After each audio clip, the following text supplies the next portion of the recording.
This story begins with the sentiments my mother often shared with me. Syria would say gently, "Okay, one day I'll take you to meet your uncle. He's like a mad dog. No, more like a puppy. I'm sure you'll like him, because he's warmer than anyone." She would explain excitedly that he was her only cherished younger brother, and that all your toys were bought by him. Back then, I naively believed her. Since he was her mother's cherished brother, he must also be her cherished uncle, with a child's innocence. That's what I thought at the time. He allowed a heavy sigh. The man complained impatiently, asking why he had to take care of a child, and questioning if the old man had gone mad. With that, the man turned to Ika. Hey, she just hummed a few times, deliberately avoiding him. Castle called out sternly, "Hey, little peanut." Ika jumped up in protest. "I'm not a little peanut." Castle teased her again. "Then come here, 3 heads tall." Ika angrily denied it. "I'm not 3 heads tall either." Castle pretended not to understand, teasing her on purpose. "Then 4 heads tall?" Ika was speechless at his childishness and could only hug her teddy bear tightly. She thought to herself, "I can't believe this is the only uncle my mother talked about." To formally introduce him, "This is Castle de Rigueur, Ika's uncle. I never expected him to be such a terrifying person." He stood up and continued coldly, "You know we have to live together now, right?" Castle emphasized sternly, "But I have no interest in raising a child." He said seriously, "Know your place and live quietly, understand?" Ika frowned nervously. His face is too scary, she thought. "I have no interest in raising an adult either." Castle commanded impatiently, "Answer me." Ika muttered as if she understood, "I know." Castle ignored her reluctant attitude and said impatiently, "Since you know, have someone prepare food and don't mess around in front of me." Ika refused firmly. "I just ate." Even so, he insisted, "Eat some more, or do you want to be a little peanut forever?" After giving his instructions, Castle opened the door and left. "All right, I'm leaving." Watching him leave, Ika puffed out her cheeks in anger. "Bad uncle, it won't matter even if you beg me to live with you in the future." She only breathed a sigh of relief after Castle disappeared. Ika hugged her teddy bear tightly. "My name is Ika de Valiant." She sadly recalled the recent past. Leaving her kind grandfather, that was also like her first meeting with Castle. "And I have to live with an uncle who seems to really hate me." Imagining him as someone imprisoned in a high tower, she added excitedly. Ika's purpose was nothing short of humorous, to save her uncle. She could only sigh helplessly. He's so old, yet he doesn't understand his niece's heart. That foolish uncle. At this time, her background was also introduced more clearly. "I live in the vast nation of Wofford, which has seen conflict in the past, but now the 3 great families, Valiant, Deslin, and Nodium, are working with the Emperor to protect Wofford. I can explain in detail. I heard that among them, the Valiant family, despite its short history, is the most famous and at the top. Because my grandfather is a man of great merit, having served from the previous emperor to the current one. This powerful figure is Ika's grandfather, Isla de Valiant. Even Castle's identity is not ordinary. He is the strongest swordsman. Next is Ika's mother, Syria de Valiant. She probably boasted that my mother was the prime minister of all of Wofford. Ika recalled sadly. "The mother in my memory was always busy, her workdays far outnumbering her days off. After giving birth to me, she had been working at the imperial palace." She confided sadly, "I don't know who my father is. I once asked my mother, but she only said he was a man who shouldered great responsibilities. I thought that even without a father, my mother and I could still live happily together." The happiness did not last long. That incident happened. At that time, a young man was politely greeting Syria. "Prime Minister, thank you for coming." She responded sincerely, "It is my duty." Ika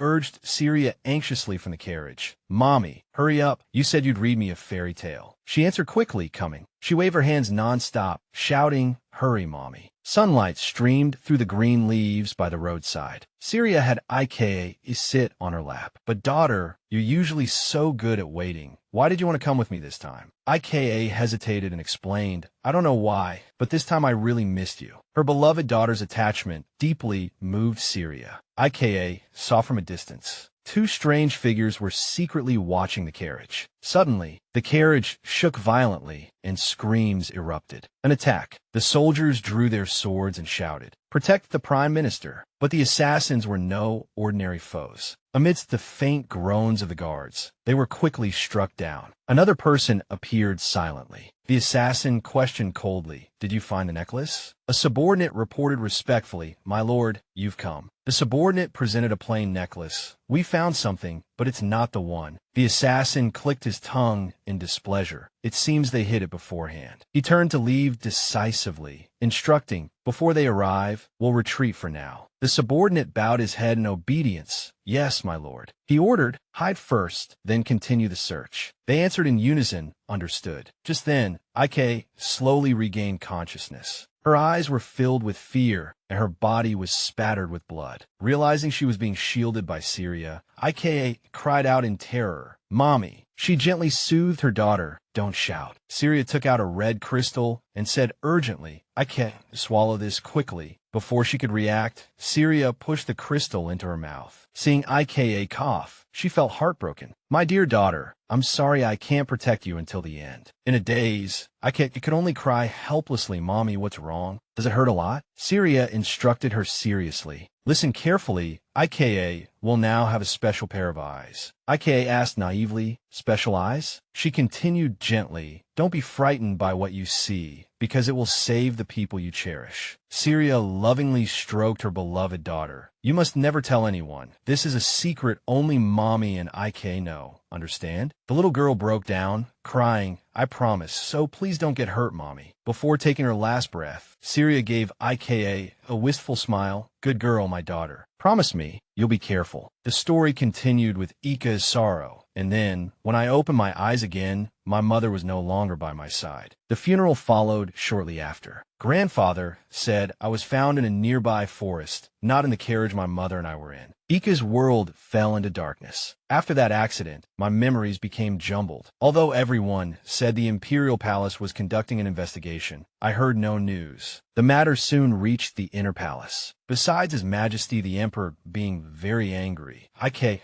thought sadly, because the Emperor was my mother's old friend, he must have been furious. Moreover, my mother was very smart and extremely good at her job. She cried, so he must have been very sad. During the funeral, there was one person who appeared secretly at the last moment. On the day I was crying, Ik looked up and saw that figure, with the same fiery red hair as her mother. This was Ika's memory of Castle. I met my uncle for the first time. She subconsciously called out a familiar name, Mommy. Ik left her grandfather's arms and quickly ran to Castle. She burst into tears, crying out sadly, Mommy. Castle couldn't hide his confusion. He had the same hair and eye color as my mother. At that time, I thought my mother had come back to life. After the funeral, Ik clung to Castle, and so I clung to the uncle I had just met for several days. Under my grandfather's protection, I then lived with my grandfather and came to understand the meaning of my mother's words. Syria's instructions always echoed in her mind. Ik,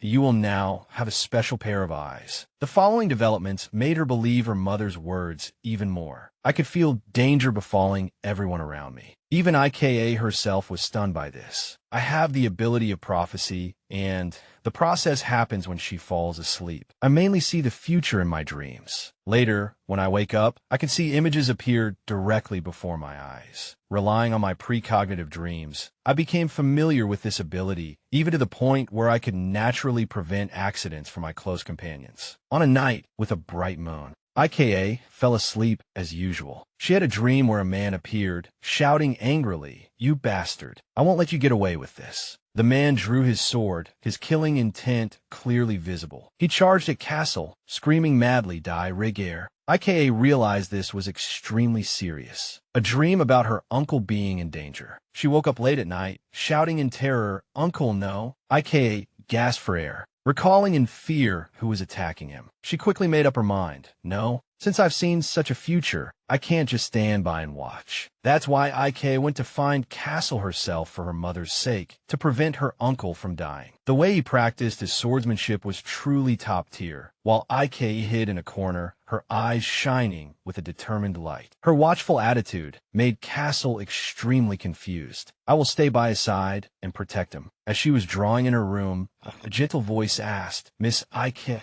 is there anything else you need? Ik replied happily, Zinda. This was Zinda, a maid at the Rigueur mansion. Ik stood up and hurriedly continued, Do you know where my uncle is? Zinda tilted her head. The master? The master said he was going out and is probably in the dressing room now. Hearing this, Ik asked curiously, Is that so? Then she quickly ran towards the door. announcing loudly, I'm going to see my uncle for a bit, then I'll be back. Zinda called out in surprise. What? She hurried after her, coaxing. How about I bring some snacks to your room, miss? I'll make you a very sweet cup of cocoa. I said firmly. Later, I have to go see my uncle quickly. Zinda hesitated, advising, I know it's not my place to say, but the master doesn't like people around when he's busy. She said firmly, it's okay. I have to get there before it's too late. Hearing this, she became even more worried, Mississippi. But then Zinda could only sigh in frustration. Then I'll take you there. I shouted happily, okay. A moment later, Castle suddenly heard a noise. She announced excitedly, Uncle, I'm here. Hearing no response, I stared blankly at the door. She knocked hard, shouting loudly, Uncle! Zinda cried out in alarm.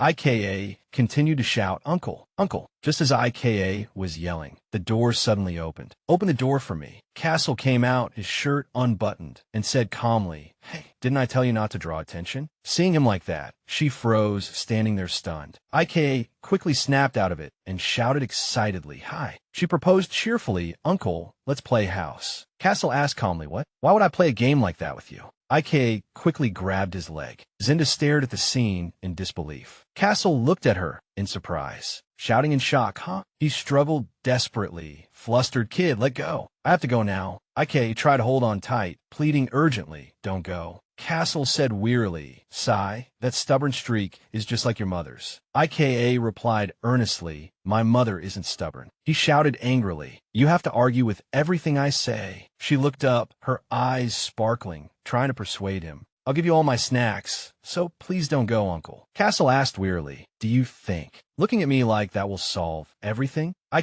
asked, confused, what way of looking? He described in a low voice, that sparkling, cute-eyed look. Castle continued to struggle, announcing angrily, Enough, let go, or I'll kick you away. She pleaded urgently, Uncle, just once, really just once. This is Ika's wish. He said angrily, Let go now. He suddenly burst into tears. Wah, she thought in fear. If he leaves like this, that man from my dream will hit him, and he'll be seriously injured. I pondered worriedly. I accidentally overheard grandfather and uncle talking before, and uncle said he was dealing with people who have a bad relationship with the Devalia family one by one. She concluded to herself, that means uncle has a lot of enemies now. He thought sadly, if I can't stop him, he'll leave me just like Mommy did. She thought desperately, if Mommy were here, would things be different? In her memory, Syria was always shouting happily, Just then, suddenly cried out, Uncle. She let go of Castle's leg, then sat down, tears streaming down her cheeks. Sobbed, I miss Mommy. He said sadly, kid. Castle knelt down gently. He suggested seriously, if you miss her that much, look in the mirror. Exclaimed in surprise. Huh? She analyzed, confused, but I don't look like Mommy. Mommy was tall, had red hair, and looked more like you. Castle asked doubtfully, like me? Shouted happily. Yes, you look exactly like Mommy. He ran a hand through his hair in frustration, then said wearily, Sigh, why did you have to come here and bother me? What a headache. Tears welled up, and she asked sadly, Do you hate me because I'm a headache? Castle exclaimed in surprise, What? Who said I hate you? Asked pressingly, Then do you like me and want to live with me? He quickly waved his hand and said calmly, Don't be ridiculous. I don't like you, and I don't hate you. I'm not good with kids. Go back to the old man's house. She sobbed, But I like you. Mommy told me so much about you, so I really wanted to meet you. Said sadly, So I hope you'd like me too. She clutched his pants. Pleaded with a sob, I want to live with you. Can I stay here? She said gently, I'll only bother you a little bit. Castle watched quietly. He seemed to see a shadow of Syria in her. Castle murmured softly, Rhea. He suddenly stood up. Exclaimed in surprise. Uncle. Castle said calmly, Do whatever you want. She exclaimed in surprise. Huh? He said casually, Run around the house. Roll around for all I care. But if you bother me too much, I'll scold you. Shouted happily. Really? She jumped up and down excitedly, cheering, Really, Uncle Castle? Castle commented wearily, Yeah. Have you been deceived all your life? Hurriedly rummaged through her bag, then said excitedly, Then, Uncle, she announced happily, Press your finger here. It's written clearly on the paper. Uncle Castle is not allowed to kick Ika out. Ika's uncle. He asked suspiciously, What is this? A contract? IKA urged quickly. What are you doing? Hurry up and press your finger on it. Castle commented wearily. Sigh. So cautious, just like Syria's daughter. I'll stamp it later, okay? She asked urgently. Uncle, you're not going out today, right? He said calmly, yeah, not going out. I'll be riding my horse in the garden. Castle walked away leisurely. IKA watched his back and replied happily. Hee okay. She thought quietly, Mommy told me to write down important things. Syria had once instructed gently. Understand, IKA? This way you won't run into scoundrels, bad people, and nitpickers. IKA had shouted excitedly, yes. She thought happily, I'm glad I prepared the document. IKA mused to herself. Uncle also said he's not going out, so it should be fine now. Just then, a strange sensation washed over her, and the entire space darkened. An image appeared. Castle was riding a horse on the farm. Suddenly, the horse reacted strangely. He cried out in surprise, Gunther. Gunther suddenly went wild, neighing in pain. Castle fell off. He cried out in pain, ugh. IKA collapsed to the floor. She panted wearily. Huh.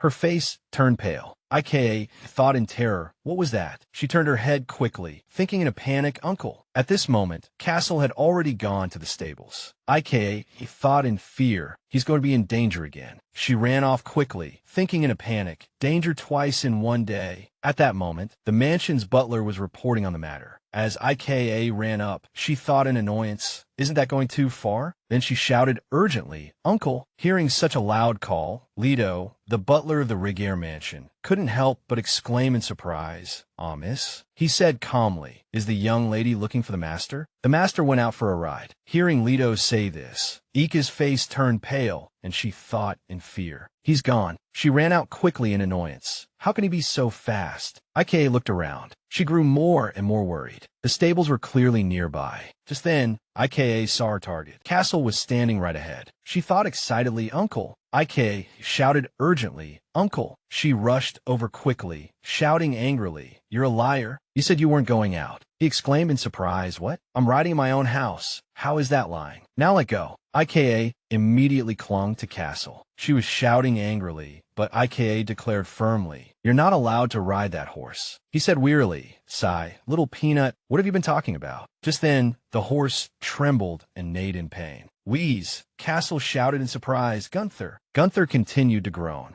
Wheeze! IKA watched it in surprise. She watched the scene, then asked curiously, Uncle, horses don't usually keep one leg lifted all the time, do they? He exclaimed in surprise. What? IKA jumped down and approached Gunther. She asked curiously, Horsey, does your leg hurt? It neighed in pain. Wheeze! Castle quickly pulled her away. IKA cried out in alarm, Oh. He scolded angrily. Don't you know that's dangerous? Why would you go and touch it? She cried out in a panic, ugh. Castle threatened coldly. Do you want to get kicked by a horse? IKA struggled to explain. No, I was afraid the horse was hurt, and you would get hurt too, Uncle. I'm sorry. He instructed calmly. Sigh, take Gunther to be checked. The servant replied respectfully, Yes, master. She asked happily, Uncle, are you not riding the horse anymore? Castle said wearily, Yeah, how can I ride it when the horse is in that much pain? IKA thought excitedly. This way he won't get hurt from riding the horse. She burst out laughing, thinking happily, That's great. Castle pinched Ika's cheek, then chided, What's so funny that you're laughing like that? Little peanut, do you know you did something wrong? She cried out softly, Ouch. He thought quietly. She was supposed to be protected by that old man. Why did she have to come here and take such risks? The door opened, and Castle decided to himself, This is why I didn't want to bring her along. IKA lay in his arms. She was getting sleepy. Castle asked gently, Sleepy? IKA replied wearily, MHM. He gently placed her on the bed. Castle mused to himself. She fell asleep from exhaustion. What was the reason she kept clinging to me? She suddenly let out a sound.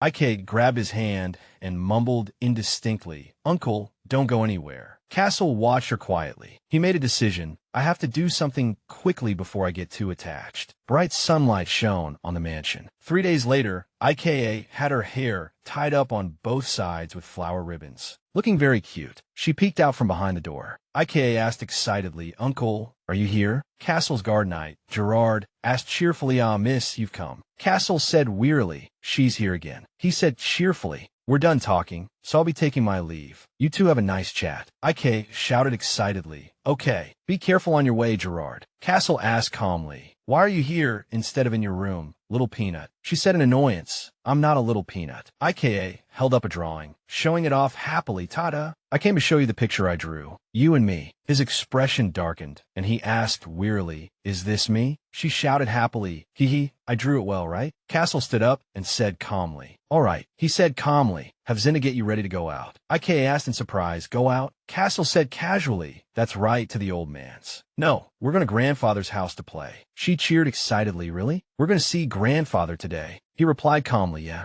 IK asked happily, Can I bring a present for grandfather? The cupcakes I had this morning were so delicious. I want grandfather to have some too. Castle said casually, Bring whatever you want. She shouted excitedly, Thank you, uncle. Zinna carefully combed Ika's hair. She hummed happily. IKA thought excitedly, It's been a while since I went to see grandfather. What's gotten into uncle? She thought happily, Anyway, this is great. In front of the mansion, a carriage was already waiting. IKA ran out quickly, shouting excitedly, Grandfather. Isla opened his arms and shouted happily, IKA. She hugged him tightly, cheering excitedly, I missed you so much. Isla said gently, Oh, my little granddaughter is here. I've been waiting for so long. Castle said sarcastically, Always dyeing your hair so meticulously. He said this because he originally had the same red hair as Castle. Isla retorted angrily, All you know is how to cause trouble. I think hair like Ika's is very pretty. He looked at IKA and said happily, right? She shouted excitedly, right? Isla asked, My little darling, shall we go inside? How come you haven't gained any weight? Did that damn fellow not feed you?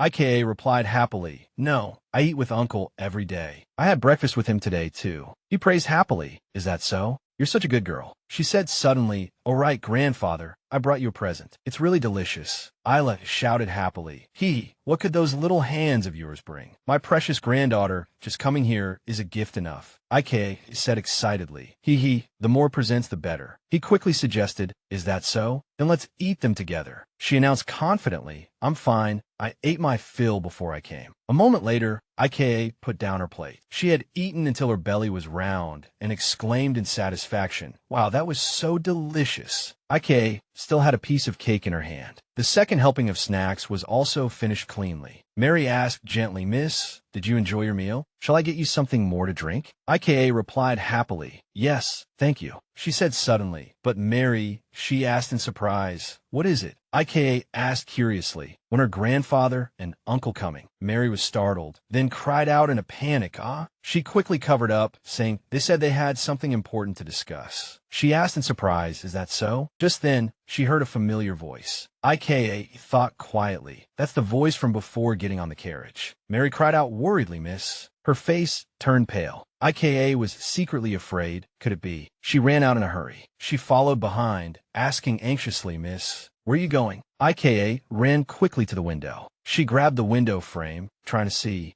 IKA murmured anxiously, That's grandfather, and Castle is already in the carriage. She cried out in fear, Uncle. IKA thought in a panic, What's going on? Why is Uncle in the carriage? I didn't see him at all while I was eating snacks. She thought desperately, Is he planning to leave me behind? IKA hurried down the stairs. She accused loudly, You're a liar. Isla held IK and soothed her gently. Hey, my little darling, you'll get hurt running like that. She struggled angrily, shouting, Grandfather, let me go. IKA watched the carriage drive away, crying out desperately, Uncle. She thought sadly, Are you really going to abandon me? IKA sobbed, Uncle. She thought quietly, I just wanted to save you. IK struggled to shout, Uncle. Don't go, Uncle. In the room, stuffed toys were scattered on the floor. She hid under the blanket. Isla called out worriedly, Darling. IK puffed out her cheeks and glared, looking like a pouting little squirrel. He was startled. Isla held his head, then cried out in a panic, My granddaughter is making that face again. She said sadly, If I hadn't been stopped, I could have caught up to him. He comforted her gently, Sweetheart, don't you like living with grandfather? Don't cry. Let's go have some delicious snacks, okay? IK announced wearily, I'm not eating. She fumed to herself. He must have abandoned me. He promised he wouldn't. That's too much. I'm not going to care about him anymore. Later, in Castle's mansion, Leto poured tea gently. He said casually, It's been a few days since the young lady left, and the mansion has become quite quiet. Don't you think so, sir? Castle said calmly, I prefer quiet. Leto smiled wryly, Haha. He thought wearily, Only the master would be like this. Outside the door, Gerard reported respectfully, Master, it's Gerard. He said calmly, mean? He asked with concern. What business does the Duke of Valiant's house have sending someone this late? They conveyed a message about the young lady. Castle was startled, then asked in surprise, what did they say? Gerard reported with trepidation. From what I've heard, the young lady cried herself to sleep on the first day. Since then, she's been listless. She's not eating properly because she's waiting for you, sir. He asked sadly, shouldn't you go and see the young lady? Castle was silent for a moment, then commented calmly, this is probably just temporary. She's still young. She'll be fine after staying with the old man for a while. Leto called out worriedly, Master. Castle commanded coldly, are you all too idle? Get back to your posts. Gerard and Leto replied in unison, yes. The door closed, and he sat quietly. Castle murmured sorrowfully to himself. She's a child who is very fond of snacks. An image of IKA happily eating sweets flashed through his mind. She was so happy, he thought quietly. Castle tossed the documents onto the table. He covered his face with his hands and sighed wearily. Ugh, the memory of IK hugging his leg flooded his mind. Castle resolved to himself, I can't develop any more attachment to her. An image of her showing him her drawing appeared in his mind. I must cut all of this off, he thought sadly. Ika's tear-streaked face appeared. She had sobbed, calling out, Uncle. At the thought, Castle cursed in frustration. Damn it. That night, in another place. He spurred his horse on, thinking quietly, I'll just go see her face, just a glimpse. The gates of the mansion were already in sight. Castle thought with concern, since they said she won't eat, I'll just check on her and then leave. He decided to himself, just a glimpse of her face, there's probably no need to make a big fuss by going through the main gate. Castle swiftly vaulted over the wall and landed lightly on the ground. Castle mused quietly. I heard the little one is sleeping in Syria's old room. Just then, he heard a strange sound from behind the bushes. Two assassins were discussing their plan. One of them said calmly, this is the Valiant Mansion. Remember the target? The other replied, yeah,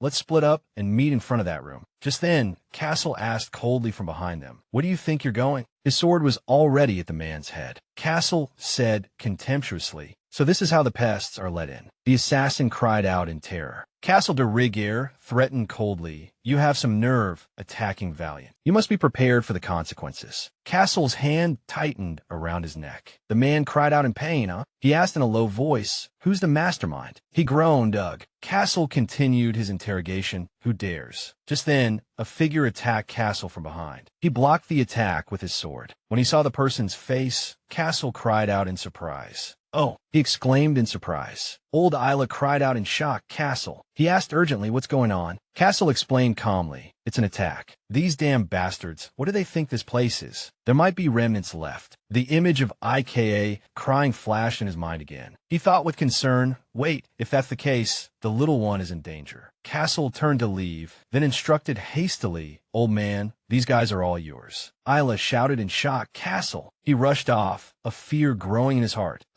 Please be sleeping soundly in your bed. Castle pushed open the door and went inside, his forehead beaded with sweat. Seeing the blankets piled up on the bed, he was a little surprised. What's this? Is she sleeping soundly? That's good. But soon, Castle realized something was wrong. He immediately rushed over, grabbed the blankets, and cursed. Damn it. Castle looked at the bed, breaking out in a cold sweat. A small teddy bear fell out. He exclaimed, the little one, that little rascal, looking at the dolls neatly arranged before him. Castle was in a state of extreme panic. Where had IKA disappeared to? The scene changed, and IKA woke up groggily. She wondered, ugh, what happened? It's stuffy. It feels like something is wrapped tightly around me. IKA opened her eyes. She saw a black snake coiled around her. Her face turned pale with fright, and her whole body trembled. Is this a snake? The monster hissed. Seeing it suddenly open its mouth wide, IKA shouted, danger! Moonlight streamed into the room through the window. IKA was panting. The little girl sat up, thinking, what was that dream about? Danger? What was it? Suddenly, IKA heard a tapping sound near her ear. The little girl clutched her blanket tightly, her face filled with terror. This sound. But then she remembered her mother's words. Didn't Mommy tell you? Sometimes scary shadows will appear. The little girl had replied, yes. If the shadows come, I have to hide right away. Her mother had replied, that's right. So let's practice hide and seek. If the shadows appeared, immediately jumped out of bed, resolving to herself, these are the shadows that appeared when I was with Mommy. I have to hide quickly. The little girl hid in the wardrobe, covering her mouth with her hands. If I hide here, Grandpa will come and save me. I absolutely must not be found. The footsteps entering the room grew more urgent. IKA suddenly heard the footsteps stop right in front of her. The little girl was terrified. Have I been found? Tears suddenly welled up. Mommy, Grandpa, Uncle. But then a familiar voice rang out. That little rascal, the little one. Where did she go? IKA exclaimed, It's Uncle. Hearing his niece's voice, Castle opened the wardrobe door and called out, Little one. The little girl peeked out, sobbing, It's Uncle. He asked in surprise, Why are you hiding here? Hiding in a place like this? IKA was overjoyed. It's really Uncle. The little girl came out. She ran and threw herself into Castle's arms, crying, Uncle, I was so scared. Sob, sob. Uncle, are the shadows gone? Is hide-and-seek over? Do you know how sad I was when you left me behind? Seeing his niece so distraught, he quickly comforted her. Little one, calm down. After listening to IKA explain everything, Castle said in surprise, Hide-and-seek? This isn't the first time you've hidden like this, is it? The little girl answered honestly, Yes, Mommy told me to hide here every time we play hide-and-seek. The wardrobe at Grandpa's house is exactly the same as the one at home. So if the shadows appear at Grandpa's house, I should hide in here. Castle looked at the empty wardrobe, unable to hide the confusion in his eyes. What on earth is going on? Syria, what were you doing out there? Ika's small hand clutched his clothes tightly, pleading, Uncle, you'll take me with you now, right? You promised you wouldn't send me away. Castle was silent for a moment. Then he answered slowly, Leaving you here and sending you away are two different things. IKA screamed, What's the difference? You're a liar. Don't go. If you're going, take me with you. I won't let you go. Castle sighed and held his niece. His voice was somewhat sad. I don't know what to do right now either. IKA looked up. Castle placed the little girl on the bed. Then he stroked her head and instructed, I won't leave you here, so go to sleep. Ika's eyes were filled with suspicion as she grabbed her uncle's wrist and said, I don't believe you. You're a liar. Castle affirmed, I'm telling the truth. She said suddenly, then wait here. He was a little confused. What? IKA took out a rope and tied it to her own wrist. She then tied the other end to her uncle's hand. The little girl smiled and said, Let's sleep tied up like this, and we'll go back together tomorrow. Castle's face turned pale. What? How did you come up with such a troublesome idea? After tying it, IKA laid down comfortably in bed. There, good night, Uncle, he said sternly. Hey, but there's nothing I can do about it now. The next morning, as the sun cast the first light of dawn through the small window, Isla walked into the room with a look of surprise and exclaimed. He saw Castle and IK sleeping soundly on the bed, a rope tied to their hands, and said, So this is how it turned out, and someone was putting on such a tough act before. The scene changed, and Castle was carrying his niece towards the carriage. He said to his father, This is how it is. I'm taking the little one home. IKA smiled and said, Grandpa, bye-bye. Isla glared at his son. If you make IKA cry, I'll strip you of your title. Castle sighed, Yes, yes. Then he turned to his niece and said lovingly, Oh, I'm already starting to miss my little darling. What should I do? IK stood on the ground and promised, I'll come to see you often. Isla smiled happily. Good. If that guy bullies you, come to Grandpa anytime, okay? The little girl replied loudly, Okay. Hearing this, Castle snorted. Then he changed the subject. Have all of last night's intruders been found? Isla replied confidently, Of course. Daring to look down on Valiant, I'll make them pay a heavy price. Castle showed a faint smile of relief. Good. Contact me if anything comes up. Isla called out from behind. Take care of IK, Castle. He muttered, You don't have to tell me. Grandpa.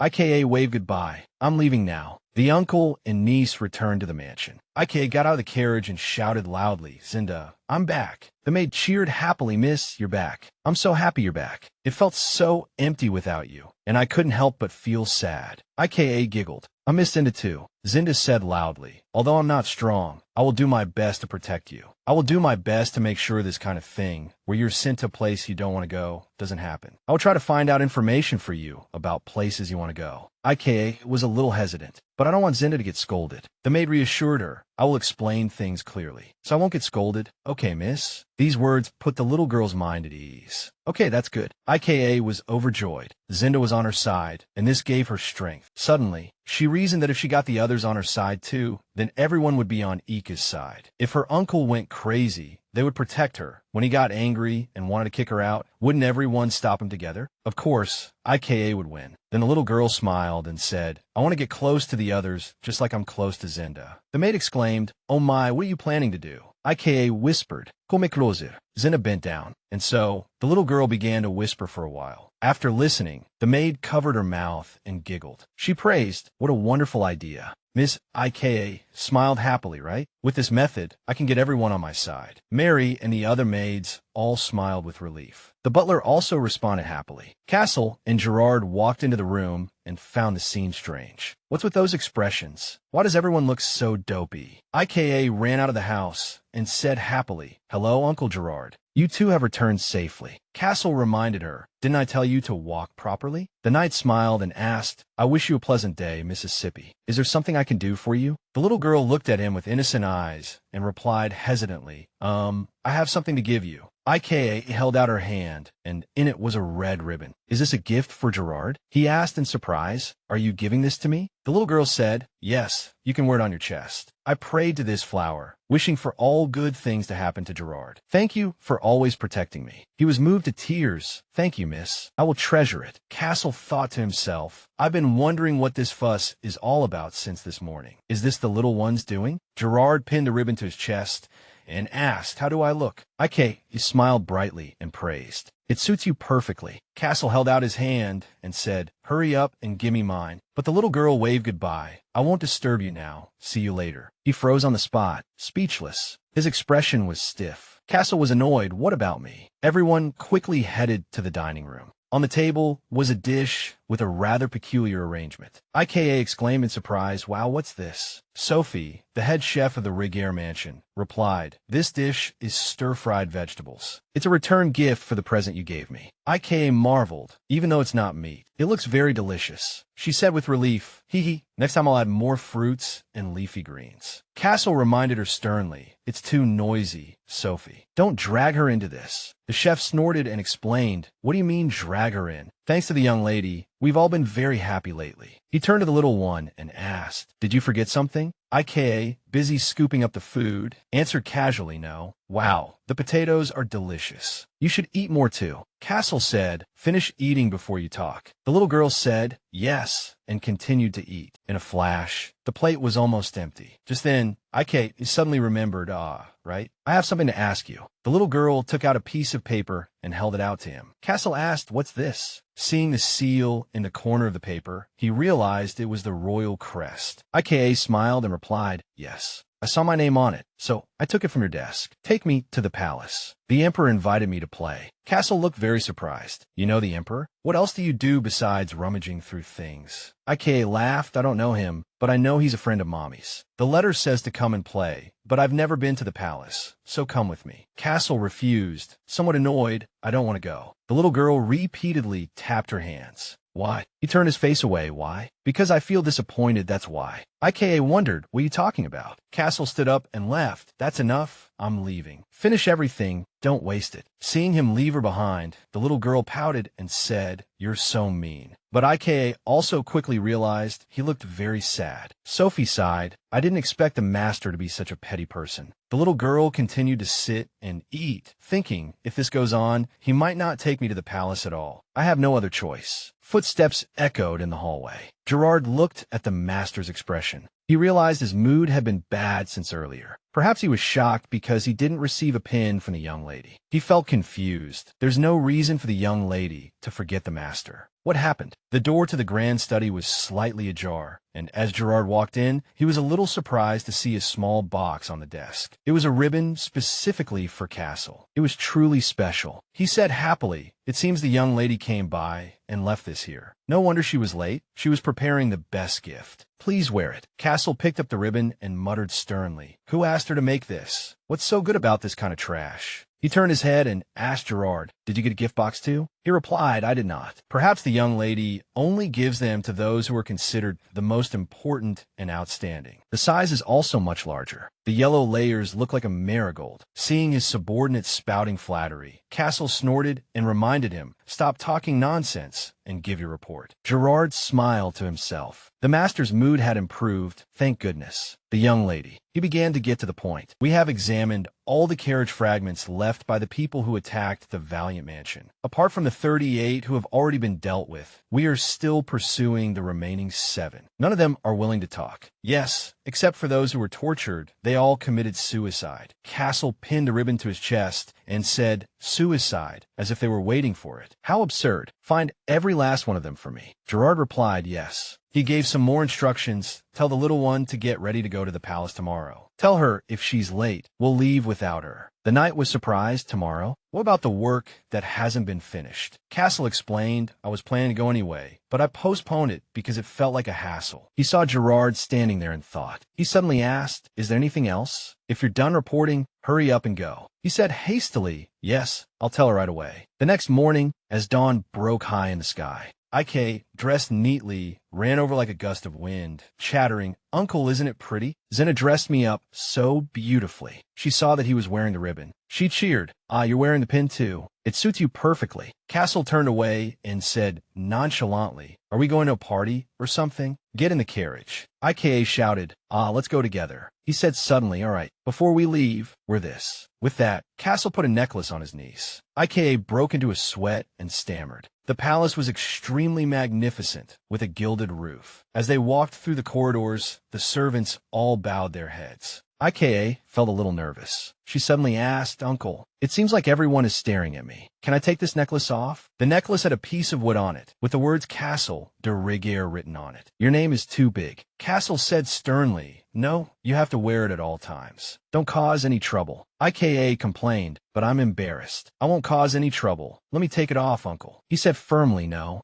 Ika tried to persuade him. Can I really not take it off? I'll be good. Castle affirmed again. I said no. The little girl asked helplessly, ugh, when is His Majesty the Emperor arriving? He answered briefly, soon. As the two were sitting on the sofa waiting, they suddenly heard someone say, I tried to make time this morning, but I'm still late. I apologize for keeping you waiting. He looked at the girl sitting next to Castle and said with a hint of joy, so, you must be Ika? Ika deduced to herself, that person must be His Majesty, the Emperor. That person is His Majesty the Emperor Wofford. Emperor Winchester Gaius Sealer. I remember. Mommy told me to remember His Majesty the Emperor's name. The purple pupils are a symbol of the royal family. Hair as black as the night sky, the same color as my hair. I remember when I was studying with Mommy, she also said that Emperor Leopold had black hair. It's more common than I thought. Suddenly, she remembered, I forgot to greet him. Ika hurriedly lifted her skirt and curtsied, saying, I am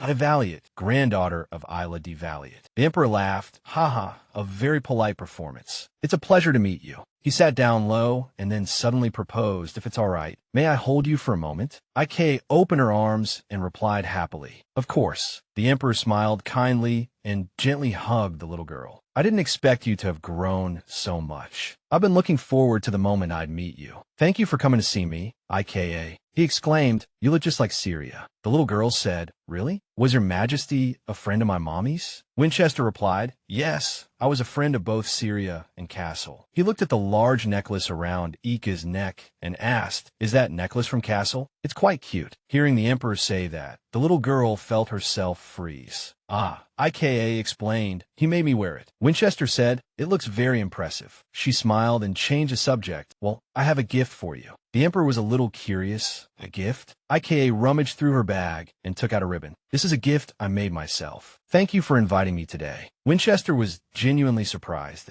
Is this for me? Castle coughed lightly as a signal. After seeing Ika give Winchester a gift, his face shone with unparalleled pride. It turned out Castle was subtly signaling that his was superior. Winchester held the badge and replied with a happy smile, thank you. He affectionately stroked Ika's head. Of all the gifts I've received, this is the most special one. I will treasure it. She smiled obediently. Okay. Then, Winchester tilted his head with interest and said, since I've received a gift from you, I should give one in return, right? He quickly ordered his subordinate, Sulla, bring that over. She replied respectfully, yes, I understand. She brought Ika a box wrapped in black cloth. She asked curiously, what is this? Winchester opened the covering and narrated gently, this is something Syria asked me for a long time ago. She said you were very smart and would surely need it in the future. He smiled and entrusted it to Ika. Now I'm giving it to you. Winchester's hand began to open the box. He revealed an exquisite key and continued to explain, this is the key to the Royal Ancient Library. Syria's gift moved Ika to say, Is this for Mommy? Winchester confirmed personally, yes. Those are very ancient books, containing knowledge we have yet to fully understand. This was the moment he handed over this mission to IKA. Syria told me that if it was IKA, she could discover something special in there. After she took the key, Winchester also said kindly, "If you're curious, you can come anytime." He exclaimed emotionally, "This is a gift your mother asked me for." Although Syria was no longer around, IKA could still feel her abundant love. A gift from her mother. She hugged the key tightly. "I can feel Mommy's warmth." Suddenly, IKA remembered something. "All right, I have to thank His Majesty, the Emperor." She bowed deeply and said politely, "Thank you." Winchester instructed excitedly, "Besides the ancient library, you can also come and play with me." IKA gave a smile as bright as a flower and replied, "Okay." She handed the key directly to Castle for safekeeping. "Uncle, hold this for me." He coolly picked at his little niece. "You're quite good at giving orders now."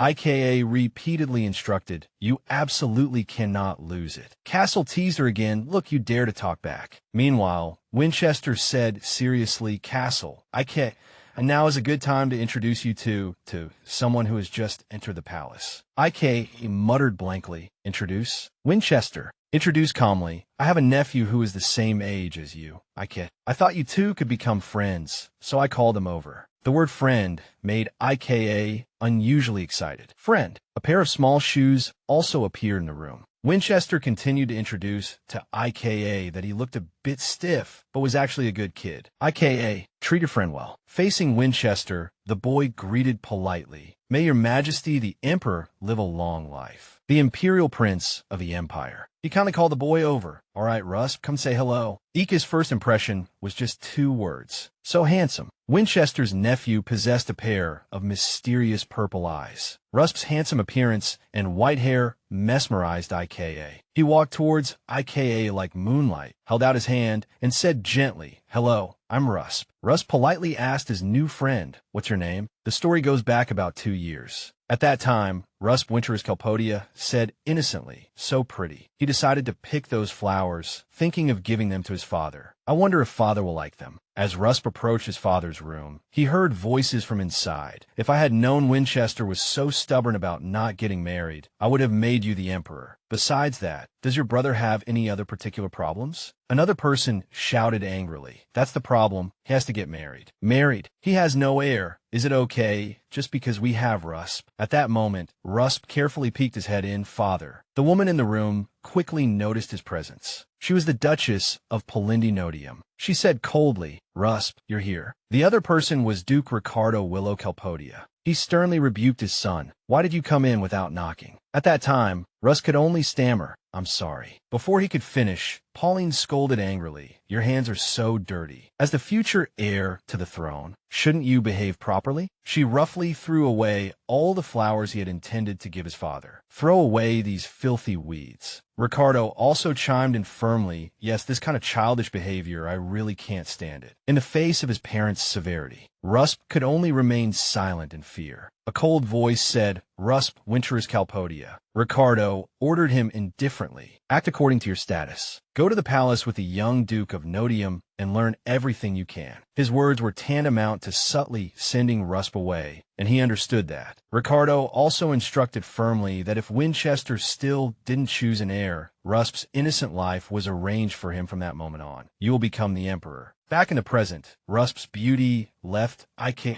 dumbfounded as he greeted her. After a moment, IKA enthusiastically shook Rusp's hand. "Hello, it's nice to meet you. I'm Mika." He smiled and introduced, "It's a pleasure to meet you too. So you're the young lady of the Valiant family. I've heard a lot about you from His Majesty the Emperor." IKA exclaimed excitedly, "Really? The Emperor has already talked about me?" This scene warmed Winchester's heart. Look how well they get along. Both are 7 years old, they could be good friends. Just then, his subordinate quickly reminded him, "Your Majesty, it's time to attend to state affairs." Winchester had to leave reluctantly. "I know, I'm going now." Before leaving, he carefully instructed the two children. The garden next door is very safe. You can play with Rusp as much as you like. Winchester kindly bid farewell to Castle. Castle, see you at the next regular meeting. He gave a curt nod to the Emperor and replied briefly, all right. Winchester bent down, somewhat worried about Ik. Don't get hurt if you run into trouble. You can come to me anytime, understand? She shouted excitedly, understood, in the vast palace gardens behind the Imperial Palace. Castle personally brought the two children here. You two little runts, I'll wait here. Just play nearby and don't get hurt. IKA complained in dissatisfaction. What? Aren't you going to play with us? He just sneered and coldly refused. What could I possibly play with you two little runts? Go on, play. IK stuck out her tongue and retorted firmly. Even if you beg me later, I won't let you play. Then she grabbed Russ' hand tightly and pulled him along happily. Let's go, Russ. Ignore my uncle. Let's go play. She chattered excitedly. What should we play? Do you like hide and seek or building sandcastles? Russ, what do you like to play? Suddenly, he flatly rejected Ika's suggestion. I don't. Russ pulled his hand back and refused firmly. I told you I don't like those childish games. He avoided Ika's gaze and said in a small voice, I don't like it. And so, the two fell into a moment of thought. He thought desperately. How strange Russ's attitude has changed. He's not like he was before at all. She kept suggesting other games. What about role-playing? We can be grown-ups. Russ coolly dismissed it. That's just acting. IKA grew more confused. Then what about tag? That's a childish game too.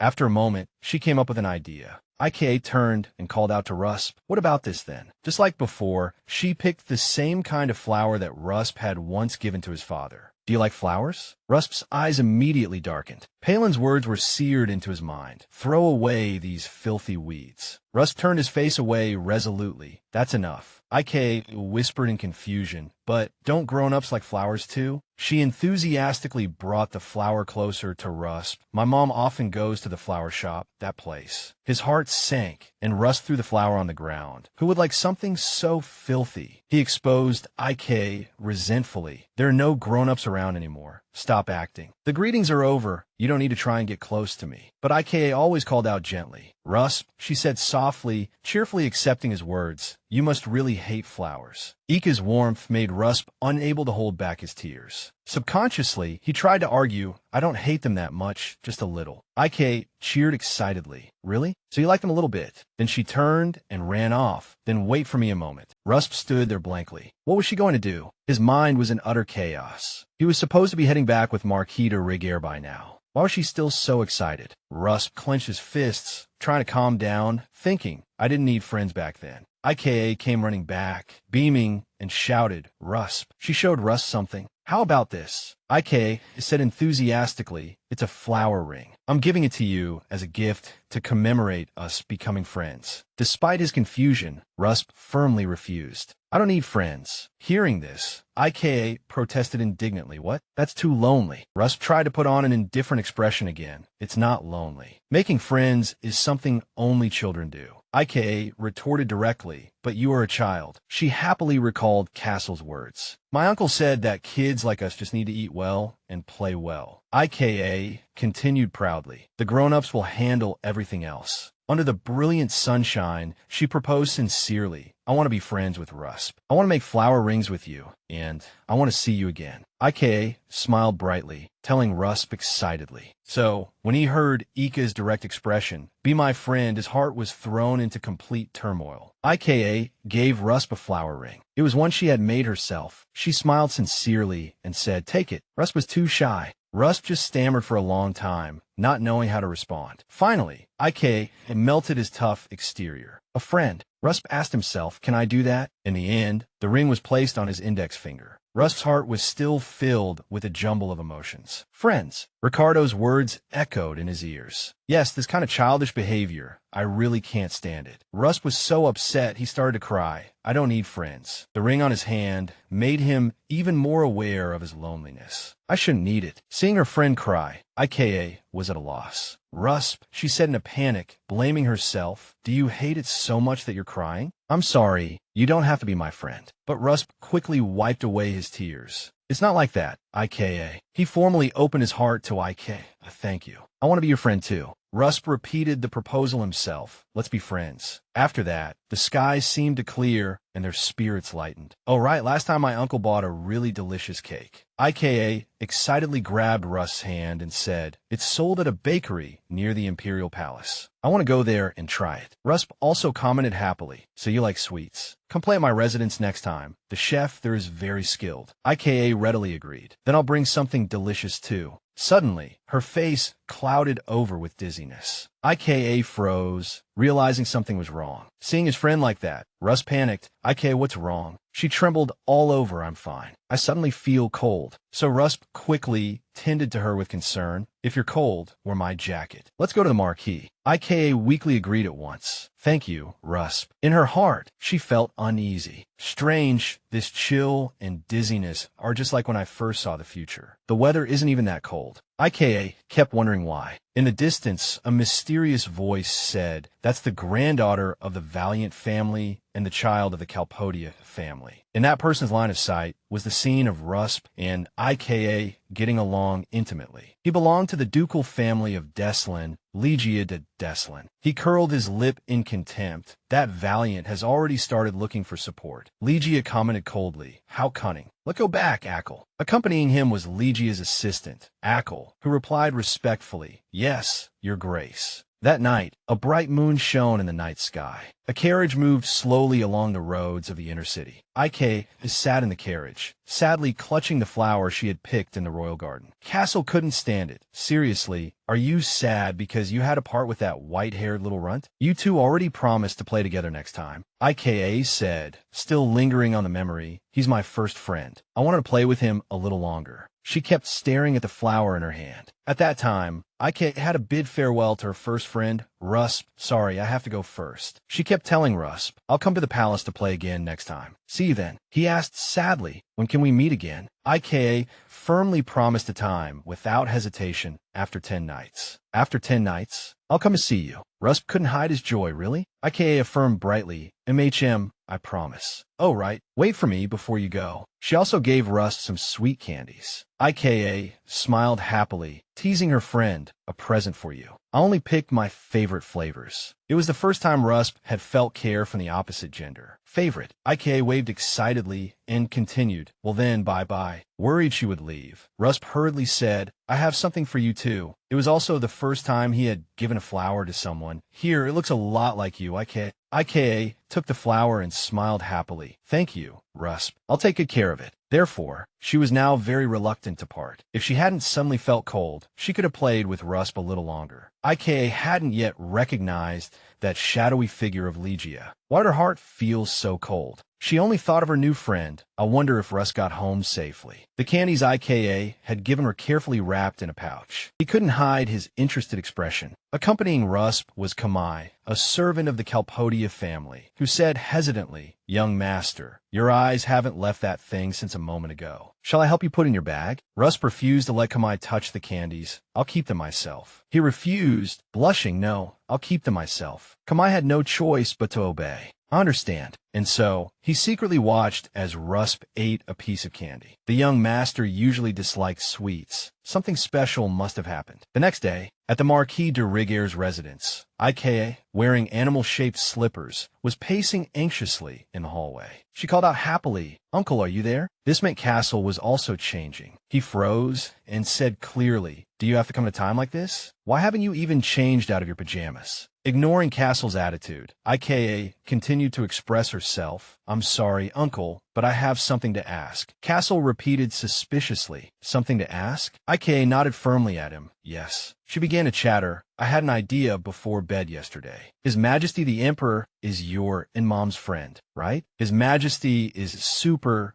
nice to me, and his hair color is exactly the same as mine." Castle urged IK suspiciously get to the point. She loudly criticized Castle. Honestly, what kind of grown-up is so impatient? He just replied coolly, "How does that help me?" So IK hesitantly voiced the point of her curiosity, and her question stunned Castle. "I don't know. Is His Majesty the Emperor married?" IK speculated hesitantly, and just if it turned out she had her doubts all along. "Does His Majesty have any children?" Ike, he decided to emphasize again. Does His Majesty have any children? Her sharpness made Castle a little flustered. Why are you suddenly saying this? He deliberately picked a fight. Why are you so curious about the Emperor's affairs? Regardless of whether he's married or not. Ika protested firmly. I'm allowed to be curious. She started to plead with Castle tearfully. Tell me, please, Uncle, is the Emperor married or not? Knowing he couldn't avoid it, Castle just answered casually, he's not married. There, I've answered. Don't bother me, get out. But Ike still followed him. Why? Why isn't His Majesty married? Uncle, just tell me this one more thing. She boldly speculated that perhaps His Majesty already had his destined one. Ika's eyes shone with excitement, just like in a fairy tale. Castle still denied it flatly. Just like in a fairy tale? I don't know. Let's just say so. Ika continued excitedly. Then who is that destined person? Uncle, maybe? But before she could finish, Castle slammed the door shut. Ika pouted. You and His Majesty are friends, and you won't even tell me. That's too mean. I'll back down for today. Just for today. It's definitely not because I'm scared of you. A few days later, at the de Rigier residence, Castle was thinking suspiciously. The little runt has been a bit strange lately. Looking at his niece's detailed drawings, he grew even more suspicious. She used to cause trouble every day, but these past few days, she's been very obedient. As soon as she saw Castle, Ika stood up and asked, "Where are you going?" He cut Ika off coldly. "None of your business. Don't follow me." She just pouted and went back to her drawing. I know. Ika's behavior made Castle suspicious. She didn't even beg me to take her with me. He kept feeling uneasy. It was quiet, but very suspicious. Finally, Castle turned and walked away. All right, I'm leaving. Don't cause trouble, and look after the house. Ika replied brightly. Okay, be careful on your way, and come back soon. Even at the door, Castle still felt uneasy. Why did she give up so quickly today? Is there some kind of plot? Her being so obedient is making me worry. A long line of carriages was already waiting. Castle calmly entered the first banquet held at Valiant since his sister's death. The old man has finally made up his mind, but why call me here? His subordinate quickly arrived. You've arrived, master. Shall we depart now? Castle ordered coldly. First, give me a report. What's the progress on the job? The assigned subordinate continued in detail. The remaining forces have been mostly dealt with. We are still pursuing the last 7. Castle seemed quite satisfied after hearing this. Good. Search thoroughly. Don't leave a single name behind. The mansion gates slowly opened. The carriage carrying Castle sped towards the imperial palace for the banquet. He put on his glasses, still feeling uneasy about Ika. On second thought, I should have checked on that little run again before I left. At that time, Castle was sure it was probably her bedtime. Suddenly, Castle noticed something unusual in his carriage. There was suddenly a wooden box there. Castle ordered coldly, "Come out." He said sternly again, "I said come out." The movement in the carriage seemed very frightened. Just then, a small hand reached out. It turned out the person hiding inside was Ika. She deliberately acted as she usually did. How did you know? Castle just said coldly, "Get out first." Ika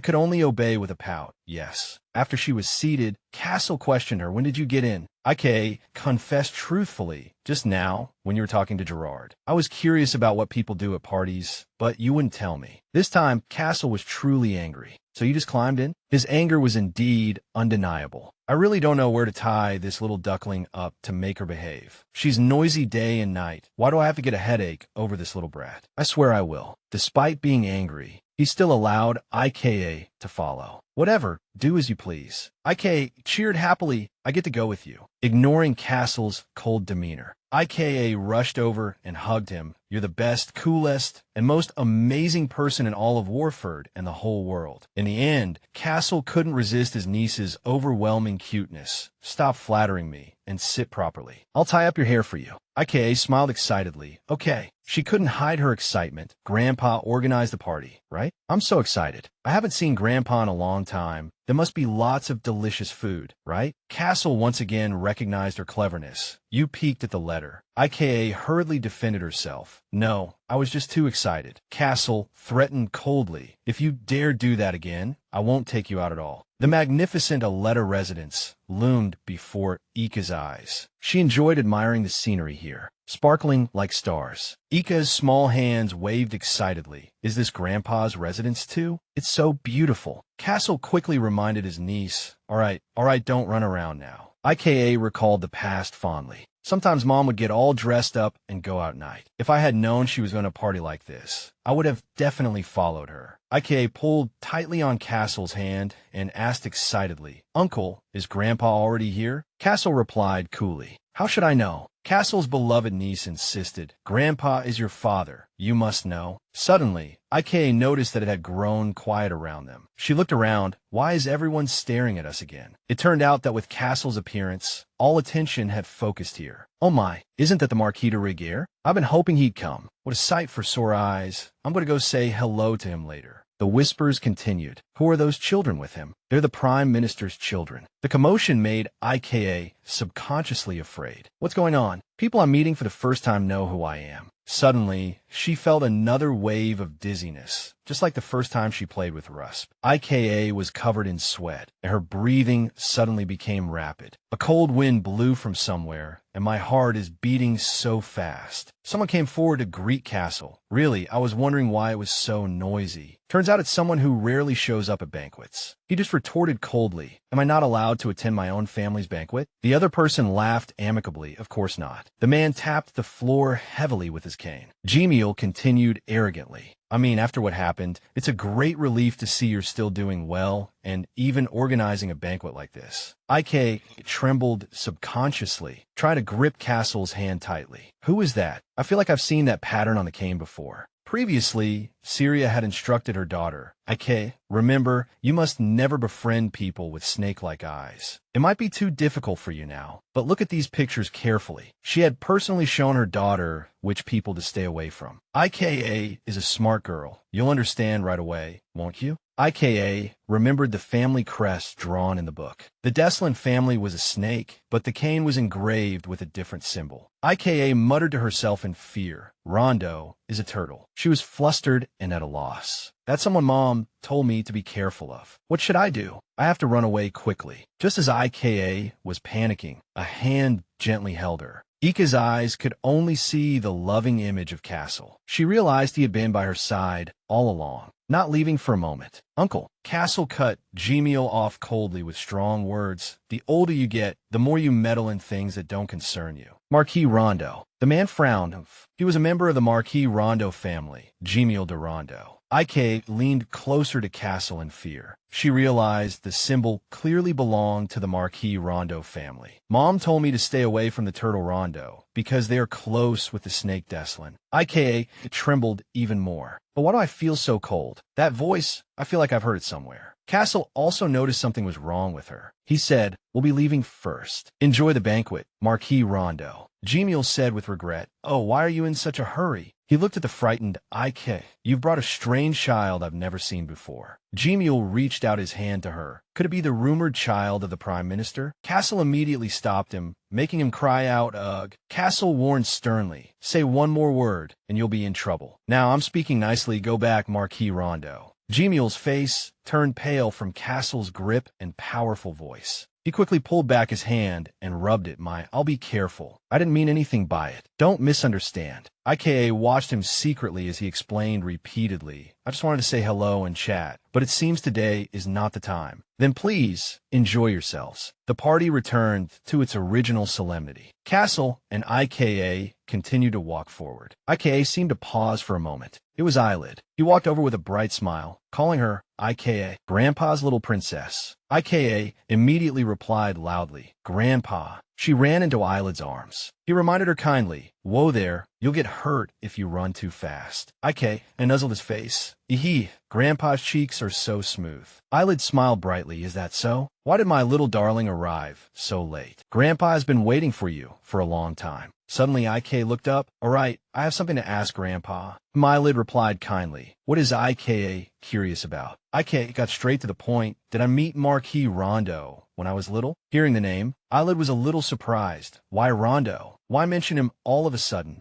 Ika began to explain her doubts. "I feel like I've heard his voice somewhere. I don't remember it clearly." Left out on the side, Castle tried to interject. "Maybe you're confusing his voice with the old man's." Ika reacted strongly. "No way. Grandpa's voice is much deeper and way cooler." Castle quickly agreed with her. All right, then I must have been imagining things. It's fine. IKA cupped her hands, looking dejected, but Mom told me to be careful of Rondo and Deslin, so I'm worried. Hearing IK mention her mother, Castle immediately asked, Syria told you that? She recalled the previous scene and narrated, yes, I study with Mom, and I memorized all the other family symbols. Mom even praised me for drawing them well. Castle's voice grew low. Syria said. Eyelid cut him off and turned to IK, saying softly, more importantly, Grandpa has a present for IK. She asked in surprise, a present? Eyelid continued, that's right, Grandpa. He paused for a moment, then quickly continued, is building an academy. That's where Grandpa's little princess will enroll in the future. IKA was still in a daze. An academy? Eyelid just smiled gently, yes. In the future, when Grandpa's little princess is a little older, you'll come here to study. Grandpa will build it to be very beautiful. Castle, standing to the side, seemed to see through everything. Humph. This way you won't have to send the little runt to that rotten school, right? You can take this opportunity to make up for Valiant's weakness. Not a bad move, old man. Hearing the sarcastic remark, Eyelid retorted, Humph. Valiant's short history is not a major weakness, but it's still better to have a perfect future. Castle complained, so annoying, why not just take over a ready-made place? Eyelid ignored him and continued to ramble on. That's where IKA will study. Everything must be the best. Seizing the operating rights of a school that closed last year and turning it into a prestigious academy before IKA enrolls. He thought of his granddaughter's prospects, holding a brick with great excitement. IKA, remember to come and play at the academy in the future. IKA smiled brightly. Just laying down one brick is enough to leave a memory, right? IKA followed him and accepted happily. That will surely be fun. I'll definitely go. In stark contrast to that enthusiasm was Castle's troubled expression. I'm going to have trouble again. Just then, IK suddenly remembered something and showed off happily. Ah, Grandpa, I have a friend. Hearing this, Eyelid was curious. Oh, Grandpa's little princess has made a friend? Does Grandpa know the child? IK, it couldn't sit still, her eyes sparkling as she looked at Castle. I've decided to go to the Imperial Palace to see him after 10 nights. I'll introduce him to Grandpa then. Uncle, you should come too, right? Castle was helpless. She was being willful again. Eyelid happily agreed. All right, I'll be waiting. Castle turned his face away. He sighed. That's enough. Get down, little runt. The old man is busy, and I have to go greet the guests too. IKA was a little disappointed. Really? I still want to play with Grandpa. IKA was also reluctant to leave this little furball. Grandpa will be back after he's done talking. Can you wait for me? IKA? She understood and replied, okay, I understand. And so the party continued. IKA observed while sipping her drink.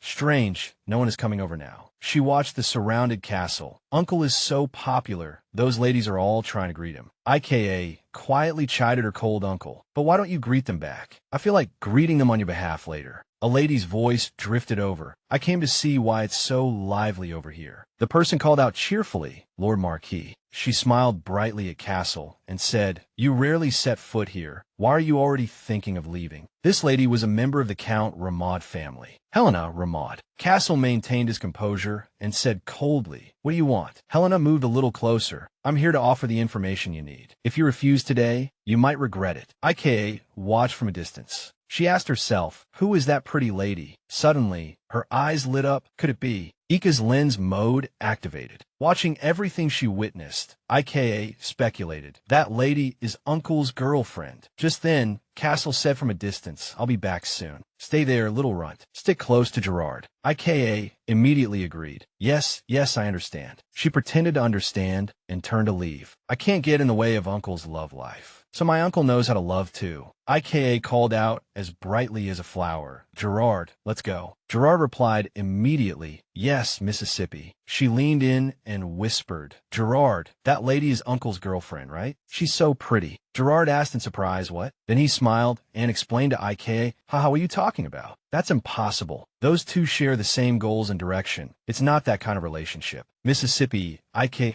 they seemed to freeze on the spot. It's not? Gerard answered honestly, yes, it's definitely not. IKA suddenly stopped in her tracks, her eyes wide.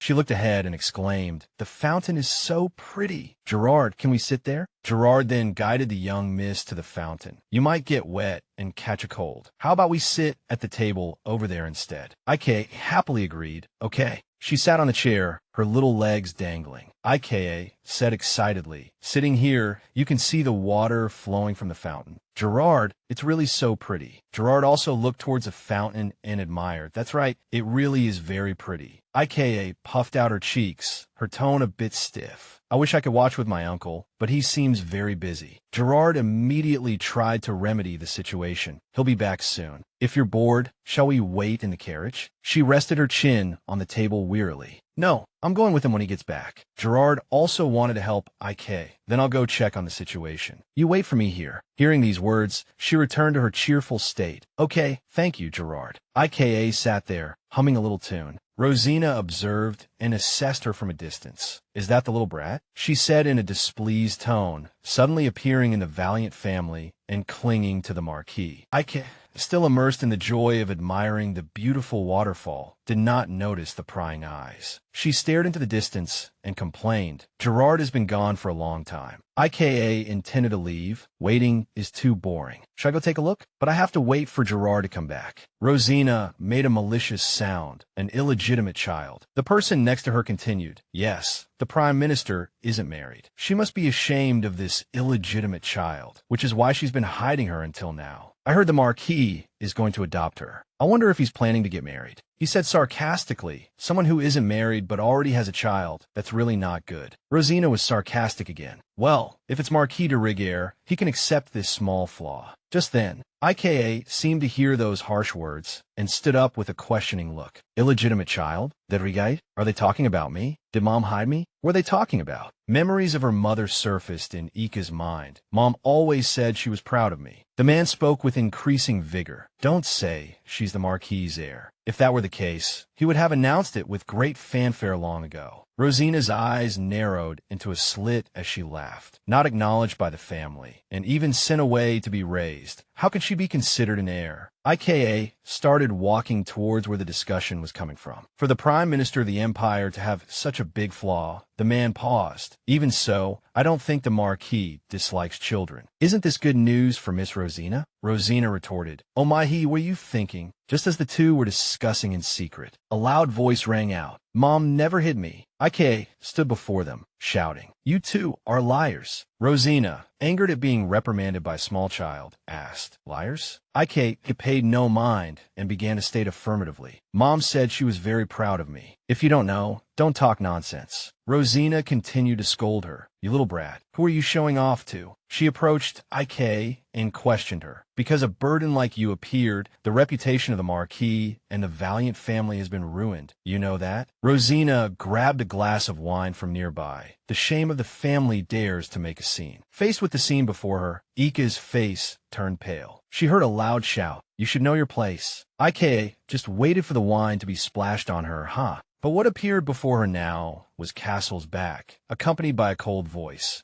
"Live long enough, and you'll see everything." Rosina began to tremble. "You." She struggled to call out Castle's name. Marquis de Rigueur and Gerard supported Ika and asked, "Miss, are you all right? Come with me over here." She slowly and very softly called his name, Gerard. Castle turned his head and ordered, "Take her away first." Gerard immediately obeyed. "Yes, master." Rosina's face turned green with fear, her hands and feet trembling. Since when did he hear everything? No, if he heard everything, what should I do? She comforted herself. The Marquis accepted the champagne I handed him. "Only I'm special." Castle's icy voice rang out. "Why don't you continue?" Rosina wilted. "Yes." Castle continued to attack her. "Go on. You were so excited just now. Why are you silent now?" Rosina stammered. "How could I say such impolite things?" Castle's every word landed with weight, like a verdict on Rosina's family. "That cheap mouth dares to mention my niece so casually." Rosina greened Tommy Dimitri. "Guard your wallets carefully from now on." He turned to leave, leaving a final word. "Since it's empty inside, at least go earn a dress." The two were bewildered by these words. "What are you talking about?" "Wait, Marquis." Night fell, and the sky was dotted with twinkling stars. Castle was walking under the moonlight when he suddenly stopped.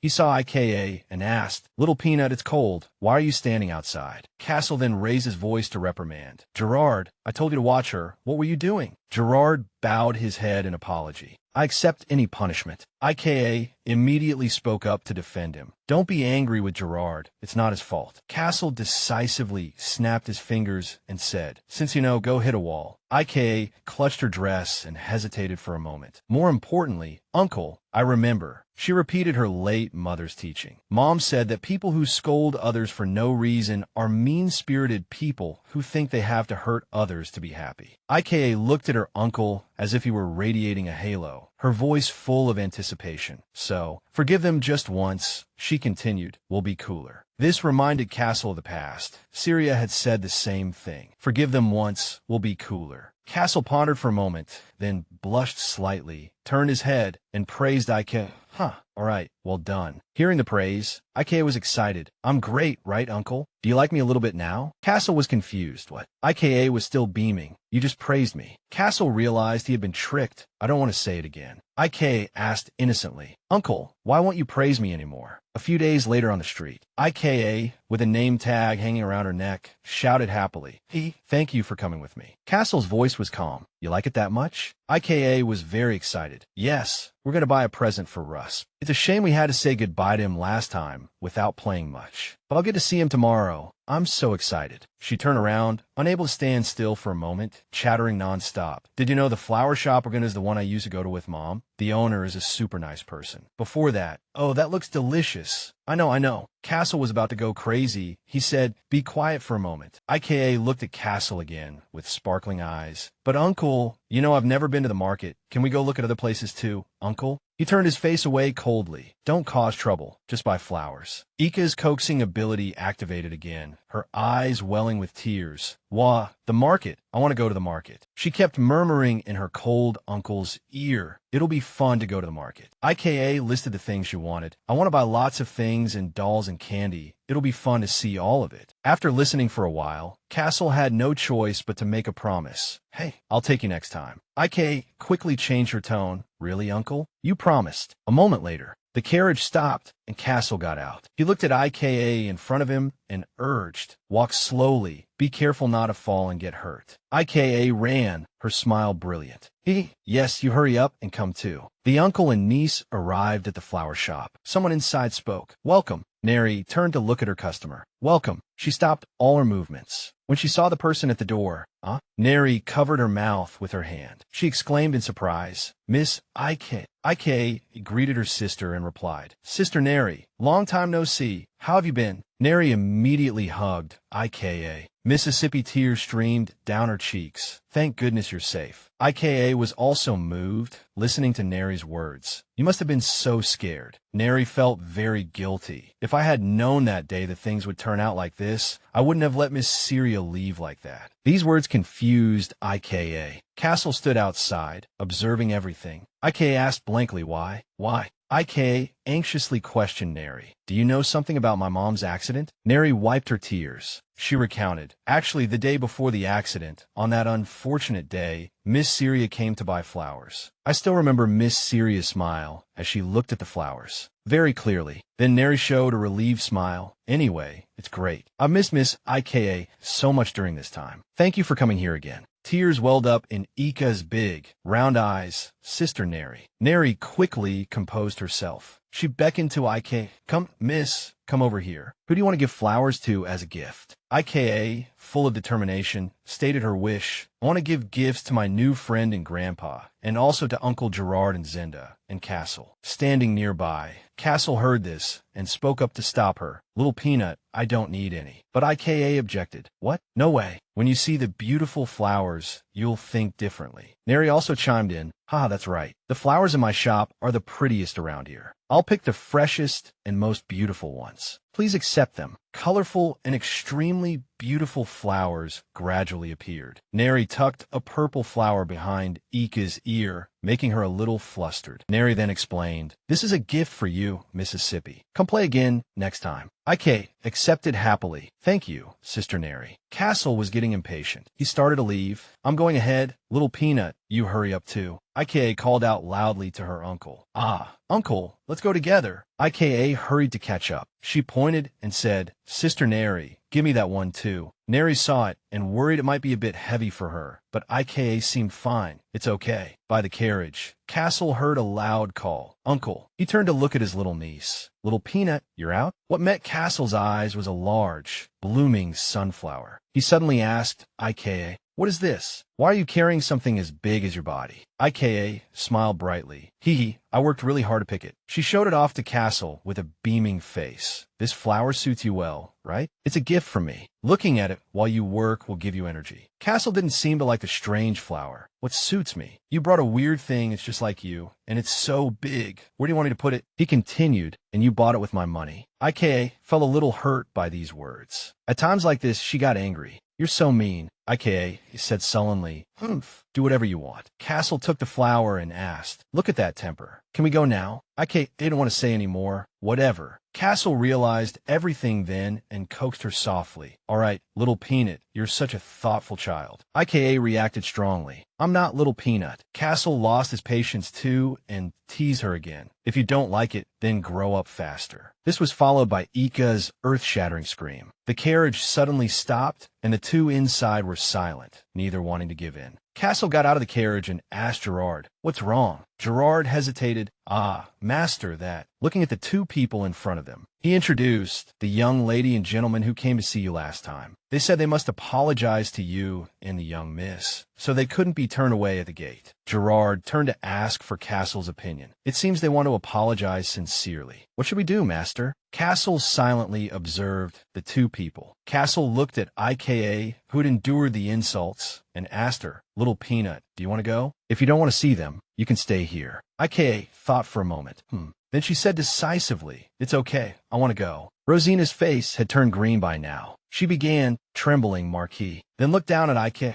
Miss, you've arrived. Before the two could say much more, they knelt and cowed out. The man began to confess his crime first. Miss, I'm truly sorry. I will never speak so carelessly again. If you forgive me this time, I will never cause this kind of trouble again. Rosina also quickly added, me too. Please be magnanimous and forgive me this one time. I will never repeat this behavior. She took out a box. I have prepared a gift to apologize. Rosina opened the box, revealing a sparkling set of jewelry. Besides this, I brought many other things in the carriage. I hope you will accept them and not be angry anymore. Castle asked for Ika's opinion with a blank face. Little Peanut, what do you think? He spoke up to support her. If you don't like it, you don't have to accept it. IKA also spoke slowly. I don't need gifts. These words left Rosina speechless. Then IKA gently explained to the two. My mom said that apologizing requires courage. You both summoned all your courage to come here and apologize to me. I accept this apology. She also admonished, don't do things like that again in the future. The carriage continued on its way amidst the cheers of the two. Thank you, miss. Thank you so much. We will not forget this kindness. The uncle and niece finally arrived at the castle, Rusp's residence. IKA was enthusiastically recounting the recent story. So I forgave those two people. Rusp pressed for something like that to happen. You must have been very upset. IKA felt she was fine. I'm fine now. Rusp suddenly praised Syria. IKA, your mom is amazing. Hearing this, IKA immediately became energetic. That's right, my mom is the best in the world. Rusp also agreed. MHM, she must be. Rusp, holding the flowers, said his thanks. Thank you for the flowers, IKA. I'll take good care of them. Ika's eyes crinkled into a smile. Hey, MHM, I chose a flower that looks like Rusp. Rusp turned to a box beside him and slowly revealed. I also have a gift I want to give to IKA. IKA was very expectant. Really? A large, beautifully wrapped gift box was brought before IKA. Please accept it. Ika's eyes sparkled. Can I open it now? Rusp agreed. MHM, go ahead. She quickly unwrapped the box. When she saw the gift, Ika's face lit up and she exclaimed, so cute. Looking at the cute slippers in the box, IKA shouted, it's a bunny. She hugged the slippers, exceptionally excited. Thank you, Rusp. I'm gonna wear them every day when I get back. Seeing Ika's reaction, Rusp blushed a little. I'm glad you like them. IKA waved the two slippers. So what should we play now? Hide and seek or drawing? It'll be so much fun. Rusp just gently complied with Ika's wishes. MHM, if it's something IKA likes, I want to try it too. Let's try everything together. As the two children were having fun, a man's voice suddenly rang out. I wonder where someone is. As soon as Rusp heard that voice, his body stiffened. Someone who is to hold an important position in the future is sitting here, playing leisurely. He slowly approached him. I've told you many times not to waste time. It seems I've taught you wrong. With a serious expression, the first thing Rusp said to the man was an apology. I'm sorry, because today is a holiday, so IKA sensed that something was wrong. Rusp, the man was still constantly criticizing him. Holiday? Someone with the ability to become the future crown prince is leisurely enjoying private time. IKA felt indignant for Rusp in her heart, her mind full of questions. Who is that person? Why does Rusp have to apologize? Anger flashed in Ika's eyes. Why? She glared at Gale. She wondered in her heart, is he bullying Rusp again? Immediately after, IKA shouted loudly. Rusp. Gale, who had been criticizing Rusp, suddenly stopped. I thought you were smart, but it turns out you're a child who makes others worry so much. I have a day off too, yet I'm personally teaching you. Come here quickly. IKA rushed in front of Rusp like a gust of wind. Seeing this, Gale snorted coldly. Oof. He shouted loudly, little brat, what are you doing? IKA answered without showing any weakness. Don't bully Rusp. What? She frowned at Gale. I don't know who he is. IKA looked up, examining the features of the person in front of her. Green hair, blue eyes, and a shield emblem entwined with vines. Suddenly she realized, he's one of His Majesty the Emperor's people, and he's close to the valiant family, the Duke of Nodium. The more she thought, the more serious her expression became. Mom said the people of the Nodium family are admirable people, but why is he bullying Rusp now? Gale asked IKA curiously. Little brat, who are you? She answered cautiously. I am IKA the Valiant. Her hands still protectively in front of Rusp. Unexpectedly, Gale's attitude remained cold after hearing this. Hearing valiant, so you're not hiding anymore. He lectured her unceremoniously. What an ill-mannered child. Gale, that's different from the Duke's name I saw in my book. Suddenly, IKA remembered something. Ah, so he's the Duke's son. No wonder I thought it was strange. Gale still had no intention of letting it go. He said sarcastically, Hey, didn't your grandfather teach you to be polite to adults? Hearing this, IKA frowned and replied, I was taught, but adults who bully children are bad people. You're bullying Rusp, aren't you? The atmosphere grew more tense. You little brat from the Valiant family, you're still young, so you don't know that Rusp's path is not an easy one. Rusp can't waste time like this. Rusp stood behind IK, looking at her blankly, without a word. Rusp is only 7 years old, same as me. Mom said at this age we should go out and see everything, not just study. If you want, you can go ask His Majesty the Emperor. At the mention of Winchester, Gale immediately deflected. The Emperor? There's no need to take it that far. You're truly a valiant, with a temper as fiery as your grandfather's. IKA affirmed loudly. You're not allowed to bully my friend. You bad person. Rusp remained silent. I wasn't bullying him. Ignoring Gale, he opened his arms. Go back now, you little brat. Rusp hugged IKA from behind. Seeing this, she looked over blankly. IKA called out to Rusp in confusion. Rusp replied happily. Thank you, IKA. I'm fine now. His hands still showed no sign of letting go, their grip growing stronger. Gale took all of this in. Suddenly, a call caught his attention. Young Duke, why? He affirmed politely. I made special time today. I have never slacked in my studies or swordsmanship training, nor have I ever done anything to tarnish His Majesty's name. The Emperor. Determination flashed in his eyes. Please believe me, I will not do anything to disappoint the young Duke. Gale snorted, seeming to understand. Since you put it that way, he said sourly, then left. If His Majesty were married, this problem wouldn't exist. Anyway, don't waste your precious time. Suddenly Gale mentioned IKA, catching her attention, and you little brat of the Valiant family. You too. After Gale had completely left, IK stubbornly crossed her arms and replied, Mom told me the Nodium family are good people. What a disappointment. Haha, don't hate him too much. The young Duke is just worried about me. Is that so? If Rusp says so, then I'll only hate him a little bit. Suddenly she grabbed Rusp's hand and said excitedly, We can play a little longer today, right? Rusp glanced at IKA. There's a place I want to go with Rusp. In an instant, he looked exceptionally blank. The place to go was the Royal Ancient Library. Gerard squinted his eyes and greeted. I'm sure you both know that the books here must be preserved carefully. I will put the library key in the young Mrs. bag. IKA took out a small gift bag and replied, MHM, thank you, Gerard. Then the two small figures ran off. Rusp, let's go over there first. MHM, Rusp couldn't help but marvel. There are so many books. That's right, this is my first time in the ancient library. IKA looked around and realized, the fairy tales must be in that corner. Let's go look there. MHM, okay. Ika glanced at Rusp and muttered to herself. I don't know why, but I feel like Rusp has no energy. Is it because he was scolded just now? Is there anything I can do to help him? I'll look around here. Just as Rusp was focused on finding a book, Ika was attracted by something strange. Strangely, there was a space on the bottom shelf of the bookshelf. This space is empty. There are many books I can probably squeeze in. Ika suddenly had a small idea. I have a great idea. She imagined in her head, I'm going to hide here secretly and scare him. That would be so much fun. Acting on her thought, Ika bent down and crawled under the bookshelf. Okay, let's try it. She suddenly found it strange. It looks narrow, but it's wider than I thought. Next time we play hide and seek, I can hide here. At that moment, a bright light caught Ika's attention.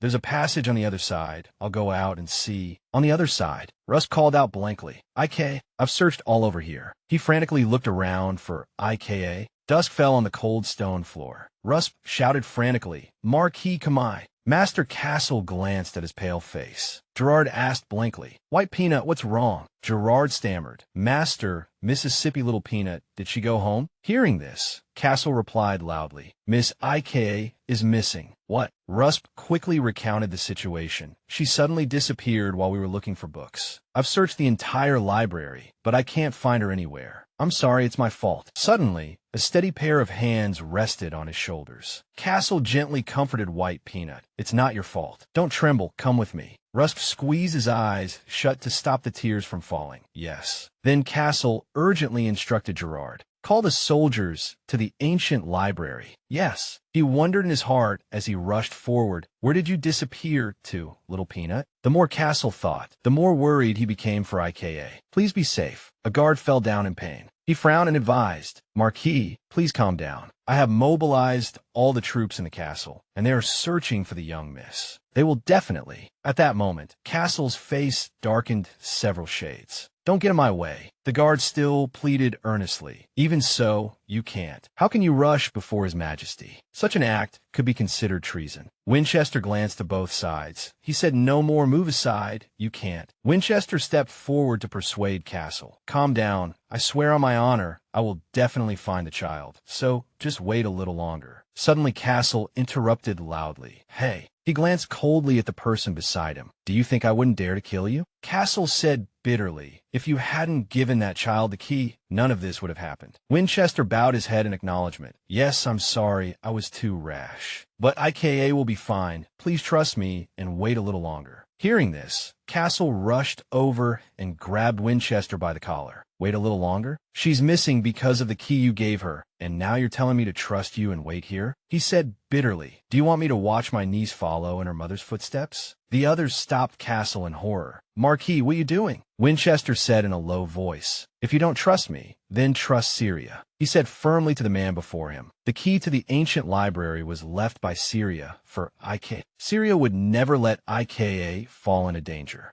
Saying this, Winchester also felt a little lost, and I couldn't refuse Ika's request. You know that, Castle. Castle glanced over. He said no more, wearily releasing his grip and replying, You just wait there. Suddenly, Gerard's urgent shout was heard. Master, we found Miss Ika. The atmosphere in the room became exceptionally cold. Rusp stepped forward and hugged Ika. Ika? He anxiously looked her over. Thank goodness you're safe. Are you hurt? Ika nodded in agreement. MHM, I'm fine. I'm sorry for scaring you all. Suddenly, a loud shout rang in their ears. Little Peanut. Ika glanced at Castle, who was walking from a distance, seething with anger. Uncle. Hearing him ask, where did you go? Ika suddenly stammered, Uncle, that. I was going to scare Russ. Before she could finish, Ika suddenly stopped. Castle rushed over and hugged her. She called out softly, Uncle. He said sternly, Scare someone? Also, are you hurt? Ika replied, I'm fine. Castle immediately instructed, That's good. From now on, you are forbidden from entering the imperial palace. Hearing this, she shouted, What? Rusp stood quietly beside them, watching. Why can't I come? Why? You're always causing trouble. Suddenly he spoke up, making them both stop and listen. Please wait a moment, Marquis. Then Rusp, a little worried, gently suggested, Please bring Ika next time. It won't happen again that Ika goes missing. Joy was clearly visible on Ika's face. Rusp. But Castle replied in a cold voice. I said she is forbidden from entering the imperial palace. What are you standing there saying? If you want to play, go home and play. Russ clenched his fists, struggling to speak again. Something like this will never happen again. His certainty surprised Castle. Because I will definitely protect, IKA. Castle was taken aback by this strangeness. What was that about? What was with the atmosphere just now? Did I see that wrong? But that was clearly radiating from a kid. He then fell silent for a moment and said, I'll think about it. You should head back soon, too. IKA quickly said her goodbyes. Russ, listen to me. I'll definitely come see you next time. He also waved goodbye happily. Yeah, see you next time. Be careful on your way.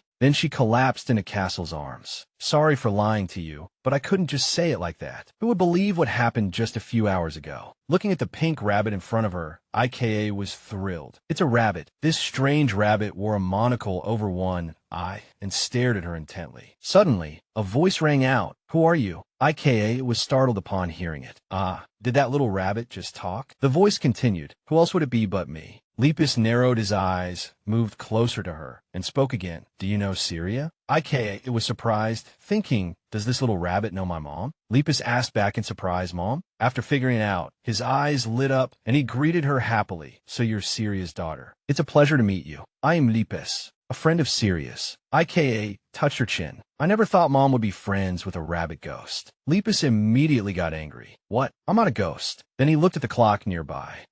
It's already this late. Lepus asked her, Syria's daughter, what's your name? She replied, I'm IKA. After asking, Lepus turned and ran off. All right, IKA, wait here. I'll be right back. It jumped into a strange hole that had suddenly appeared. IKA was very surprised to see this and exclaimed, Ew. She went over to check. Wow, it's amazing. Can you go through here? Huh, why can't I get through? As she was examining it, the spatial hole appeared again. Lepus is back, and gave her a stone tablet engraved with ancient writing. Take it. This is what Syria left behind. IKA took it, wondering, what is this? Lepus was about to explain. IKA wasn't paying attention and interrupted, is this a little rabbit? Lepus answered honestly, yes, I was originally sleeping inside this stone tablet. He began to narrate, Syria, an indangator, woke me up. IKA heard the strange name. What? Lepus repeated, indangator. In other words, an adventurer. Didn't Syria teach you? At the mention of her mother, Ika's voice lowered. A little while ago. My mom passed away. Lepus seemed to understand. So that's how it is. No wonder she said that. IKA wondered, said what? Lepus continued his story. One day, someone important to Syria would come here. It seems that person is you. I didn't expect you to be so young. Then his voice turned serious. She said that one day she would let you know everything and protect you from the predators. IKA repeated in confusion. Predators? Lepus raised his hand and a light appeared. Look here. Every page of the book flew up and lined up in a row. Wow. A page from the book appeared before her eyes. These are the predators, meaning hunters. They are very dangerous people. Lepus began to tell an anecdote. Originally, there was a deity who governed the balance of the world. The mysteries were gradually unveiled, but one day that god disappeared, leaving behind the absolute being, Absolt, as the god's representative, and entrusted that person with the 10 hieratica, which are 10 sacred relics containing the god's power. Lepus grew pensive as he mentioned these things. However, even a god found it too difficult to maintain the balance. So how could the absolute being bear it alone? Thus, the absolute being distributed the sacred relics to the adventurers, the god's messengers, so they could maintain the world together. Lepus spoke of what needed to be protected and of their enemies. But that peace didn't last long. Those who were jealous of the adventurers hunted them down and stole the sacred relics. They are the hunters. They appeared. Ika's face turned pale as she listened. Their power still exists to this day. Adventurers search for the sacred relics, while hunters hunt the adventurers. IKA, you have inherited the power of an adventurer. Do you understand? She stammered in fear. Wait a minute. Are you saying I'm going to be hunted? IKA was very worried. I'm going to be hunted. She felt very uneasy. But how am I supposed to protect you? Lepus gently explained. If an adventurer awakens a sleeping sacred relic, the one who awakens it will gain a special power. He also knew a lot of information. Besides me, Syria also awakened many other sacred relics and had different sources of power. She had the ability to hold others in place.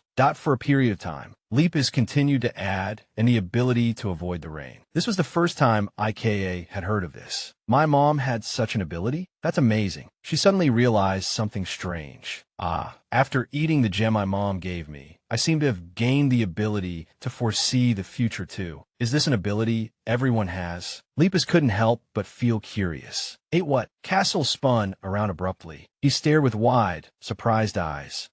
Lepus understood the whole situation. So Syria had forcibly summoned the power, but she didn't know anything. He didn't want IKA to waste precious time. Never mind. Ika's priority is to collect the sacred relics and build her strength to fight the hunters. Adventurers can sense the aura of the sacred relics. Lepus warned in advance. Hunters can't track the sacred relics, but they can recognize adventurers. They try to harm adventurers and steal the relics to satisfy their greed. He patiently explained the reason. To evade the hunters, an adventurer must use their abilities skillfully, and hide their aura. Nothing escapes Lepus's eyes. You've met serpents, but you haven't fully awakened him yet, have you? IKA looked confused. Serpents? He suggested IKA try to remember. I haven't seen a snake with a red eye. But Ika's mind was still blank. A snake? She was being tightly coiled by a snake. The snake. I think I've seen it. IKA affirmed boldly, but it was in a dream. He reminded her to be careful. A dream? I don't know why it would appear that way, but if you want to live, you must awaken it as soon as possible. She hesitated slightly. How do I awaken it? Lepus pointed out a simple method. Call its name. Serpents. It didn't want to face it. Call its name? That snake is too scary right now. Lepus warned her to prepare herself. No, there's no time now. Something scary is at the door. You should go back first. IKA was terrified. Something scary? He said mysteriously, I don't have time to explain. Get out of here before you get scolded. She didn't understand. Lepus scolded? What are you talking about? He flicked Ika's forehead hard. Go and see for yourself. It didn't expect that. Lepus. She had no choice but to endure it. A few days later, on a beautiful morning, I was scolded. The de Rigueur residence. Urge yourself. What should I do? I can't delay any longer. Lepus had reminded her, call its name. Serpents. IKA couldn't help but worry. If I call its name, the snake will appear. At that moment, the image from her dream of that snake appeared in her mind. He practically froze. It's too scary. Even so, I have to try. Just as she gathered the courage to call its name, to say serpents, Castle suddenly walked into the room. Kiddo, what are you doing? IKA screamed when she saw him. Uncle Castle himself. He didn't understand what was happening. Why so sudden? She looked awkward. Because you came in so suddenly. What is it, Uncle? He had come specifically to remind her of something. It's nothing. I'm going to the Imperial Palace for a while. You eat lunch by yourself. I'll check with Sophie. You're not allowed to skip your vegetables. Sophie had once assured Castle, I will make delicious food. IKA was curious and wanted to see the Imperial Palace. Uncle, take me with you. He refused flatly. No, she immediately retorted. Why? You said you'd think about it. Castle would also keep his word. Yes, I said I would think about it. But he couldn't agree. I won't take you in the future either. Give up on the idea. IKA was devastated. If that's the case, does that mean I can never go to the Imperial Palace? I want to see His Majesty the Emperor, and I want to see Lepus again too. What should I do? Castle was just too worried about her. No, didn't he see how the kiddo almost fell into danger last time? Winchester understood Ika's feelings. Castle, I understand how you feel, but I want to fulfill the wish Syria left behind. Therefore, at the very least, I hope IK can freely enter and exit the ancient library. He didn't know what to say. Nothing escaped Castle's eyes. For you to mention this, you must have a plan. He didn't need to hide it. Of course. Winchester was already prepared. Here, look at this. He was a bit confused. This is... Winchester shared with ease my plan. What do you think? With this, won't IK be able to enter and exit the ancient library safely and comfortably? Castle still felt it wasn't quite right. Can this be implemented in the Imperial Palace? If the other nobles find out, they'll think it's unfair. He made a decision that would reassure Castle. Of course, it's a secret. Winchester expressed his sincere feelings. I miss her very much, and Rust feels sorry too. So, I am officially letting her visit the Imperial Palace. The preparations are gradually moving forward. I'll contact you when they're complete. He always insisted that everything was for IKA and Syria. Back in Ika's room, she looked dejected. He tried to focus. All right, I heard you leave. Let's try again. She took a deep breath, preparing to call the snake's name. Say, IKA screamed loudly, even though she was terrified. Serpents. She tried to open her eyes wide to see clearly. But the atmosphere in Ika's room was too quiet. She called out repeatedly without a response. Serpents, serpents. What's going on? I don't see it appearing. A small drop of rain landed on Ika's shoulder. Outside, it was pouring rain. Somehow, she was sitting in the heavy rain. IKA could feel her breath. She appeared in the middle of the ocean. IKA covered her mouth and nose to prevent water from getting in. What's happening? I was just in my room. It's so hard to breathe. Is it because I called for serpents? She could only ask the snake. Why is this happening? Answer me, serpents. Serpents appeared in Ika's room. She jumped in fright, panicking. It spoke in a cute voice. Did you call me? You didn't expect serpents to become so small that she had to doubt her own eyes. Huge, swirling, scary, cute, huh? Is it you? Not scary at all. That's right. Let me formally introduce myself. I am Serpents. IK has suddenly noticed a strange detail. The color of its eyes was exactly the same as the gem she had swallowed. She was happy about Serpent's appearance, but it's cuter than I imagined. Serpents was curious about its master's gaze. What are you looking at? IK spoke directly. I'm Ike Valiant. Your ability is to foresee the future, right? It guessed easily. You heard that from Lepus, didn't you? She nodded in agreement. Yes, Lepus said each sacred relic comes with a special ability. IKA just wanted to confirm. Because I swallowed a gem the same color as your eyes, I gained this ability. Is that right? Serpents chatted with her happily. That's right. You're so smart. It continued to encourage IKA. When your ability matures, you'll be able to see a person's future more accurately and clearly. You still have a lot of work to do. Serpents suggested directly, but don't worry. Now that you've summoned me, Serpents, will help you. She was a little excited. Really? Thank you. IKA felt sad because she couldn't go out. I want to let Lepus know we've met, but I can't go to the ancient library. She became anxious. It sounds like her uncle is back. Serpents was also startled. He looked so scary. Why not ask that person to take you to the Imperial Palace? IKA wouldn't allow herself to make a mistake. No way, but I have something else to say. Her face was filled with determination. I'll go and be right back. IKA actually went to the training grounds. Castle strongly objected. No, I told you you can't go to the Imperial Palace. He criticized her first. You just caused trouble again. Gerard stood at a distance, slandering Castle. You bad Marquis, don't bully the young lady. Gerard, I can hear every word you're saying. IKA quickly changed the subject. No, that's not what I meant. I just want to write a letter to Russ. She modified what she was going to say. I want to invite him to our house. Castle finally allowed it.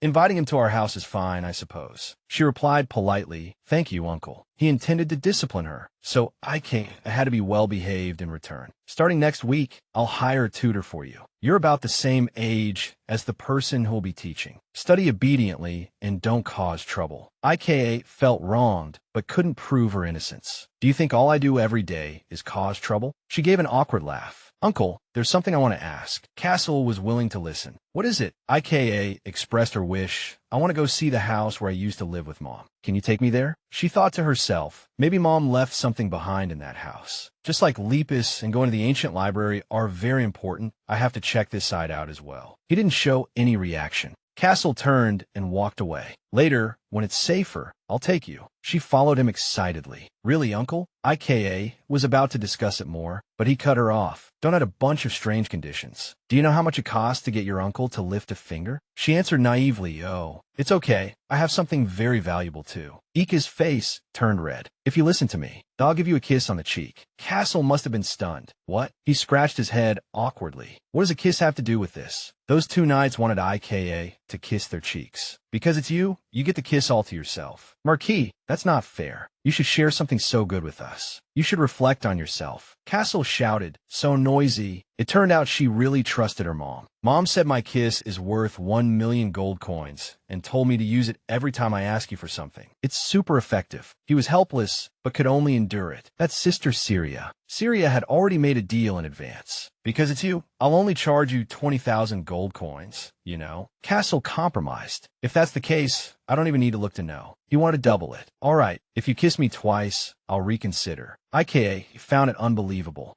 2 million gold coins? She said without hesitation, you're too greedy. Gerard quipped from the side, ooh, greedy. Castle turned to pick a fight. Hey, are you saying your uncle isn't worth that much? Ugh. IKA had no choice but to go along with his wish. I can't do anything with you. Bend down. Castle actually lowered himself. Is this okay? She gently kissed Castle's cheek. I even kissed his hair. Castle got a great deal, but was still puzzled. Why did you kiss me 3 times? She was generous. The extra kiss is a gift for you. Castle questioned his life. You're not secretly causing trouble, are you? IKA affirmed boldly. Not at all. She found an excuse to leave. All right, I'm going to write a letter to Rusp now. Those two knights continue their antics. Miss IK, what about us? Castle didn't forget to remind her and made him just be moderate. Remember to take a nap. IKA waved goodbye. Okay, see you later. She took out her paints and placed them on the floor.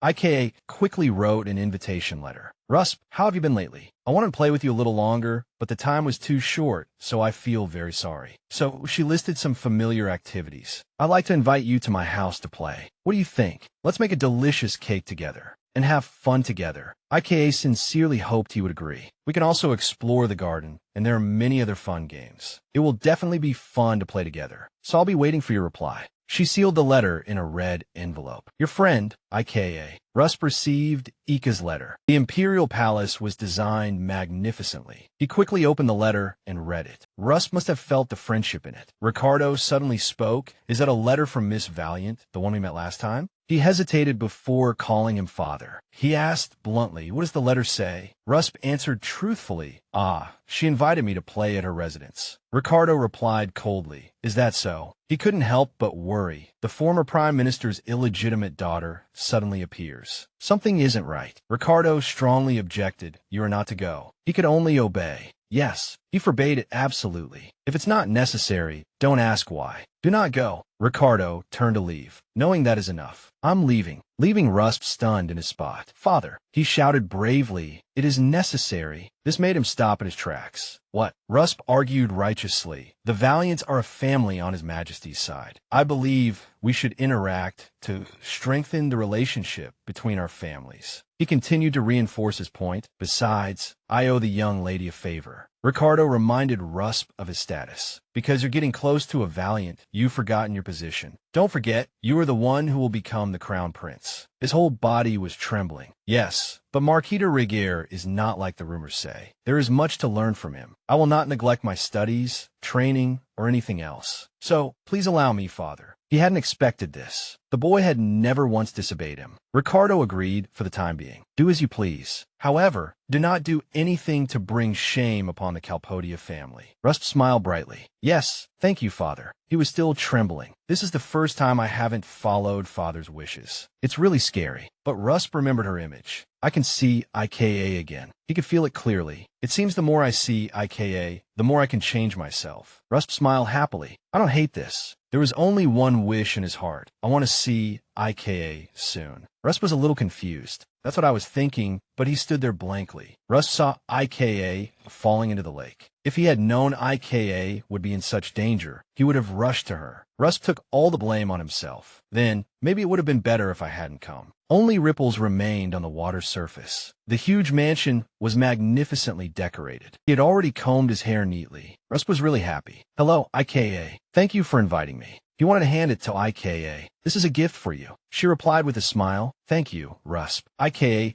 keenly noticed, but your hair. Rusp explained awkwardly. I said it was fine, but Cammy insisted. It looks strange, doesn't it? She praised Rusp's change. No, you look very handsome. It suits you very well. He smiled. Thank you, IKA. IKA grabbed Rusp's hand and started running. Rusp, have you ever made a cake? He didn't understand what she meant. A cake? She voiced her idea. Yes, we decided to make a cake together today. Let's take the cake we made ourselves and go on a picnic. The chef confirmed. The young master and young lady are already dressed. Right. IKA and he were both ready. Yes. Sophie didn't want to waste any more time. Hoo-hoo. Then let's start making the cake now. Rusp started decorating the cake. He carefully placed each strawberry on the cake. She was surprised by his ability to learn quickly. Wow, Rusp, you're so skilled. He didn't dare accept the compliment. No, everyone is at this level. IK wasn't very skilled. Instead of criticizing, Rusp encouraged her. Ika's cake looks very unique and impressive. IKA asked shyly, really? IKA had been watching him. Rusp, you have cream on your face. He didn't know what to do. Where is it? She suggested directly. Wait, I'll wipe it off for you. IKA got ready to help him. Hee there. Rusp's cheeks turned red. She had to call his name to keep him from ignoring Rusp. Sophie came to see the results. Young lady, young master, is the cake done? She thought she had missed something. Oh, it's not finished yet? Are there not enough ingredients for the cake? He quickly explained, no, it's just that I got cream on my face, so she helped me wipe it off. IKA also agreed. That happens a lot when making cakes. Sophie enthusiastically helped them. Here, I brought chocolate pins, strawberry pins, and vanilla pins. Don't forget to go on a picnic after you're done. She replied politely, okay. She gently suggested, young master, your hair is sticky. You should wash it first. Sunlight filtered through the leaves. Zinda organized a picnic in the forest with IKA and Rusp. She scooped up a piece of cake. IKA enjoyed the cake she had made herself. Huh. She turned to ask Rusp, it's delicious, right, Rusp? He nodded in agreement. Ah, it's really delicious. She had to admit it too. Haha, cake you make yourself tastes even better. Huh. Zinna asked to leave. Young lady, young master, I'm gonna get more drinks. You two have fun. IK, he smiled brightly at her. Ah, be careful on your way, Zinda. He was as obedient as she was. Thank you. She wanted to share her joy with her friend. All right, Russ, let me show you this. It's so pretty. Russ couldn't help but be curious. What is it? IKA showed off a small gift. Tajda, isn't it cute? It's a bag my mom made for me. She excitedly told many stories. I usually keep my important things in here. There's candy in here too. Russ took the candy IKA gave him. Thanks. IK suddenly noticed the scenery in the distance. There's a lake over there. Let's go play there. Before he could finish, okay, but playing too close to the lake isn't very. A black crow perched on a tree noticed her. It snatched the small bag. IK immediately chased after it. No, my bag. IK looked very worried. I can't lose it. The contract with you is inside. Russ shouted a reminder. IK, wait. Don't run too far. He accidentally tripped on a stone. Russ fell face first onto the lawn. He still tried to call her name. IK. Ika's small bag was caught on a tree branch. She stood by the lake. The bird let go of the bag, but why was it below the lake's surface? At this size, I should be able to get it. IKA reached for the bag. She urged herself on, just a little more. IKA kept getting closer to the branch. Just a little more. Her knees had already left the ground. Almost there. Unexpectedly, IKA lunged forward. Water splashed everywhere. She couldn't swim, so she sank into the lake. IKA quickly covered her mouth to keep water from getting in. It's hard to breathe. It hurts, but she couldn't breathe at all. Mom, uncle. It seemed IKA had given up hope of survival. She saw Rusp using magic. Rusp. IKA also opened her eyes wide to see clearly. She was very surprised by her current environment. I can breathe. He brought IKA out of the water with a bubble. She could barely say a word. Rusp. Rusp reached out and took Ika's hand. He comforted her gently. It's okay now. She couldn't believe her eyes. Rusp, did you save me? IKA and Rusp looked into each other's eyes. After being rescued ashore, she couldn't help but be surprised. Back on the shore, Ika's feet touched the ground. She held Rusp's hand tightly. He put his hand on his forehead. Ugh, this made IKA worry. Rusp, are you okay? She blamed herself. Does it hurt somewhere? Or is it because I brought you here? Rusp explained calmly. I'm Fina. I'm just a little dizzy. He formally confirmed. It was indeed me who brought you here. IKA hadn't expected it either. Really? She especially praised his talent. Rusp, you're amazing. How did you do that? No wonder there was always light coming out from around you. Rusp replied with a smile. That was using magic. IK thought simply, wow, magic. Isn't that something you only find in books? He hoped IKA would keep his secret. IKA, keep this a secret. Cammy said that people who can use magic are very rare, so it's best to hide it. Cammy had repeatedly urged, you absolutely must keep it a secret, young Master Rusp. He felt nervous because of this. I know. She understood everything now. Rusp has magic. Rusp agreed with that thought. It seems so. He returned the bag to IKA. Here, it's yours. She was also surprised. This is my bag. Rusp told IKA the reason he got the bag. I summoned it with magic. She hugged him. Thank you so much, Rusp. Rusp could understand because it was something very important to IKA. He looked a bit flustered. It might cause a commotion, so you must keep the fact that I can use magic a secret. IKA was also confused. What commotion? Rusp wasn't at liberty to explain that. She jumped in fright. IKA agreed without hesitation. No, you don't have to say it. I'll definitely keep it secret. My mom said that important people all have their own secrets. She smiled brightly. I want to keep Russ secret. He felt a little relieved. IKA, thank you. IKA was still so polite to Rust. I'm the one who should be saying thank you. He thought it was only natural we're friends. Saving you was the natural thing to do. Zinda ran to find them. Miss, young master, where are you? She quickly noticed them. That's Zinda's voice. IKA grabbed Rust's hand. Let's go, Rust. He nodded in agreement. Okay. She continued the conversation. Rust, you know what? I'll tell you a secret too. This made Rust curious. A secret? IKA shared innocently. My front tooth is loose, and my bottom row of teeth is a bit strange. Zinna knows about the loose tooth, but only you know that the bottom row is strange. She urged Rust not to let it slip. You have to keep this secret, okay? Zina said I'll have to get it pulled out later, but I don't want to, so I didn't tell her. He would naturally help IK. Okay, I'll definitely keep it a secret. She noticed them as soon as she saw them. What's going on? Why are the young lady and young master so happy? IKA refused to reveal.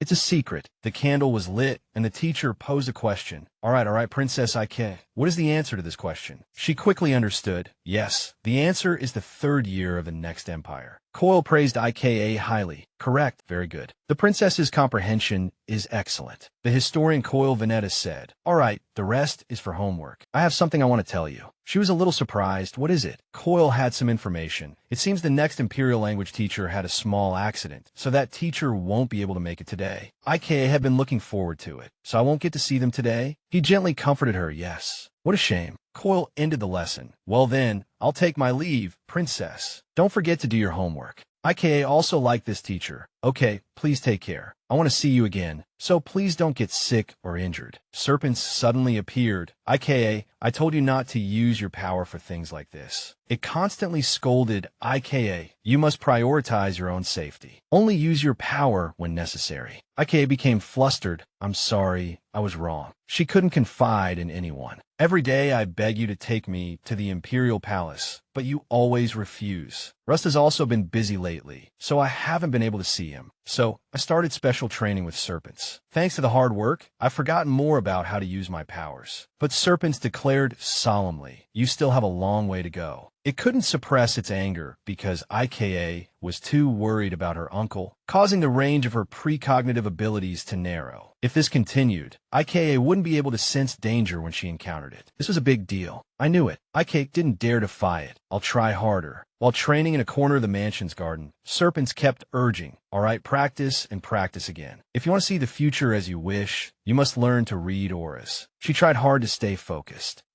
IKA understood its meaning. Yes, everyone carries their own aura. Let's go over there where there are more staff. Now, IKA, look, Serpent said meaningfully. She stood frozen. I don't quite understand. It could understand that this was still very difficult for the current IKA. As long as you practice little by little, you'll understand. IKA was full of confidence in herself. Okay, I'll do my best, sir. Her eyes widened aura. A servant greeted IKA. Good afternoon, Mississippi. She recognized the person, Leto. Leto was also quite curious. What are you doing here? Looking for something fun? IKA quickly denied it. It's not like that. Where are you going, Leto? He shared openly. I've completed the task the master requested and am on my way to submit the report. She saw in the paper. Oh, my name is written here. Leto answered knowingly. Yes, because this is the budget draft allocated to you, Mississippi. It's still hard for you to understand now, right? IKA wasn't surprised at all. I know about this. It's because of me, right? She wasn't happy at all. You're saying I've caused a financial loss to the family. That's why there's so many zeros, right? Leto didn't explain further. Yes. He couldn't help but laugh. The master is just teasing you. Would you like to take a closer look? Even if you wanted a golden carriage, miss, the budget wouldn't be used up. Please rest assured. I can't even cheer up. Not right now. A golden carriage. And then she saw it. What is this feeling? A red glow emanated from Leto. Leto felt very anxious. Miss, what's wrong? But IKA was unusually calm. Okay, I'm fine. She grabbed his wrist, preventing Leto from touching her. IKA ran away as fast as she could. Well then, see you later, Leto. He didn't understand what happened. Mississippi's serpents crawled out to ask for her opinion. IKA, did you see that? IKA initially confirmed.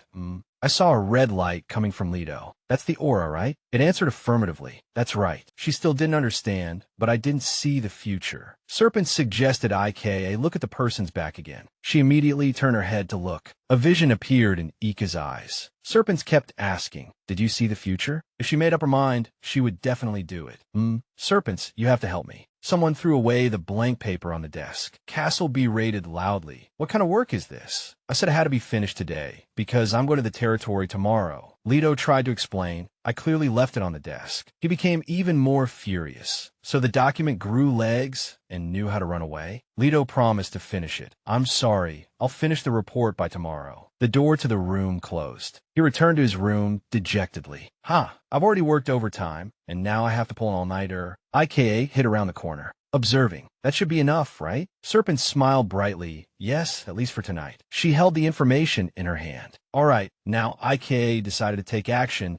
I try to stall for time. She came here to find him. Leto. Leto turned his face to the side. Yes, Mississippi. He knelt on one knee. You came in such a hurry. Is something the matter? For you. IKA happily accepted. Ooh, I'm gonna eat it. Castle had warned her before. Aren't you eating too many snacks? If you keep this up, you'll get cavities. She didn't look happy and expressed her opinion. No cavities. Mom said my teeth are very clean. Even the tooth fairy would just leave if she came. IKA handed over the important paper.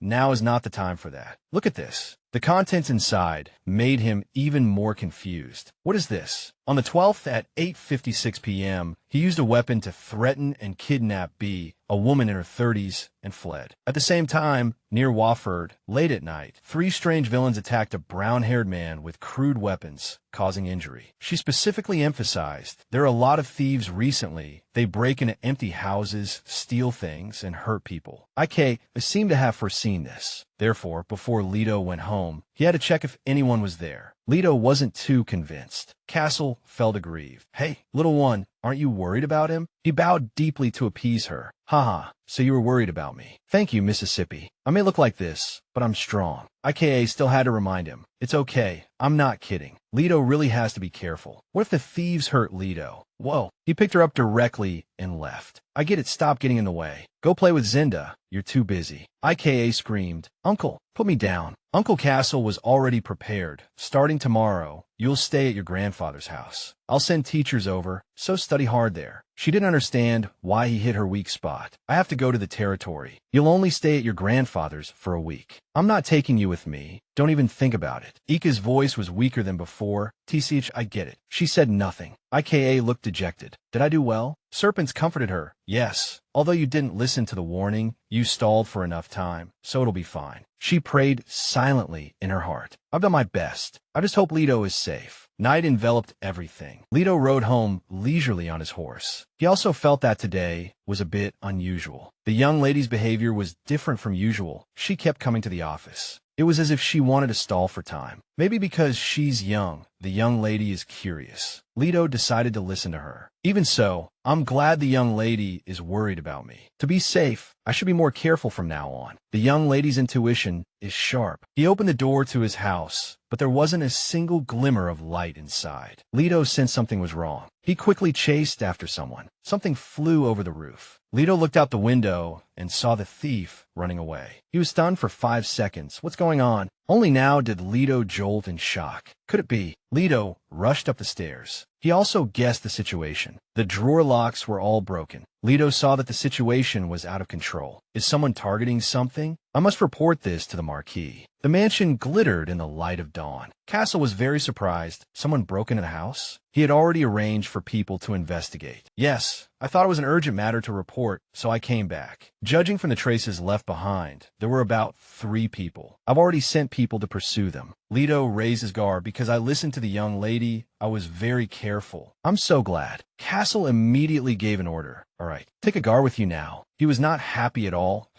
You deserve it for refusing when I told you to take someone for protection. Leto could only laugh awkwardly. Haha, I know you're worried about me. I'll take my leave then. Castle remained expressionless. There was a piece of paper in the cabinet. He skimmed the contents of the paper. On the 12th at 8:56 p.m., he used a weapon to threaten and kidnap B, a woman in her 30s, and fled. At the same time, near Orphaned, late at night, 3 strange villains attacked a brown-haired man with crude weapons, causing injury. In Ika's newspaper clippings, there were some strangely detailed parts. Castle pointed out the details. For example, thief was changed to strangers. He analyzed. Black hair was changed to brown hair. Woman was changed to man. Castle couldn't help but find it strange. One person was changed to 3 people. He thought for a long time. If you look at Ika's modifications, isn't it very similar to the situation of strangers breaking into Leto's house? But Castle couldn't say anything. He didn't dare to let his imagination run wild. Impossible, even if my niece is a genius. She couldn't be this amazing. Suddenly, Castle had a premonition, or she could see the future. The next day, at the Valiant Mansion, IKA smiled and greeted Grandpa. He observed from a distance. Here she comes again. IKA was very happy to see her grandfather. Grandpa's little princess. Castle, sternly admonished, "Ik, you're mumbling again. The teachers have been called here to teach you. Remember to study hard and not just think about playing." She couldn't help but be stunned. What? He continued to nag, and also, the previous imperial language teacher couldn't come because he was too busy, so I've replaced him with a new one. That's all you need to know. Ik, he could only obey. Tsh, I get it. He always doted on Ik, Grandpa's little princess. Don't be too sad. Grandpa will give you anything you want, okay? What do you want to play? Is there anywhere you want to go? Let's go to the toy store. Just you and me. Her eyes lit up. The place I want to go is. Castle whispered in Ika's ear, the Imperial Palace. She tried to argue. No, I didn't say the Imperial Palace. It's a royal carriage, a golden one. I want a golden royal carriage. Aelith nodded in agreement. A golden royal carriage, is it? The family carriage is indeed a bit dark. I understand. Ika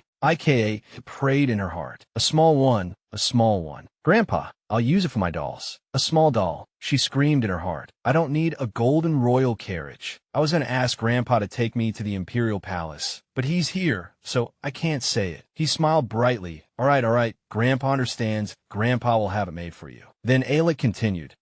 It seems your imperial language teacher has arrived. The person slowly walked towards Ika. She looked at the teacher. Huh? Logis formally greeted her. Greetings to Princess Ika. He introduced himself. I am Velpoi Logis, in charge of teaching the princess the imperial language. In the morning light, a voice began to introduce. I am Velpoi Logis, and I will be teaching the imperial language in place of Mr. Bavel. Logis said happily, please feel free to call me Logis, Princess. He asked her, do you know how to write the imperial script? Ika raised her hand high. Yes, I know a little. Logis praised. You're so skilled for someone so young. Please write down the words you know for me. Ika immediately agreed. Okay. She began to write. Mom is Syria. Grandpa is Isla. Ika wrote down the names of the people she loved. Uncle is Castle. She wrote diligently, then suddenly stopped, her expression horrified. She was stuck because she didn't know what to write next. How do you write the P in Rus? Please write my name as well. It's not the one I wrote wrong last time, is it? Logis spoke up when he saw her stop writing. It seems you're finished, let me see. He snatched the paper, even though Ika yelled, hey, I'm not done yet. Logis looked at the paper in his hand and commented, you only know how to write the names of your relatives. Because you're the Prime Minister's daughter, I had high expectations. It seems the Prime Minister did not teach you about character. Ika's eyes widened. She was nervous. Yes, and then she wondered, why did he mention my mother here? He gave her advice. You must work harder, so as not to bring shame upon the Marquis and the Duke who are looking after you. Serpents was displeased for Ika's sake. Hiss, what on earth is this guy talking about? I want to go and beat him up right now. After that, the lesson continued. Regarding the words about diligent teaching, Ika listened attentively. Someone came in from the door. Ika called out, Zinda. Zinda immediately asked, was the lesson interesting, miss? She walked in and suggested to the teacher, Mr. Logis, I think that's enough for today's lesson. It's time for the young lady's snack. Logis accepted with a regretful expression. Is that so? The young lady is a worthy person to teach. What a pity. He glanced at Ika. Go on, Mississippi. We'll see each other next time. Ika seemed uncomfortable with this teacher. Okay. Walking to the dining table, Serpents looked at her curiously. Ika, are you not going to say anything? Ika didn't understand and asked back. Say what? Serpents was fuming. About that teacher. Or Ika should go tell her grandfather that guy even mentioned Syria. I'm so angry. Ika was still focused on eating. I feel sad, but I do have my shortcomings. She happily accepted the idea. The teacher was just telling the truth. I'll work hard to make him praise me. Hearing this, Serpents didn't want to say any more. Since Ika had said so, then so be it. Even so, Ika, be careful. I smell something suspicious. Night fell on the Imperial Palace. In front of a portrait of Syria from her student days, someone softly called out, Syria. Isla is reminiscing. Compared to Castle, she was calm, but every time she got into trouble, it was a big deal, which was surprising. Even you, the one who ignored rumors and stood firm, suddenly disappeared. He recalled the first time he saw Ik, and then she suddenly returned, holding a small, red-faced baby in her arms. Syria, covered in scars, she raised her hand to greet him. Father, long time no see. Ayla was stunned by the scene. Syria, he began to ask all the questions from the day she disappeared. Why did you disappear without a word? What have you been doing all this time? Who is that child? Where on earth have you been for the past 2 years? Syria smiled faintly. I'm sorry, father, but I can't say. He gazed thoughtfully at his daughter's picture. Ayelet chided affectionately. You ill-tempered girl. Why did you leave before your father? You unfilial child. He picked up a picture frame. Even so, I will definitely protect Ika. Looking at Ika's scribbled drawing, Ayelet called out softly, Ika. Just then, a sound from outside made him turn around. Ika was hiding behind the door, calling out softly, Grandpa. Ayelet knelt down gently. Grandpa's little treasure. It's already dark. Why did you come here? If you want to have fun tomorrow, you have to go to sleep. Eat lots of delicious food and buy pretty clothes. Ika put her hands behind her back, hesitating. I have a place I want to go with Grandpa. Ayelet asked again, indulging her. A place you want to go? Tell Grandpa. Grandpa will take you anywhere. Ika stammered again.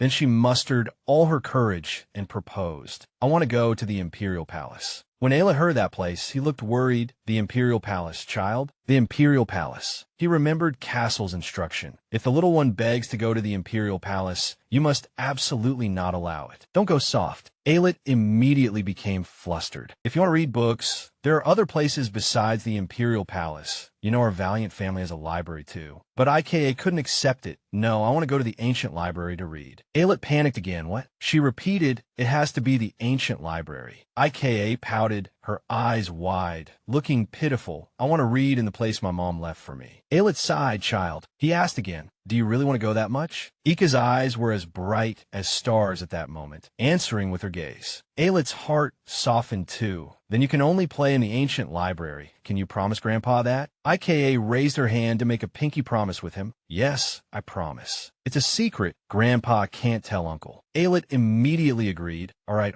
The next morning, Ika sat happily on a chair, humming a song. Zinna worried as she combed her hair. Miss, are you really going there? If the master of the house finds out, he might be furious. Ika was confident. It's okay. Grandpa promised not to tell Uncle. She quickly jumped off the chair.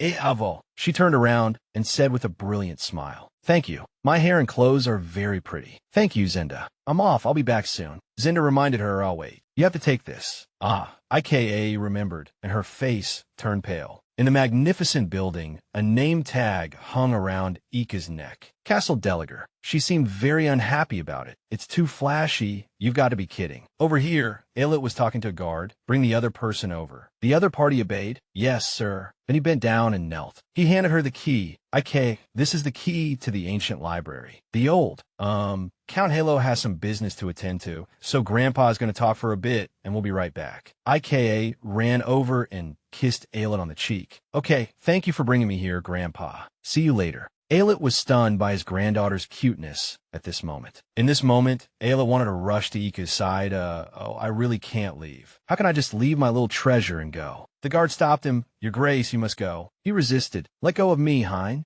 Ika also said her goodbyes happily. Goodbye, Grandpa, bye-bye. After arriving at the library, Zinda instructed, Miss, you can't sneak away, understand? Ika replied, I won't go outside. Serpents was also enjoying this place. Ika ran off. She asked Serpents on her shoulder, can you feel anything, sir? Serpents was excited. Lepus is here. Ika praised. You're amazing. You can even feel that. Serpents was spirited. Of course, the sacred relics are like my brothers. Suddenly, Ika stopped. She looked around. Now I just have to go in here. But Zinda was staring at her without blinking. I'm watching. Mississippi. Ika smiled faintly and waved. Ha ha ha. Ika consulted with her teammate. Zinda is staring at me without blinking. How do I distract her? Serpents had a plan. I have a way. Leave it to me. An invisible force caused books to fall, followed by the entire bookshelf, which startled Zinda. Oh, how did the books fall? Serpents reminded Ika, and now's the time. Go in quickly. She was a little flustered. Okay. She screamed as she entered the space. Ouch. Lepus also sensed the movement. Ika fell to the ground. Ouch. Why did I fall from above again this time? Serpents explained. Spatial teleportation is always like that. It's always changing. Lepus ran over happily. Quick, Ika. She also greeted it. Lepus, long time no see. Ika quickly explained, but I snuck in here. If I get caught, I'm dead, so I have to go back right away. I'll come back later. But it seemed Lepus had a way. No, don't go. I'll help Ika. It started to take out a book and flip through a few pages. But you're amazing. Lepus was also full of pride. The problem was solved, and then it wanted to know, can Ika tell me what's been happening during this time?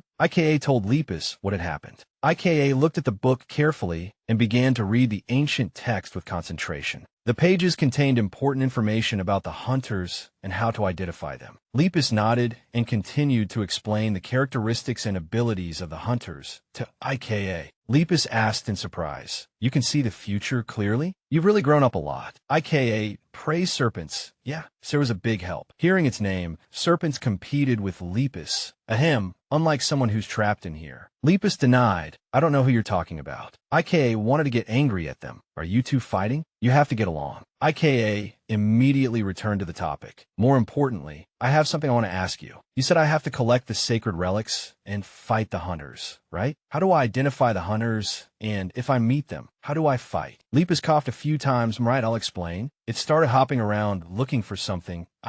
Wait a moment. Lepus came forward with a book. It introduced the book, which was bigger than itself, holding it in its arms. This is a book that explains the hunters. It's written in an ancient language, but with Ika's ability as an explorer, she can read it. Ika read the title of the book, The Predators, a book about the cruel predators. Predators, for hunters. Their instinct is to chase the aura of the sacred relics before they awaken their abilities. It's worth noting that, assuming you discover a sacred relic first, don't miss the moment when a chill fills your entire body, because that means a predator is nearby. Ika repeated the word, a chill. Lepus explained, Syria once said that when she saw a hunter or a trap, all her senses would focus on a single point. Lepus asked her, has Ika ever shivered or felt cold for no reason? Ika's face immediately turned pale. Could it be? She remembered that time Rusp asked her, Ika, what's wrong? But her feeling wasn't clear at the time. It's nothing. I suddenly feel a little cold. Now Ika understood. So that's what it was. It was the same at the party that time. She suddenly shivered. But why is it so cold? I feel like I've heard his voice somewhere. She immediately informed Lepus, I've had a similar feeling. Lepus immediately panicked. You've already felt it? It was a little surprised. It's too soon. Lepus comforted her. No, don't worry too much. If Ika's identity as an explorer had been discovered, something would have happened long ago. Although it's not very reliable, Ika has serpents now, so her senses will become sharper. Serpents immediately retorted, not reliable? I will definitely protect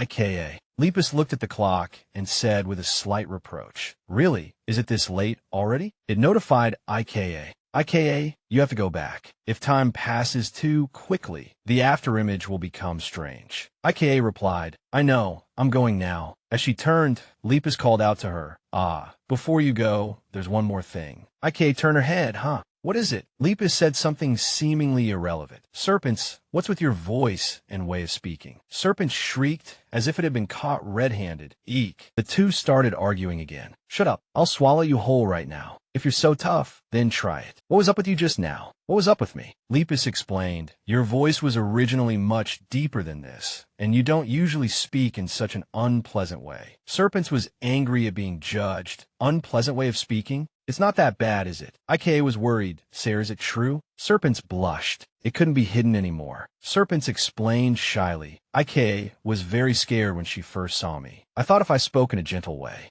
Ika wouldn't be so scared. Hearing this, Ika was surprised. She exclaimed, Sarah's voice is super deep. She was so excited. That's why Serpent spoke like that, because of me, even changing her voice. Ika started waving her arms. She held Serpents in her hands. Even if Serpents is big now, I won't be scared. Your voice is very, very cool now. Hearing Ika's words, Serpent's eyes sparkled. Serpents, just do as you please. It stammered shyly. I already knew. Ika finally returned to the library. She was happy with what she had gained today. I met Rusp and got more information, but their relationship doesn't seem very good. Is it because one is a snake and the other is a rabbit? Ika had already made a plan. Now, I have to hurry back before Uncle finds out. But things were not as dreamlike as she had imagined. She was startled by the person in front of her. A what? Castle was standing tall and straight before her. She cried out in panic, Uncle! Castle smiled, but his voice was laced with sarcasm. Well, so my lovely niece is here. Why is someone who's supposed to be at home here?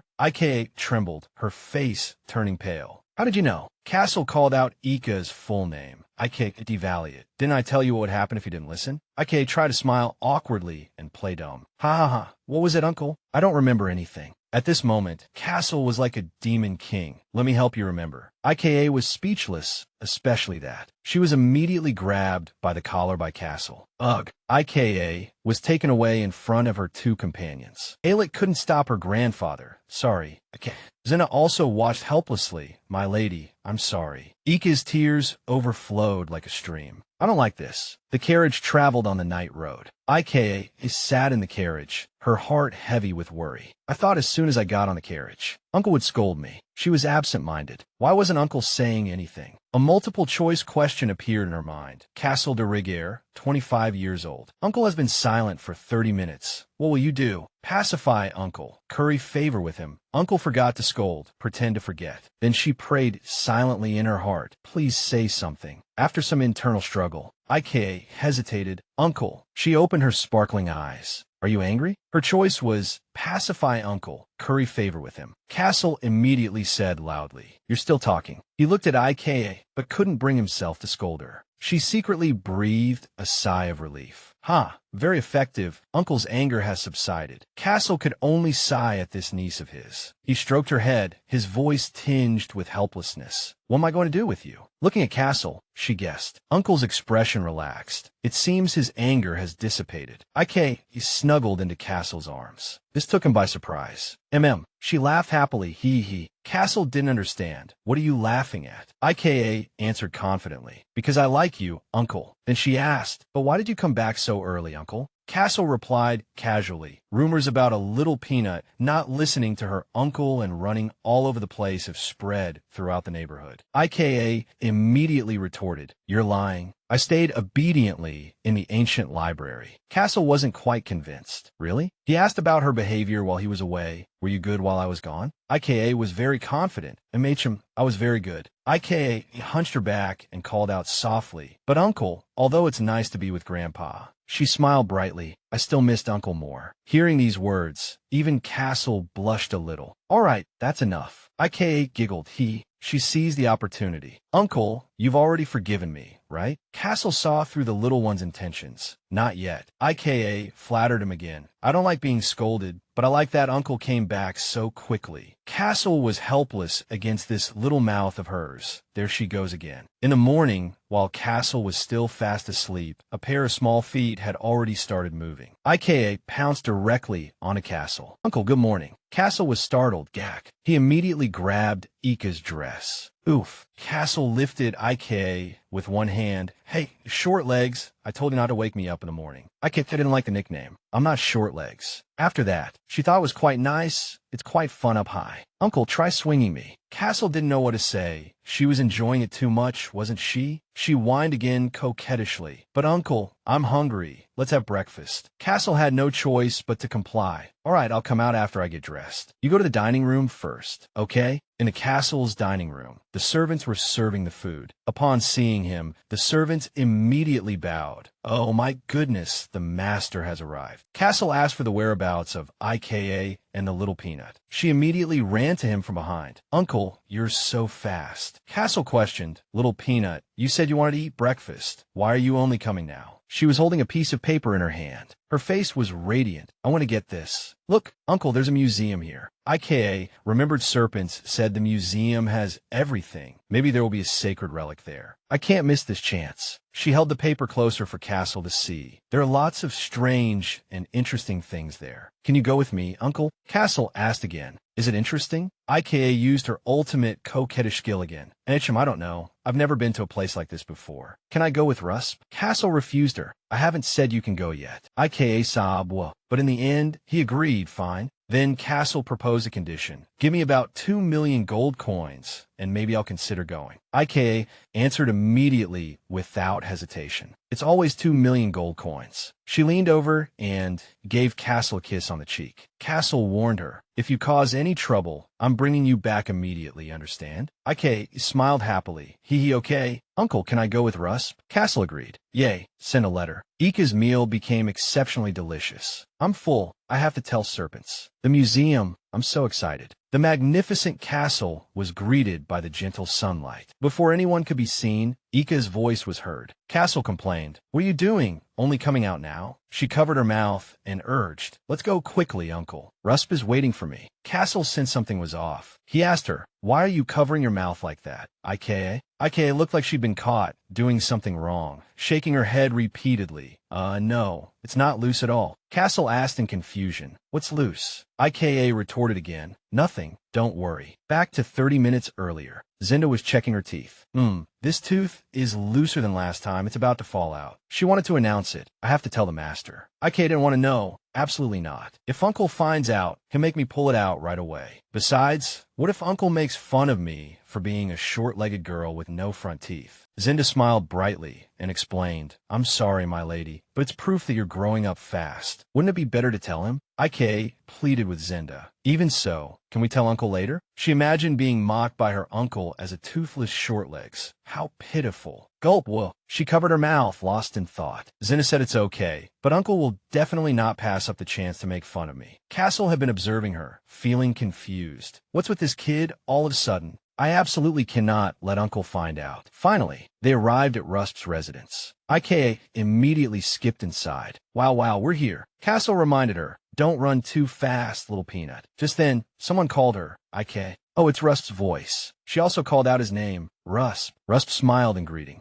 "Hello, Uncle." Ika grabbed Rusp's hand. "Long time no see. That outfit suits you well." Rusp blushed. "Thank you." Rusp's eyes sparkled, but Ika is much cuter. She accepted the compliment. Thank you, Cam. I also stepped forward to greet Castle. "Greetings to you, Your Excellency. Thank you for taking the time for my young master." Castle also replied, You've worked hard too." Ika gave Rusp a hat. There, she asked him, "Are you ready, Rusp?" He answered immediately, "Of course." Rusp put the hat on his head. Ika also put on her beautiful new coat. She pointed forward. "Let's go. We're going to investigate the museum thoroughly." Rusp followed behind. "Yes, Detective Ika." The two adults were still confused. "What kind of game is that?" "I don't even know." The two children arrived at the museum. Rusp called her name. Ika. Ika answered softly, "MHM." He looked at her with endless gratitude. "Today, thank you for asking me to come out." Ika stared blankly. "That coat really suits you." The two chatted happily. "Thanks. Rusp is very cool today, too." MHM. Castle was helpless against Ika's lively personality. "She's my niece, but she's not smooth at all." He instructed from a distance. "You two little peanuts, no messing around after you go in. Be quiet and don't cause trouble." She pulled Russ's hand, and they answered together. MHM. "Yes, Lord Marquis." After a while, the museum slowly appeared before them. Jewels appeared one after another. Ika looked at the novel items, her eyes wide with amazement. "Wow, the more I look, the more dazzling it is." "Ah, Rusp, look, it's the first time I've seen this kind of pattern." Rusp stepped forward and said excitedly, "I heard this is a ceramic head excavated in the East 100 years ago. And that one over there." Suddenly drawn by Ika's gaze, he turned his head. "Ika, why are you looking at me like that?" She asked curiously. "There's nothing written here. How do you know so much?" Rusp answered shyly, "My lady, I've explored this relic before." He stammered in embarrassment. "I've been studying the museum located here." She smiled brightly and praised him. Rusp, you know so many things." Before Ika could finish, Castle stepped forward and blocked her. She looked up at him blankly. "What are you doing?" Seeing that Castle still wasn't moving, Ika said, "Uncle, Russ can't see. Move back a little." Instead, he remained calm. "What moved back? You said it was just me before. I'm bored too. Let's play together." He closed his eyes and thought, this kid is not bad. Even so, he can't be taller than me. My niece is doing a good job. Gerard and Cam tried to explain with pale faces. "I'm sorry, my master is still immature." "Hey, let's go over there." I'll go too." "The young master is still young?" Haha. So that's what that person was like back then. Ika's antique discovery tour began. The museum tour begins. A knowledgeable guide is needed. She and Rusp stopped in front of an exquisite ceramic vase. Step 1. Observe the relic. "Wow, what was this used for?" "I heard it was used during festivals." Amidst the two children's laughter, Castle stood like a transparent man. Step 2. Experience the treasure. "Why am I?" He could only stand aside and watch, sighing. Step 3. The mouth of truth. Lying is IKA, be careful. The two children couldn't hide their excitement, talking about strange things. It's so fun. Thanks to Rusp's various explanations, the tour became more interesting. There are a lot of strange things, right? Step 4. End of the tour, share feelings. The boy next to her made a suggestion.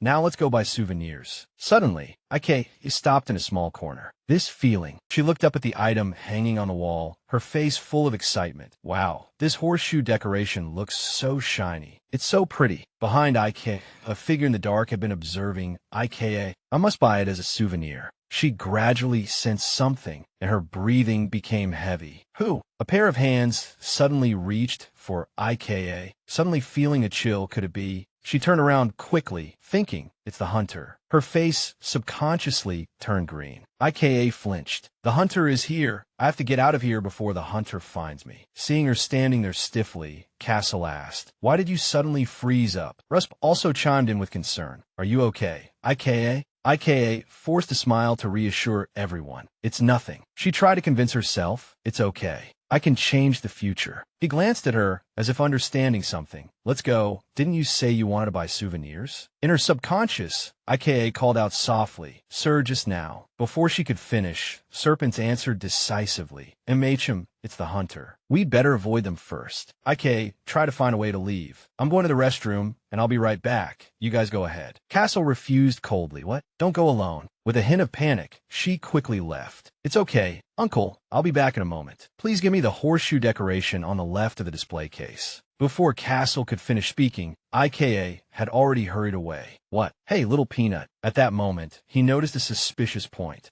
Sunlight filtered through the green leaves. Castle slowly picked up the horseshoe. Castle sighed, thinking, is that for real? When did that kid see it? There's a bunch of styles here, and that kid chose the ugliest one. Her taste is really unique. Behind him, Rusp was holding a similar horseshoe. He said softly, "Lord Marquis, I want this horseshoe decoration too." He glanced at him and asked, "What, you want to buy it too?" Castle looked dangerous, intimidating. This kid really doesn't know his place. Suddenly, a voice came from a distance. "Oh my, hello. Isn't that Marquis de Rigueur?" Ligia appeared. "Long time no see, Duke Deslin." Only then did he notice Rusp next to him. "Oh, the young Master Kelpodia is here too." He greeted politely. "Greetings to you, your grace, Duke Deslin." He stroked his chin and inquired vaguely, "Hello, young master. But I haven't seen the niece that the Marquis adopted recently." Castle retorted unpleasantly, "What does my niece have to do with you?" Ligia suddenly burst out laughing. Then he turned and walked away. "Ha, that's right. It has nothing to do with me. I was just curious. I have something to attend to, so I'll be on my way. You should bring your niece along next time." Castle said with a deep frown, "Next time, when I have something to take care of." At this moment, Castle's heart was filled with displeasure. What was that old snake doing at the museum? Just making people upset. The gentle afternoon sun shone down quietly. Castle and Rusp were enjoying ice cream. Suddenly, a shout was heard. "Uncle, Rusp." He replied calmly, "What took you so long? I thought you fell into the toilet." Ika's eyes lit up as she looked at the ice cream bar. It was a bit difficult to get out. But where's mine?" Rusp quickly answered, "Here, I already bought one for IKA." IKA couldn't hide her joy and said, "Wow, thank you." Castle suddenly asked, "Little Peanut, did you forget something?" IK suddenly remembered and replied,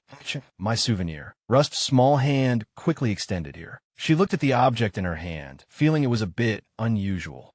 It was sparkling in the display case just now. Or is it because the future has changed? That's why it became like this? The attendant next to him had been waiting. "I have prepared the carriage." Suddenly Russ called out softly. IK answered naturally, her eyes on him.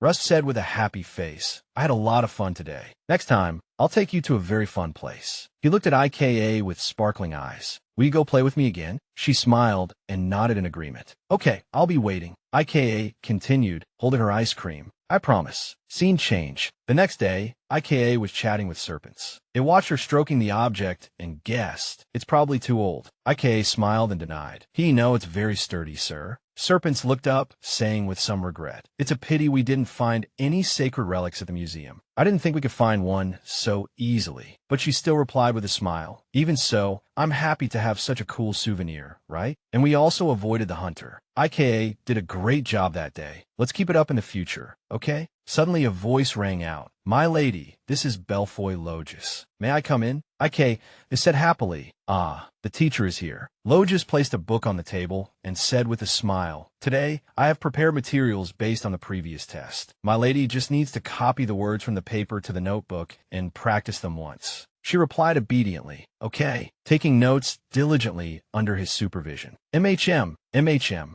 Logis suddenly placed his hand on the book and said casually, Come to think of it, I heard that the Prime Minister was close with His Majesty the Emperor. Her eyes widened, and she continued proudly, Yes, the Emperor and my mom are on good terms. He asked suggestively, My lady must have met His Majesty the Emperor before, right? Ika answered naively, Yes. Unconsciously, when Logis mentioned this, Ika felt uneasy. What's going on? Why is he suddenly asking this? The horseshoe in her heart seemed to sense the uncertainty. Logis stroked his chin thoughtfully. So you met His Majesty the Emperor before, huh? At this time, Ika was also very confused in her heart. Why is he asking this? Serpent suddenly shouted, I can't say no. Ika understood tacitly. Sir, got it. She quickly answered, I've never met him. Logis still pressed on. You've never even received a letter? The serpents next to her prompted further. Say no to that too. She did as told and replied, never. At this moment, Ika's body was stiff, thinking, what does my mom's business have to do with the lesson? Why does he keep asking? Logis muttered an inaudible sentence, more naive than I thought. After that, he asked somewhat hastily, Then, is it possible that the Prime Minister? Ika raised her voice and interrupted him. Teacher, she said decisively, what does my mom's business have to do with the lesson? Logis's face turned pale, not expecting this kind of attitude from her. TSK, I was too complacent because she seemed dumb. I didn't expect her to be more sensitive than I thought. He tried to cover it up and explain, Ahem, it's not related to the lesson, but chatting back and forth is also part of learning. My lady will also be attending social gatherings, right? Ika replied calmly. Social gatherings? I've never attended one. Logis explained suggestively. Ah, some people start late, so you don't have to feel embarrassed. She felt confused in her heart. Is this something to be embarrassed about? He tried to induce, I can't. Don't you have the talent in me here? Social gatherings or anything else? If you feel worried, I hope you can tell me anytime. To prepare for social gatherings, I'll have you memorize poetry next class. The serpents next to her said, unhappily, I think this teacher talks too much nonsense. He doesn't even bother to teach the imperial language. At this point, she was also tired and agreed, that's right. Sensing that the situation was out of control, Logis quietly left. He sighed in relief. Taking care of a child is not easy at all. Logis thought smugly. Even so, it seems the Marquis hasn't noticed my actions yet. He was still plotting. If I find evidence that she is the Emperor's illegitimate daughter, that person will praise my merits. Until then, let's continue the act. After a while, a shout was heard. Ika? Serpent suggested unhappily. Talk to an adult. I told you to be careful. That teacher is really weird. Ika gently stroked its head to comfort it. I'm fine. Don't be angry. If Serpents gets angry, your eyes will turn redder. Is that important? Serpents replied resentfully, but I still feel something is wrong. Okay, I'll talk to Zenda tomorrow. Suddenly, a certain blurry figure appeared. As if sensing something, Ika suddenly stopped. The corner of her eye twitched slightly. Ika sat up abruptly and asked, Sir, did you hear something just now? Serpents hadn't heard anything and asked back, what's wrong? She recounted excitedly. The sound of hoofs. Sorry, didn't you hear the sound of hoofs? Where's my uncle here? You didn't mishear, did you? It was still skeptical, not believing it. Even if uncle came, you wouldn't be able to hear it from here. Ika still affirmed firmly, but I really heard it. I thought uncle was here. I got excited for nothing. Serpents brushed it aside and said, It's time to sleep. What are you still talking about over there? Lie down quickly. She replied somewhat sadly. Well, I know. With that, she fell asleep in the quiet space. The figure of a white horse suddenly appeared. She vaguely imagined its figure. What is it? The sound of hooves again. Is uncle here? Ika opened her eyes blurrily. She sat up in a panic. The horseshoe on the table suddenly lit up. A voice came from within the horse's blood. Ika woke up the still sleeping serpents. Sir, wake up. It answered sleepily. Ika, what's going on? Before Serpents could finish, it suddenly opened its eyes wide. This light. Serpents looked at the horseshoe excitedly. Isn't this a powerful aura? I thought it was just a souvenir. I didn't expect it to be a sacred relic. It asked doubtfully, can I go and awaken it? She answered naively, MHM, I don't know, but we have to know the name. IKA held up the horseshoe, and its light gradually faded. Ah, the light is gradually disappearing, she said with disappointment. If we go to the ancient library, we can find the relevant name, but I don't know if Uncle will allow it. Serpents agreed happily. All right, this is the first sacred relic, so IKA must awaken it. Perhaps no explorer has ever been able to find a sacred relic so quickly, before IKA could finish. But she suddenly turned her head.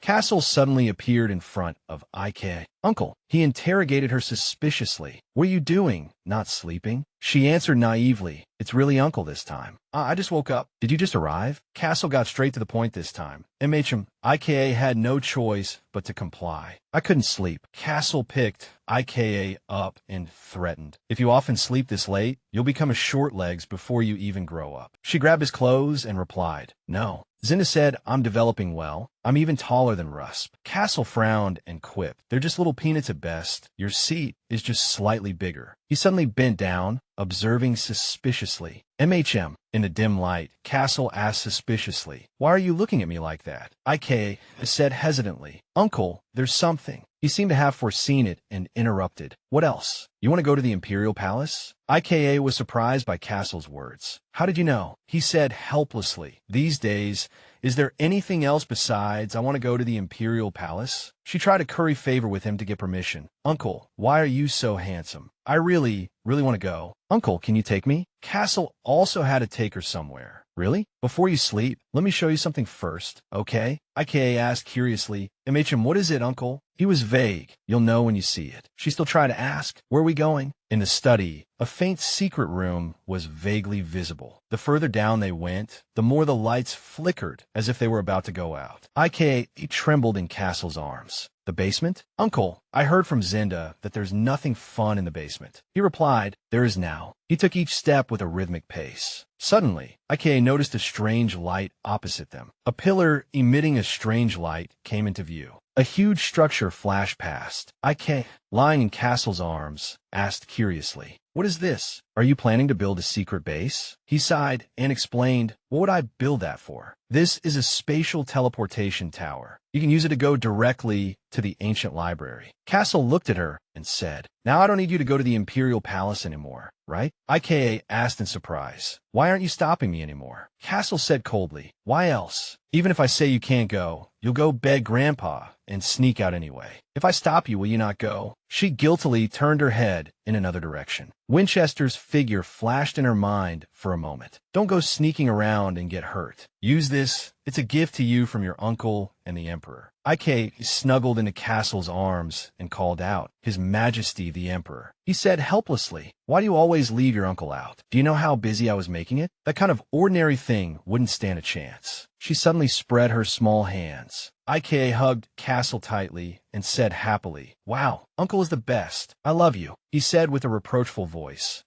You only love me at times like this, right? She pouted, gave Castle a kiss on the cheek, and denied, no. I love Uncle every day. IKA snuggled in his arms. Now, I will listen to every word you say. Castle rested his chin on her head, thinking, this is better because it's safer for IKA this way. A few days ago, an ordinary day at the Imperial Palace. Winchester sat majestically on the throne and said, it seems someone is targeting IKA. Not far away. Castle sat on the sofa and answered in a low voice. That's right. He recalled Syria's bloody death, and his heart suddenly tightened. First was the carriage incident. She went with Syria. Castle remembered. Regarding the intrusion a few days ago, 2 intruders entered the Valiant residence at that time. The person's appearance was extremely frantic. Winchester's gaze gradually turned cold. The teacher who had recently been teaching IKA the Imperial language died in an accident. He said gravely, I promise Syria, but for Ika's safety, I want to install the teleportation magic tool as soon as possible. Whenever IKA is in danger, she can escape to the Imperial Palace at any time. Suddenly, Winchester turned to Castle and asked, "What do you think, Castle?" Back to the present, Ika's excited voice rang out continuously. Wow. She widened her eyes in surprise. Uncle, can I really go to the ancient library right away? Castle, following silently behind her, replied. That's right. He added in a low voice, but it's too late today. I'll teach you how to use it tomorrow. Hearing this, IKA pleaded, can't we do it now, Uncle? I'm helpless against you. Castle stepped forward, pointed to a spot, and said, watch closely, little peanut. She nodded, okay. He pressed a spot, and a small switch immediately appeared. Immediately after, the formation was activated. Wow. Afterwards, Castle slowly guided her. All right, now go stand in the center. Okay. Suddenly, a voice came from behind. Is there any problem with the teleportation? IKA looked blankly at the person in front of her. Your Majesty. Winchester narrowed his eyes slightly and said, hello, IKA. Have you been well lately? Listening to Winchester's words, Castle sighed silently. I heard Castle loves you so much that he wouldn't let you come to the Imperial Palace. Castle has already explained it to me. After speaking, he stepped forward and stroked Ika's head. Now that we have the magic tool connection, it can help IKA travel back and forth easily. From now on, you can come whenever you want to visit the library. Yes, thank you. Winchester said gently, books are wonderful. If you feel hungry, come eat with me. I also hope we have time for tea together. I prepared snacks that you like. Ika's eyes lit up. She asked sincerely, are there cupcakes too? Of course. Would you like to go a little later? Many delicious dishes were laid out on the table. Wow. Ike cupped her face and said happily, is this heaven? Winchester was very pleased with her reaction. He laughed happily. Ha, look how happy you are. Doesn't Castle let you eat? IKA replied in a low voice. Uncle said I'll get cavities, so he doesn't let me eat them. Mentioning this, she said excitedly, anyway, I'm going to eat a lot. Winchester obliged. Eat as much as you like. IKA quickly picked up a large piece of cake. At that moment, IKA forgot something important, which was that her teeth were no longer complete. It's looser than before. After finishing a cup of tea, Winchester slowly asked, IKA, what's wrong? Why have you stopped eating? IKA covered her mouth tightly, and her face paled a little. Winchester seemed a bit worried. MMPH. At this moment, IKA, with tears streaming down her face, said indistinctly, there's blood in my mouth. Hearing this, Winchester was terrified, and his face immediately darkened. What? He rushed over to check on her. Royal physician. Call the royal physician. Quickly. Your Majesty, I'm fine. Winchester asked again anxiously, are you really okay? Or was there something in the cookie? IKA replied shyly, her eyes shut tight, stammering. My tooth fell out. Winchester didn't react for a moment. Then he repeated, a tooth? As he spoke, Winchester covered his face, forcing a smile. That's right. You're at the age for losing baby teeth. IKA looked at him blankly. Is your Majesty happy because my tooth fell out? Sorry for scaring you. IKA. Then Winchester stepped forward, handed her a handkerchief, and said, take this to stop the bleeding. We must call Castle over quickly. Yes. Hearing this, IKA immediately panicked. No, Your Majesty, don't call Uncle. He asked in confusion why. Don't you like Castle? After all, it was a secret. IKA clutched the tooth in her hand. IKA said to herself in her mind, I have to get rid of the evidence. I can't let Uncle know. Thinking this, IKA was about to rush out to dispose of the little tooth. Hey now. Seeing this, Winchester moved to stop her. All right, IKA, if you're going to throw it away, let me throw it away for you, okay? The little girl explained in a fluster, this is a secret between me and Uncle. Winchester immediately negotiated. All right, let's go to the infirmary first, okay? Okay. The afternoon sun gradually set. Castle said in a low voice, I'm leaving now. Winchester glanced behind him and said, by carriage? Castle nodded and replied, little Peanut hasn't been to the Imperial Palace in a long time. I'll take her for a look around. IKA, covering her mouth, said gently, please take care, Your Majesty. Hearing this, Castle sighed helplessly. Is this child in such a hurry? Wasn't she just clamoring to come to the Imperial Palace earlier?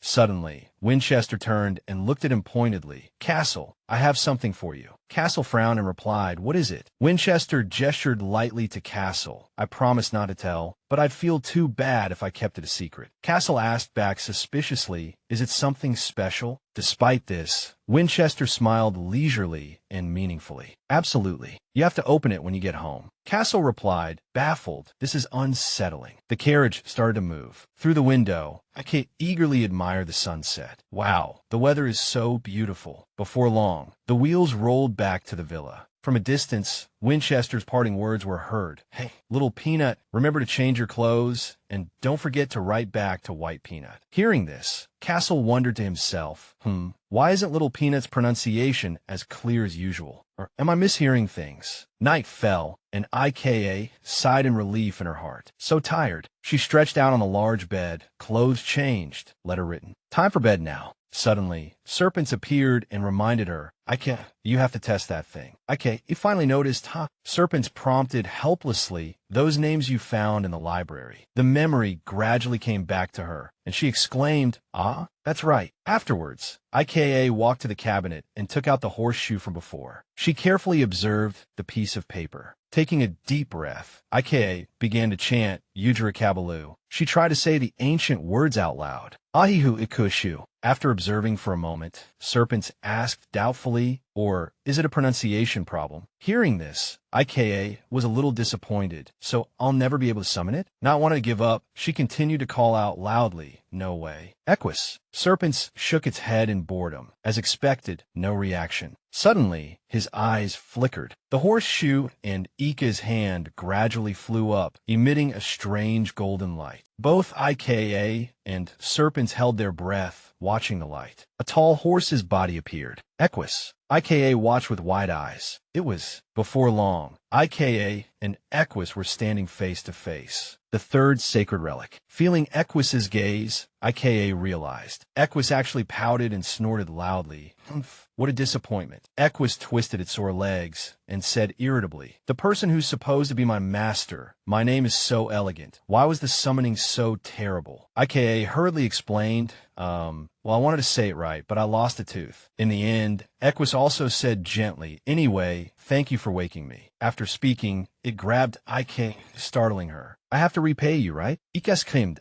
Serpents, who was nearby, was also startled. A bewildered IKA. Equus got into a ready stance. IKA sat on its back, her face pale at this point.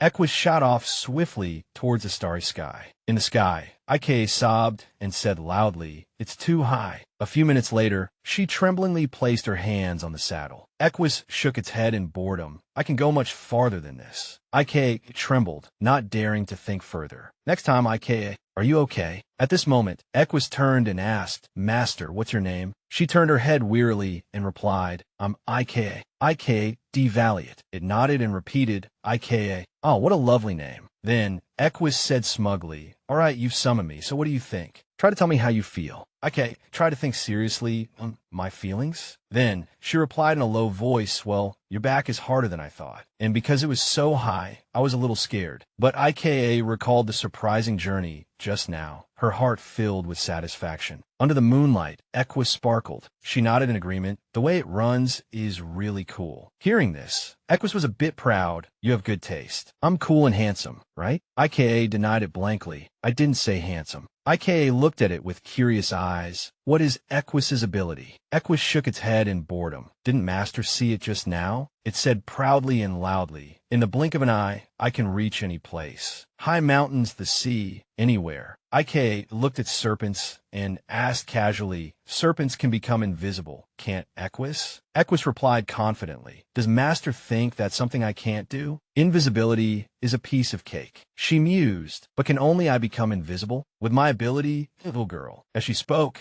IKA denied it to herself, "Not at all." Equus raised its head and replied, "That's how it is." Finally, it nodded and added, "The greetings are over. I will return inside the horseshoe as usual. If you need me, call me. Even if you don't need me, you can still call me." And so, Equus turned into a stream of light and returned to the horseshoe. It's gone. Serpents sighed helplessly. "That name is very unusual." He then turned to praise IKA. "Anyway, you found the third sacred relic. IKA, you're really amazing. She smiled and replied, well, I think I'm a little cool. You did well. It's late now. Hurry up and sleep. MHM, good night, serpents. In the study of the residence. Castle read the letter in his hand thoughtfully. To Castle, my dear friend. Gerard stood to the side, pursing his lips to hide a smile. In the carriage, you didn't open the bag to look, did you? For Ika's sake, I hope you didn't do something so regrettable. On the table was a small, already opened bag. Inside was the small tooth IKA had lost. Inside the bag is Ika's baby tooth. The child wanted to keep the secret of her lost tooth from you.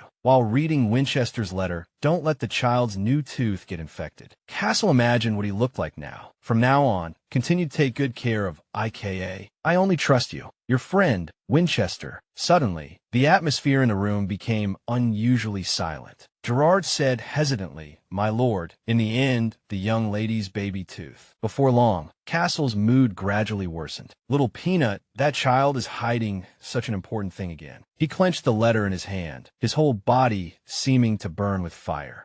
From now on, I will cast a magical preservation spell on this baby tooth. Tell the chef to prepare soft food for the child. Hearing this, Gerard quickly left. Yes, I understand. As he walked, he hummed a little tune. Unexpectedly, Gerard caught a glimpse of a familiar figure. He couldn't help but twitch the corner of his mouth slightly. So you were here. Immediately after, he rushed up and hugged Zenda from behind. Sister, she was startled. She turned her head and pinched Gerard's cheek. You? Why would you call me that in a place with so many people? Gerard immediately struggled and said, there's no one here. I even cleaned up the scum outside. You should praise me. Hearing this, Zenda was also suddenly surprised. You mean the guys who attacked the valiant residents? Gerard rubbed his swollen cheek and said, although I didn't catch any of them, it was enough to teach them a lesson. What would happen if they dared to target de Rigueur? Suddenly, he remembered something important. His eyes lit up. More importantly, I have excellent news. Zenda replied unenthusiastically, what news? Gerard took Ika's small tooth out of small sachet. Tajda, the young lady's baby tooth, fell out. Zenda couldn't help but lean in for a closer look. Goodness, when did this happen? The last time I checked, I saw it was about to fall out. Wow, look at this little tooth. It seems it fell out while she was eating dessert at the Imperial Palace. She was taken aback and realized, so the master knows about this too? The young lady looked very worried. Gerard nodded in confirmation. He's enduring it with great difficulty. But he probably plans to pretend he doesn't know. As he spoke, he recalled Castle's gloomy face from earlier. The master is so gentle with a young lady. Who would have thought he's the rumored mad dog? Coincidentally, Zenda couldn't help but laugh when she heard this. He really is a mad dog. He was just angry earlier, and it made my whole body tremble. She added happily,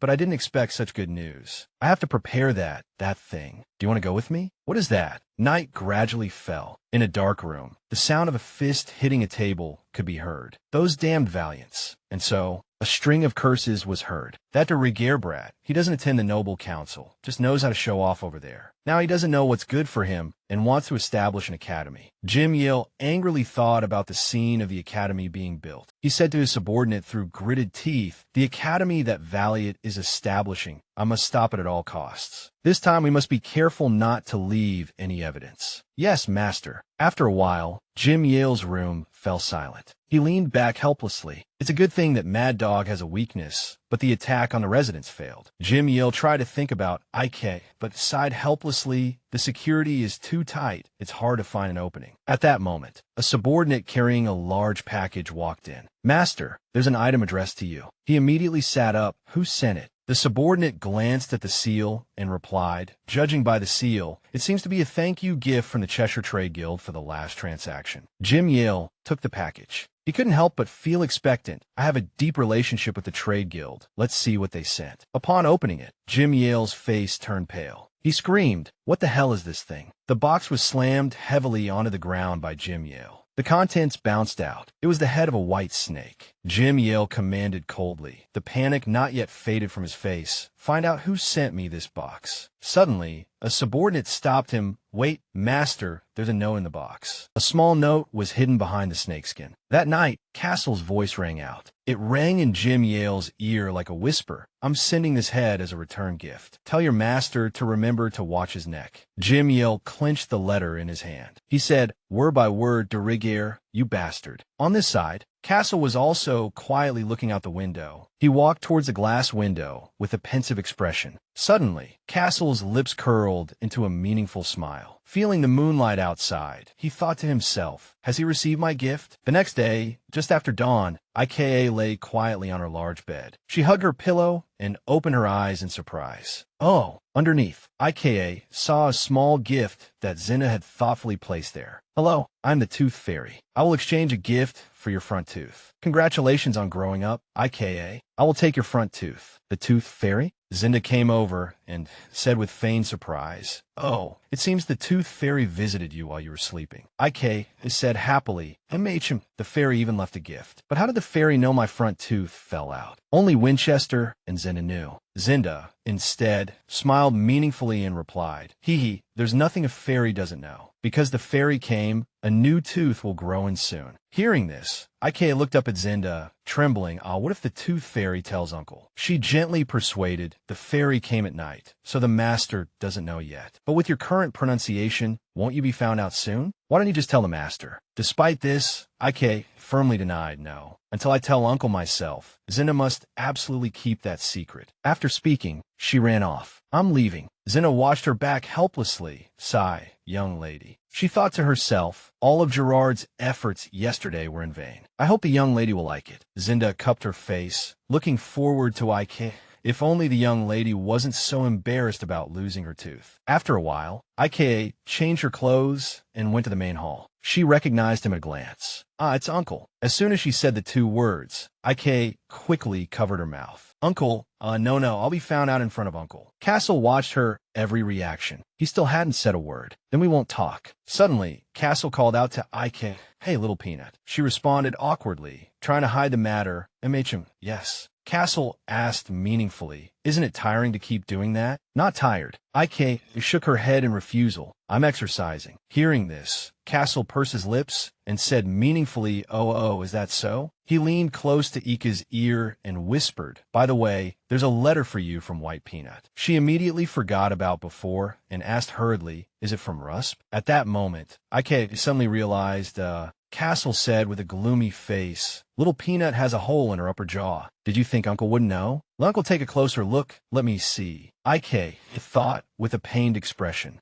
Eek. Both His Majesty and the Tooth Fairy kept it a secret. So how did Uncle know? Is he a ghost? Castle, on the contrary, looked at her excitedly. The tooth is completely gone. Ika was too embarrassed to know how to answer. Well, seeing this, Castle seemed to understand and didn't press further. Suddenly, he placed his hand on Ika's head and stroked it. Did it hurt when the tooth fell out? She looked up with wide eyes.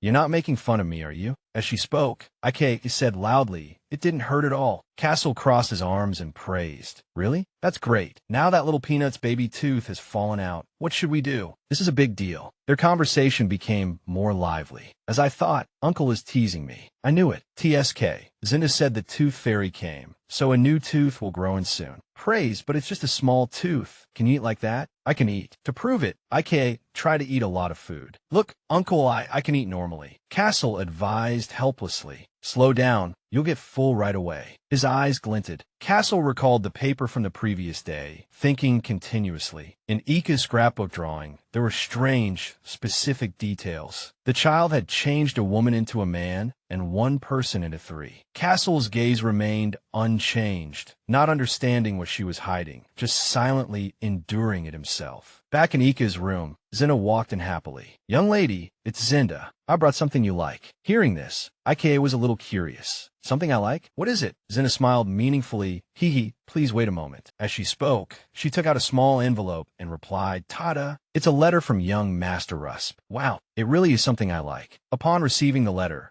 Ika immediately smelled a familiar scent. The letter smells so nice. Yes, it seems the young master used perfume. Zinna then turned to her and said, I've also taken care of the matter the young lady entrusted to me earlier. Really? She took out a small horseshoe necklace. Yes, that's right. I had the horseshoe ornament made into a necklace. Ika happily let her put the necklace on her neck. Wearing it like this, I won't be afraid of losing it. MHM, she replied with a smile. Thank you, Zinda. Immediately after, IKA opened Rusp's letter. After reading a paragraph, she suddenly blurted out, "Ah?" IKA called out to Zinda in disappointment. She observed for a moment, then asked cautiously, "Young lady, what's wrong?" IKA lamented sadly. Rusp has to return to his territory with his father, so it seems he won't be able to write for a while. She looked up at Zinda and asked softly, "Is it far from here to the Marquis of Calpodia's territory?" It's quite far, young lady, because it's located between the Wapodia and Tori territories." Hearing this, Zinda told IKA that the place was as vast as Castia. The Marquis de Rigueur's territory, I've even heard that it snows for a whole week, even in summer, so it's very cold. Castia is in the far south, so it's warm even in winter, right? And Tori is in the far north. The sun rose higher, casting a warm golden light. Hick, so that's how it is. IKA saw the small flowers in the letter and said excitedly, "Ah, there are flowers in the letter too. Goodness, they're so pretty. The purple one is a lilac, and the yellow one is a primrose." She read every stroke with deep affection. They are flowers that bloomed in the residence's garden, and it took a long time to dry them. IKA thought, imagining Rusp's figure. Maybe Rusp dried them himself and sent them to me. Zinda took the letter. "This is a gift that contains the young master's heart. I will preserve the flowers so they don't get damaged." IKA asked curiously, I want to send him something too. Do we have enough time now? Zinda thought for a moment, then said hesitantly, "I'm afraid there isn't enough time to dry flowers. Why don't we make pressed flowers next time? For now, let's prepare another gift. What do you think?" IK has suddenly lost a bit of her joy. Another gift? Zinda immediately had a good idea. For example, since Calpodia is a cold place, the young lady could buy a fur hat or a scarf. IKA looked at her with wide eyes. "That's a great idea." Rusp said he's leaving next week. We can probably get it ready before he leaves. As she thought, she imagined Rusp wearing the clothes she sent. Should I choose a white or a purple hat? But either color would suit him. IKA looked forward to their future together. When Rusp comes back, the two of us will make flowers together. On the table was the unfinished letter. She hadn't finished writing it. I'm already so excited. Suddenly, Serpents appeared and reminded, "Writing letters is fine, but I can't." "You haven't forgotten that we decided to practice controlling your power today, have you?" At this, IKA seemed to come to her senses and replied, "Of course." Serpent said imposingly, "Understanding the colors that symbolize danger is important, but only when you practice drawing the aura into your body will IKA see the real danger and no longer just those fragments of the future. Understand? How much longer is IKA going to save those maids?" Hearing this, IKA hesitated for a moment, then replied, "But when I see those people getting hurt, should I just stand by and do nothing?" Serpent agreed decisively. "Yes, stand by and do nothing. This is why I'm saying this for Ika's own good." He warned in a low voice, "IKA has not yet fully utilized my power. If you keep focusing on small dangers, IKA will miss the bigger ones." As he spoke, Serpents tried to persuade IKA, "You were born with the power of a seeker. If you don't observe selectively, Ika's life could be in danger." She sighed helplessly. "I understand, my lord." Serpents began to guide IKA. "All right, controlling the power is still too difficult, so for now I will choose the future I see to show to IKA." She looked up at him in surprise. "You can even do that? That's amazing." Unexpectedly, Ika's voice became resolute. Even so, you have to show me the future where he is in danger, just like last time. Because the reason I originally came here was to save my uncle." Serpents listened silently to her every word. "I will protect the people I love, and I will also protect the person my mother once loved." In the end, he also relented. "I understand." IK smiled brightly and replied, "MHM, you must. You promise." She held out her pinky finger in front of Serpents and said playfully, "Come on, let's make a pinky promise right here." Suddenly, Serpents became flustered. He extended his thin snake tail and tightly drew her hand. Just like that. Immediately after, in a dream, IKA was running urgently. I thought Serpents would keep his promise. Suddenly, she froze on the spot. In front of IK, Castle was in a deep coma, silent and still. "Uncle." Back in reality, her voice rang out again. "Let's make a pinky promise right here." IKA was imitating Serpents' action. She realized Serpents was a liar again. Suddenly, the space in the room became silent. "Serpents, what are you saying?" Ika's whole body stiffened. She asked softly He's going to get hurt, so don't be too surprised. Serpents frowned tightly and didn't answer. He tried to comfort her. I'm sorry, I can't, but he didn't die. He was just a little injured. Before Serpents could finish, IKA shouted, "My lord." Her eyes suddenly stung. She said through tears, "You're a liar. It's one thing for other people, but you have to show me things about Uncle. I always tell you I'm going to protect my uncle." Serpents explained gently. Doing this was also for Ika's sake. Even so, Ika's anger did not subside. "My lord, don't talk to me," she said loudly. "I don't want to talk to you for a while." Serpents explained dejectedly, "IKA, because you didn't reveal to me." In the silent night, IKA rushed out. As she ran, she worried in her heart, "Uncle, Uncle." By now, her eyes were filled with tears. What if Uncle is seriously hurt? Uncle. Suddenly, Gerard appeared outside the study. IKA was startled and fell backward. "Ouch," Gerard asked worriedly. "Miss," he quickly reached out and asked, "Are you all right?" Despite this, IKA ignored Gerard's question. "Gerard, where's Uncle? Hasn't he returned yet?" He answered suspiciously, "That's right." Gerard gently comforted her. The Lord hasn't returned yet. More importantly, miss, it's time for bed. Shall I escort you back to your room?" IKA ignored his words instead. Didn't you go out with Uncle, Gerard? Why did you come back alone?" Observing his reaction, IKA gradually realized that whenever Gerard lied, his expression would usually turn strange. "Because I was in a hurry to use the washroom." Clearly, he was hiding the fact that Uncle had already come home. IKA ran inside. She said resolutely, "Enough, I'm going to Uncle." Gerard couldn't react in time and shouted anxiously, "Miss, wait." In the huge mansion, IKA took small steps toward the study. She recalled her previous conversation with Castle. "If you come back, come to the office right away. You're busy, so play with me. Uncle, you must be in there." Then IKA silently peered inside. Inside the room, Castle was alone, bandaging a large wound. It really was Uncle. Over here, Castle was still calmly changing the bandage on the wound. "Gerard, you're back. Is the little one asleep? If that child wakes up, don't let her come down to the second floor. Bring another roll of silver bandages." IKA cried out in despair, "Uncle." Hearing the voice, Castle was startled and turned his head.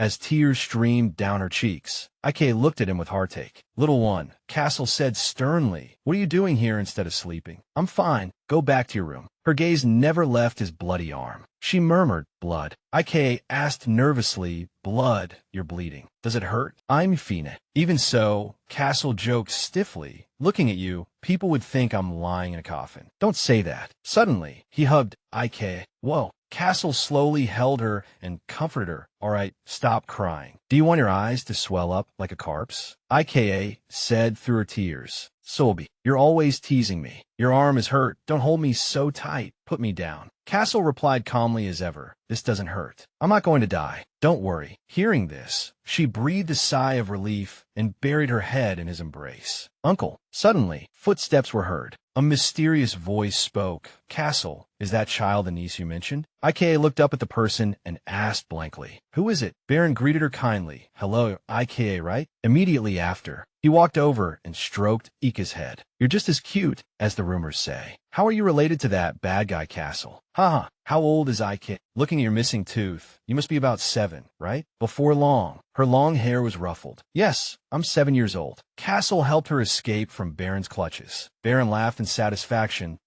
That must be it." He smiled and introduced himself. "I haven't introduced myself. Baron de Ramaut. Your uncle's friend." IKA stared at him blankly. "Mr. Baron, uncle's friend. They are Ramad. He's from the family of Count Ramad." As if recalling some vague memory, she thought, "That sounds familiar." Baron replied happily, "Mr. Baron? I'm the same age as your uncle, so just call me Uncle casually." IKA hesitated. "Oh, so." Then, she quickly corrected herself and called out, "Uncle Baron." Baron clutched his heart and said theatrically, "So, this is what it feels like. That bad guy's been enjoying this treatment all by himself." IKA stared at him for a moment, secretly recalling her mother's words. "Mom once said that the Ramad family are all good people." "Go on, call me that again, child." "But this uncle was a bit strange." Just then, she noticed the bandaged wound on Baron and asked, is Uncle Baron hurt too? He was suddenly speechless, as if he had choked. This, Baron explained with a laugh. I got hurt while playing with Castle. Your uncle got hurt because of me too, because I won in our sparring match. Hearing this, IKA quickly denied it. My uncle is the strongest. He can't possibly lose. The two quickly warmed up to each other. Ugh, how can you be so cute? IKA, do you want to be my niece? I'll dote on you more than that guy. I like my uncle. Suddenly, Baron said with feigned regret,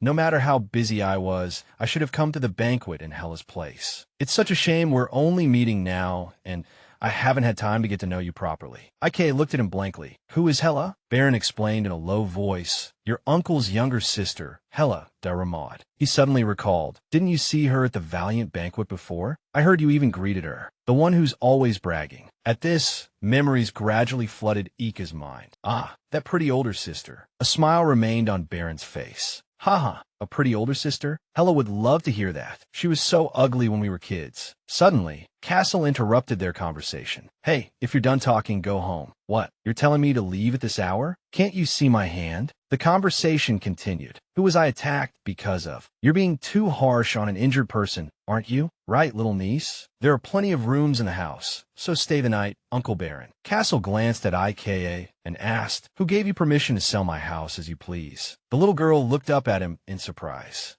I didn't sell it. I just lent him a room. The two immediately started arguing under Baron's gaze. Besides, your house is my house too. What kind of logic is that? You don't listen to your uncle and just let people stay here as you please. Well, okay. Uncle Baron is hurt too. Between me and that guy, who's the strongest? Hearing this, IKA affirmed loudly, Uncle is the strongest. Castle's cheeks flushed slightly, and he was suddenly at a loss for words. Ahem, what a practiced answer. With that, Castle turned to Baron and reluctantly agreed, you can stay for one night. Baron looked at the two, his heart filled with envy. This lucky guy. I want a niece too. The next morning, Castle, Baron, and IKA were getting ready for a meal. She ate her breakfast obediently, ignoring the conversation between the other two. Baron keenly noticed and asked, your niece, is the food not to her liking? IK shook her head in denial. No, it's very delicious, Uncle. She remembered Serpent's round figure from a few days ago. After that, the Lord never appeared again. But this time I was really angry with it. Suddenly, Castle shouted, don't space out. Chew properly, little one. We're going out today. Hearing this, IK looked up and asked softly, going out? Where are we going? Uncle Castle replied, without changing his expression, didn't you always say there was a place you wanted to go? Let's take this opportunity to go see it. To the Syria mansion, the house where you used to live with your mother. The sky was clear and cloudless. The mansion's carriage moved slowly. Sitting in the carriage, IK couldn't suppress her inner joy. We're finally going home. I'm so happy. Uncle, will everything still be the same as before? Sitting opposite her, Castle rested his chin on his hand and answered lazily. Everything is still the same as before you left. The house is regularly maintained, so it's spotless. He saw the luggage next to IKA and asked sharply, but what are you doing carrying such a big bag? Are you planning to take all the toys in the house? She laughed to cover it up. That's right, Uncle. I plan to bring back a bunch of toys. I plan to bring back important things, or things that look like keepsakes. At times like this, my uncle is really sharp. The mansion's garden appeared, with flowers blooming in profusion. The clear fountain was still the same as ever. Standing at a distance, IKA couldn't help but exclaim, wow. She said happily, this is my home. Afterward, IKA slowly walked along the familiar path. Everything was still very familiar to her. IKA slowly closed her eyes, enjoying the tranquility here. That's right, this is my home. I've returned to the place where I used to live with Mom. Suddenly, someone appeared. The words that followed couldn't hide the inner joy. Young lady, you've really returned.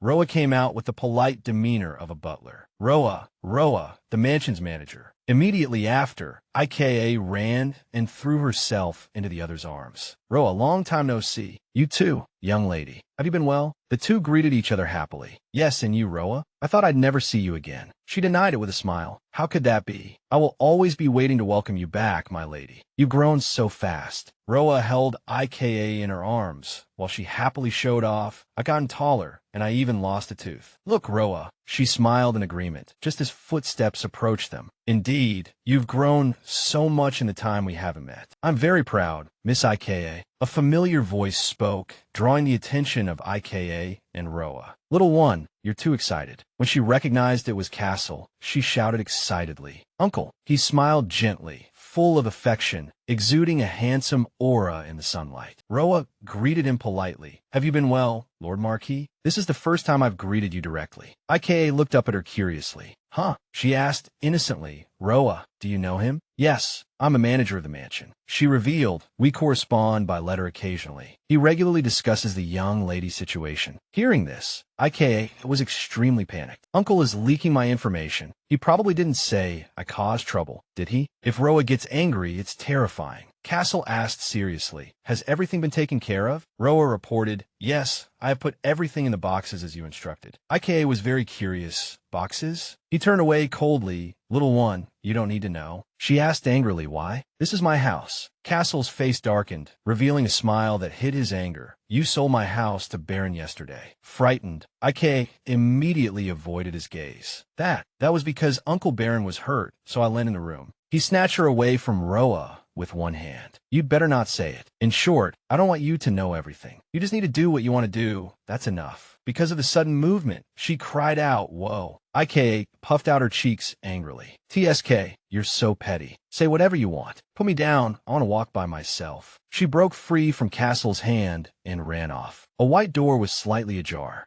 Ika pushed the door open and entered the room. She noticed the shimmering lights. Even the lights in the living room were still the same. Suddenly, Ika saw something. A painting was reflected in her eyes. "That's right, this is the place." Ika stood opposite the huge portrait of her mother. "Mom, my beautiful mom," she recalled, being held in her arms as a child. "Ika, do you think Mom is cool?" She answered softly, "MHM." Ika, with those innocent, big eyes, looked at Syria and believed firmly, Mom is prettier and cooler than that. Somewhat moved, she praised and instructed her, "My Ika really loves Mom. When Mom isn't here, just look up at this painting and wait. If you do, Mom will come right back to you in a tot a moment." At this thought, Ika's eyes filled with tears. "Mom." Suddenly, a voice spoke, startling her. Ika must miss her mom a lot. She recognized it was Serpent's. She waved her hand and reminded it, "What is it, Lord? We're still in a cold war. Don't talk to me." Unexpectedly, it apologized, making Ika pause. "I am sorry, Ika," Serpent said regretfully with tears streaming down. "I was being narrow-minded before. I'm truly sorry." Suddenly, Ika showed a faint smile and started to become happy again. She gently admitted her own fault and apologized to Serpents. "Me too. I'm also sorry for speaking too harshly. I thought you were going to get into trouble." Finally, the two decided to make up. "Let's make up, okay?" Time passed slowly. Ika went to Syria's room and exclaimed, "Wow, this is the first time I've seen Mom's room so tidy." She pointed to the desk in her mother's room, "Over there, right over there. It used to be piled with documents." Serpents replied, "Really?" Ika walked over, rested her chin on her hand, and looked at the desk, reminiscing, I used to sit here and help Mom with the stamps." Serpents was surprised. "You even knew how to do that?" She revealed, "You just had to stamp it neatly, that's all." She remembered how Syria praised her when she stamped it correctly. "You did a great job. Well done." Ika opened a drawer, but it was empty. But there's nothing in the drawer. Serpents thought that perhaps Syria had hidden something important. She frowned and thought hard. If it were Mom, where would Mom hide important things? It whispered beside her, "Think carefully, Ika." Ika mumbled in thought, "Important things." And then she suddenly remembered.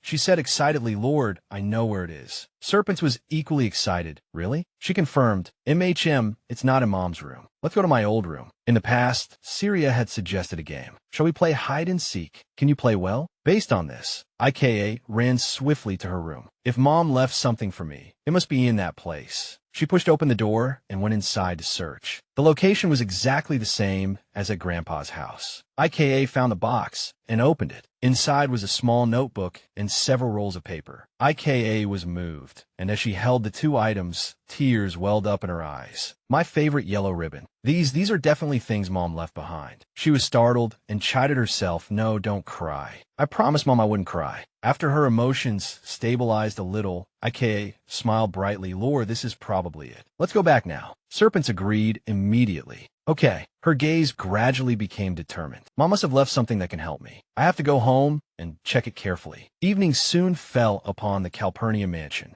Ricardo sat seriously at his desk, looking at Rusp who stood before him. Rusp, I allow you to see this person or that person. But he commanded coldly from now on, keep your distance from the young lady of the Valiant House. Rusp was surprised and speechless. Ricardo asked again, do you understand? The silent night enveloped the quiet space. Rusp's eyes widened in shock. Keep my distance from the young lady? Ricardo's voice rang out sternly. I've told you about this before. The situation has changed, he added calmly. It seems there's been an information leak from the nobility. I heard you've grown close to a young lady of unknown origin, and we're even planning to get engaged. Russ paused in surprise. What? He stammered and asked again. Engaged? That kind of relationship. Ricardo stood up and reminded him. If that young lady is officially announced, things will be different. But it's not good to get involved in controversy. You best be cautious. He slowly walked toward him. Ricardo placed a hand on his shoulder. Rusp, he reminded him, facing him, don't forget, you are the sole heir to the imperial family. You must always act perfectly and not let anyone find fault with you. Ricardo spoke slowly. I trust you understand everything I've said. Now, get in the carriage. We're preparing to go to the domain. After speaking, he stood by the window and looked out. Ricardo's gaze looked into the distance. He recalled a woman's clear voice ringing out, to be honest, I'm worried about Rusp. After starting his air training, I can no longer see my son's smiling face. She cupped her face and turned. This child is still at an age to play. Isn't this too much of a burden for him? Razisha Humkalpodia, Rusp's mother. Ricardo raised a cup of tea. Right now, this is the best way, he explained slowly. In order to restrain the nobility and support the imperial family, we need to solidify Rusp's position. This will protect Rusp. Razisha replied softly, if you've already decided so. She walked behind Ricardo. Even so, my son seems to have had much more fun playing with the young lady of the Valiant House recently. He replied, is that so? Razisha continued. The two seem to be exchanging letters as well. She added, perhaps because they were hidden for 7 years, the Valiant side is also being very careful. He looked down at the young lady. Ricardo recalled Rusp's words. Because Rusp wanted it, I allowed it. But that child has too many suspicious points. Valiant is both the imperial family's strongest weapon and its shield. He said in a low voice, then let's continue to observe. Ricardo thought, at least until Rusp grows up and can protect himself, I must prepare everything. Returning to the present, he gazed into the distance. Ricardo's voice sounded softly. Writing letters should be fine. On a fine day, Rusp stepped down from a large carriage. He picked up the letter and read, hello, Rusp. The flowers you sent are really beautiful. The purple ones are like stars, and the yellow ones are round and beautiful, like the moon. Rusp pulled down his hood. Zinna said the Kelpodia domain is very cold, so you must not let yourself catch a cold. I wanted to send something too, so I sent a purple fur coat. It must look great on you. He thought, then walked forward. If I had known I would receive such a gift, I should have tried to see her before returning to the domain. Rusp looked up into the void. Ika, longing rose in his heart. I already miss you. What are you doing now? Castle's voice rang out, calling for Ike, little one. Look, uncle. She was a bit flustered. You, he urged her on. Ike cried out, opening her mouth to reveal her missing tooth.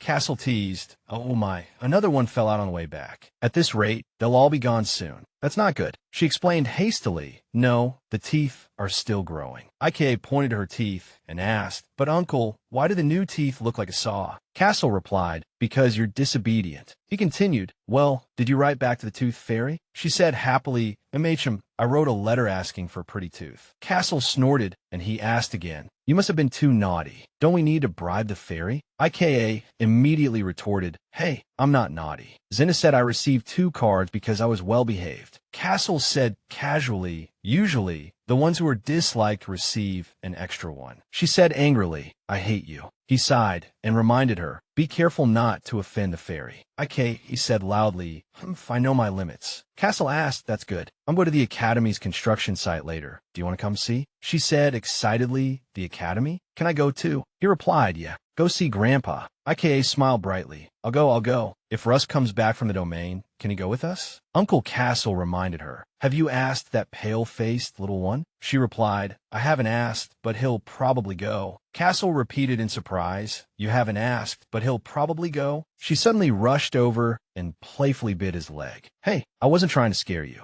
Castle shouted, oh dear, it hurts. Uncle, I'm done with my work. Go pack your bags. Ika's voice echoed. You have to pack your bags. she said seriously to Serpents. Lord, do you know what this is? It quickly replied, absolutely no idea. Okay, he said curiously, what's the code? On the table was a piece of paper that read, pink flower, hunger, oil lamp. She picked up the paper and looked at it closely. Hunger is telling us about a stomachache. This snowman looks like it's lying down. Isn't this the infinity symbol? IKA looked at the drawings on the paper. On the paper was the family crest her mother had taught her, but the meaning below was completely incomprehensible. Serpent suggested, a ring? Or should we decipher something else first? She hesitated. Well, Mom said to solve this first, then open the rest. It asked, can't you just look through it all at once? IKA was frustrated. I want to. This looks like the clues I saw when I played treasure hunt with Mom. Serpents asked, puzzled, clues? She explained, Mom would write down words that told us where the treasure was. IKA remembers that I had to follow the clues in order to find the treasure back then. If this is what Mom left for me, it's probably similar. She frowned and thought, I've learned a lot so far, and I've played treasure hunt with Mom many times. I can definitely solve this puzzle. Serpents gently reminded her, that's right, you don't need to rush. Ika's power is gradually developing, and you're already able to see the future you want. The horseshoe hanging around Ika's neck lit up. Equus appeared and said decisively, don't forget I'm here too. Its tone was full of confidence. When you need to go far away, or go somewhere secretly, I can take you there in the blink of an eye. IKA smiled. Thank you, Equus. Serpents was confused, but I didn't call you. Why do you always appear? She interjected, so what? A few days later, at Ika's mansion, Zinda had a somber face, her hands clasped together. Young lady, I think that's very dangerous. She replied confidently, it's okay. She was a bit flustered. What if you can't do it, and then you get hurt, young lady? What should I do? See, maybe the master will get really angry. Just let me do it for you.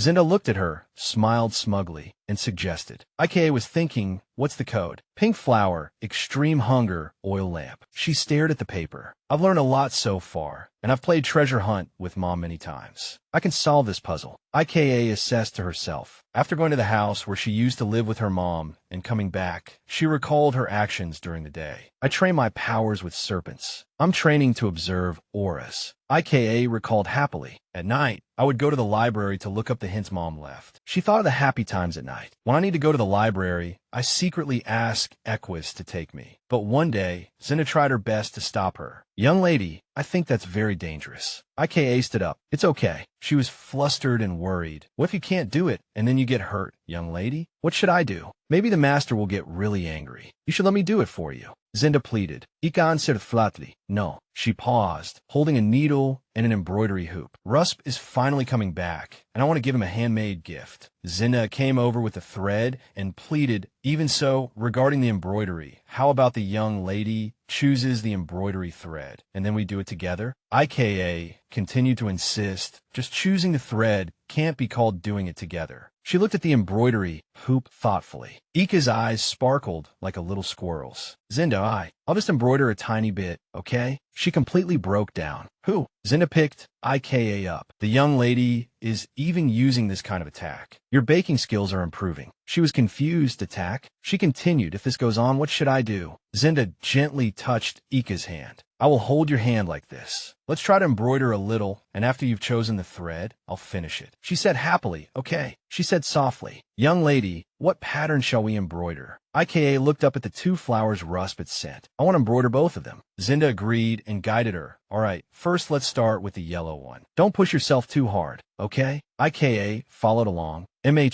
I understand. She carefully watched every stitch. A beautiful little yellow flower was embroidered. Castle looked in curiously. He watched as Zinda guided IKA in embroidering a scarf. Castle smiled faintly and left. The small flower was finished. Zinda asked, young lady, what do you think? Do you like it? Ika's eyes shone. Wow, it looks like a real flower. It's amazing, Zinda and I did it together. She reached up to wipe her sweat. That's right, we embroidered it together. Zinda quickly finished the embroidery. Ika's eyes widened in surprise. Zinda's hands. I can't even see them clearly. Her eyes sparkled. I will finish the rest beautifully for you. Zinda showed her the completed flower embroidery. Here, young lady, it's done. IKA beamed with joy. It's like flowers blooming on a handkerchief. Thank you, Zinda. She took the embroidery to the table and prepared a box and ribbon. IKA carefully folded it and placed it in the box. It can't get dirty on the way. Put it in the box and tie it with a ribbon. She carefully tied a bow on the gift. Ika smiled and hugged the gift tightly. She looked at Zinda. If he receives it, will Rusp like it? She agreed, of course, because it's a gift that contains the young lady's heart. In the afternoon, at Rusp's mansion, the royal carriage arrived and stopped. Rusp stepped down gently. The servant's voice sounded, "Welcome back, young Master Rusp." He replied, "MHM, is there anything in particular?" A maid announced, "There is a letter, and a gift from the house of Marquis de Rigaire. Would you like to see it?" Surprised, Rusp stopped in his tracks. He was secretly relieved and took the letter from a maid. Did I agree to this? Rusp thought. Then he opened the letter. It's been a long time, so she probably wants to see me. Should I refuse, or should I talk to Father again? He was worried. Father was very firm this time. It might cause trouble for everyone. Rusp looked at the letter and cried out in surprise. Ah?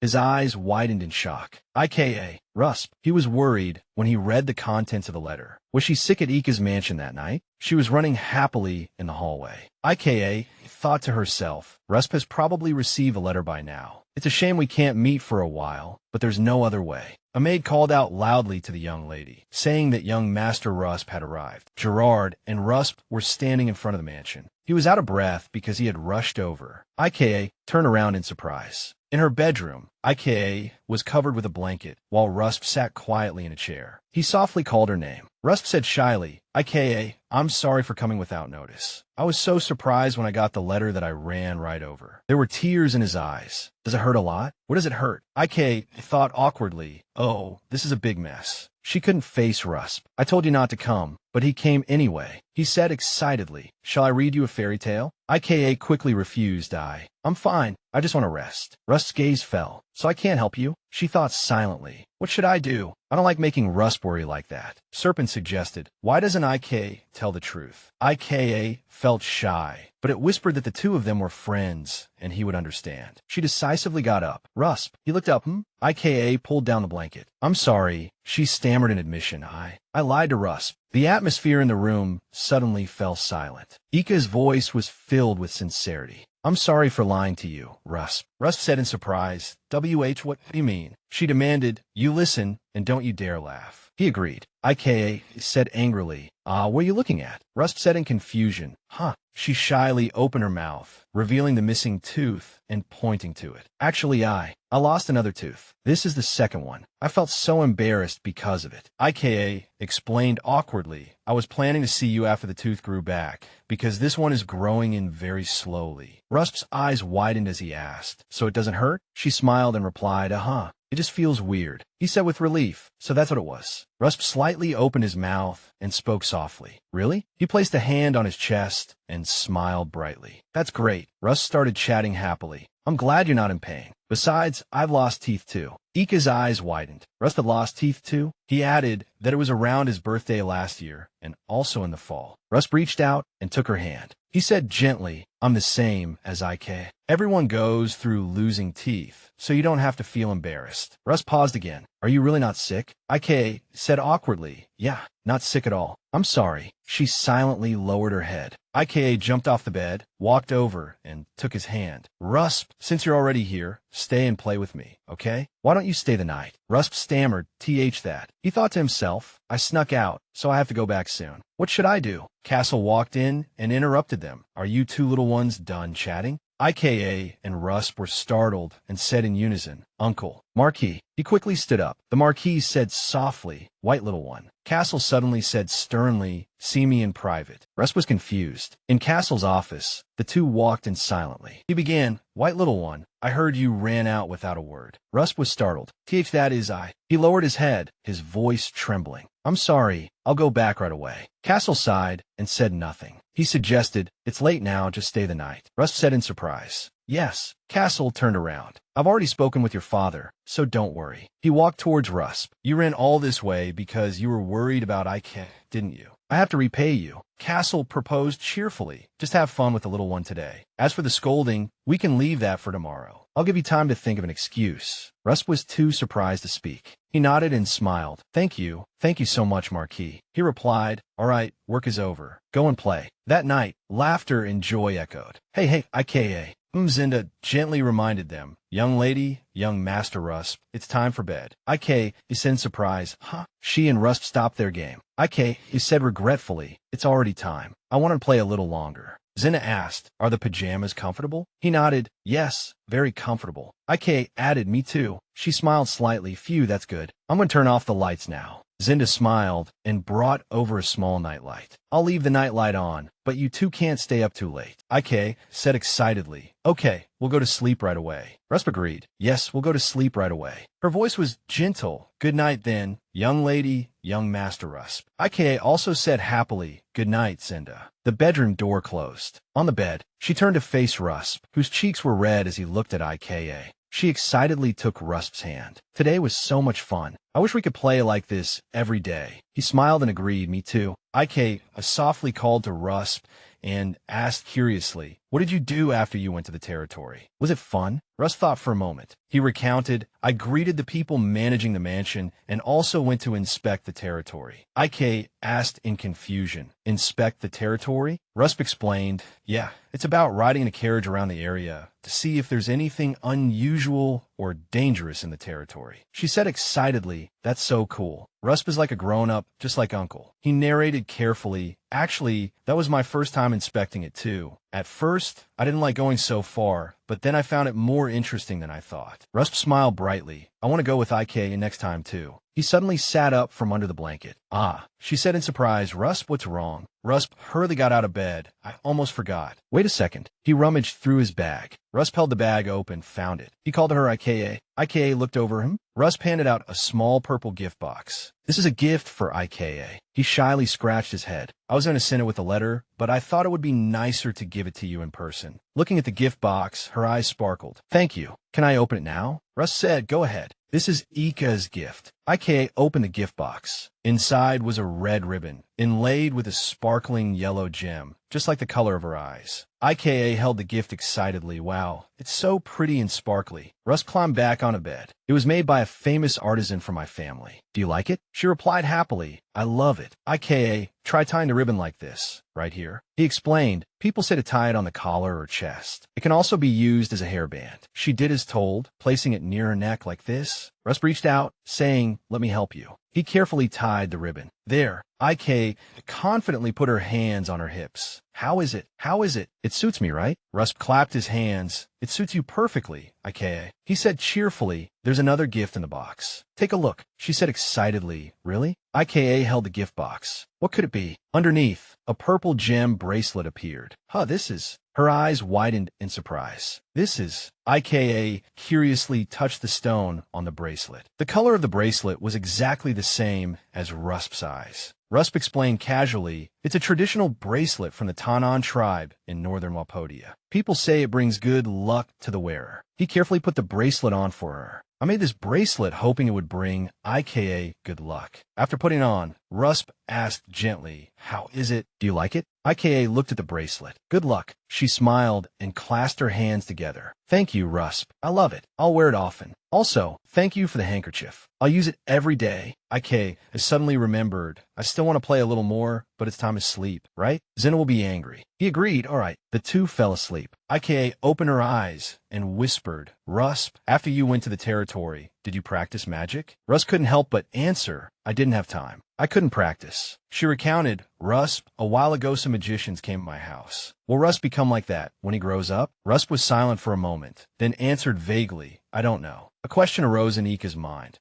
Why does Rusp look so sad? Did I ask something I shouldn't have? Does Rusp not want to be a magician? Or is he forbidden from using magic at home? She moved a little closer. Rusp's eyes widened in surprise. Watching IKA hug him, he blushed. She patted him gently. Rusp, no matter what Rusp becomes, I'll still like you. Ika's voice rang out softly. Whether you become a magician or not, I will support you. Rusp, just do what you want to do. Rusp stammered, whispering, no matter what I become. She smiled brightly. Yes, you can become anyone, because I'm Rusp's friend, and I'll always be on Rusp's side. He looked at her silently. Suddenly, Rusp let out a small laugh. Yeah, IK smiled happily. Let's go to sleep. It seems we'll have a good dream tonight. He hesitated before asking her, IK, can we hold hands while we sleep? She was surprised by the question. IKA held Rusp's hand tightly. She whispered sweetly like this. He said with satisfaction, yeah, thank you. IKA smiled. All right, good night, Rusp. He agreed. Yeah, you too, IKA. Their hands clasped tightly. They soon fell asleep. Have a good dream. The next morning, Ike stood there waving goodbye to Rusp. Drive safely, Rusp. See you later. He leaned out of the carriage and waved goodbye. Take care, Ike. Rusp smiled faintly. After the carriage drove away, his smile vanished. Rusp worried. Now I'm going home, and I probably won't be able to see Ike again. The carriage returned to Rusp's mansion. A maid announced, the young master has returned. The Marquis is waiting for you in his room. Rusp immediately thought, huh? He answered briefly, okay. Rusp walked down the hallway. The door slowly opened, and Ricardo's stern voice was heard. You're back. He answered awkwardly, yes, father. He silently looked at the letter on the table. Ricardo said softly, in 1 month. Russ said in confusion, huh? What's wrong? He reminded him in a low voice, in 1 month, you are no longer allowed to associate with the young lady of the Valiant family. He was stunned. His eyes widened. Ricardo continued, until then, behave yourself and don't become a topic of conversation among the nobles. Russ stammered obediently, oh okay, no problem, father. He asked awkwardly, but why did you suddenly change your mind? He answered calmly, Marquis de Rigueur has hinted at it to me. You probably know about the summer ball being held in a month. Ricardo explained the reason. That night, he would officially announce Ike de Valiet as the young lady of the Valiant family. Russ was too surprised to speak. A week later, Castle handed Ike a letter. Here, take this. She looked up, huh? Ike took the letter curiously. What's this? He explained. An invitation. Castle said softly, you've been staying at home. You must like it. Ike nodded. Yes, yesterday, and today too. Castle gently reminded her, you'll go with your grandfather. Study well. I'll call a tailor to choose a dress for the banquet. He said in a low voice, it's time to warn those who act recklessly. Anger flashed in Castle's eyes. Misica de Valiet. Whoever dares to touch my niece is not someone for you people to gossip about. He continued, now I'm going to choose a guard knight for you. Ike asked curiously, really? Her eyes sparkled. This is my first time having a guard knight. Will it be Gerard? Is Gerard my guard knight? I hope it's Gerard. Is it Gerard? Uncle Castle thought for a moment. Let me see about that. He kept his secret. You'll meet him tomorrow. Since you're so curious, I don't feel like telling you. Ike said angrily, Uncle, you're so mean. The next day arrived. Ike froze in shock. She looked up, and before her stood a knight in a full suit of armor. Who is it? Worry rose in Castle's heart. The summer ball was one of the few grand annual festivals held by the Wofford Empire for the capital's nobles, attended by the whole family, and sometimes doubling as a social debut or a charity event. He thought to himself, Ike is 7 years old now. He did his best to protect her. Castle was building a fence around Ike, bit by bit, like climbing the stairs around her step by step, radiating a brilliant aura, allowing Ike to enjoy the privileges of a unique young lady. For her, the first important thing, and the first step in all of this, was the debut ceremony to dispel the nobles' gossip and solidify Ika's position. In Castle's office, he was focused on the paperwork on his desk. Castle secretly thought about the difficulties. I've been struggling with this for a while. He was worried. Is it the right decision to announce Ike now? Ike is becoming more and more like Syria. Even Syria's elusiveness is similar. Castle recalled Gerard's words. How did the young lady know the Lord had returned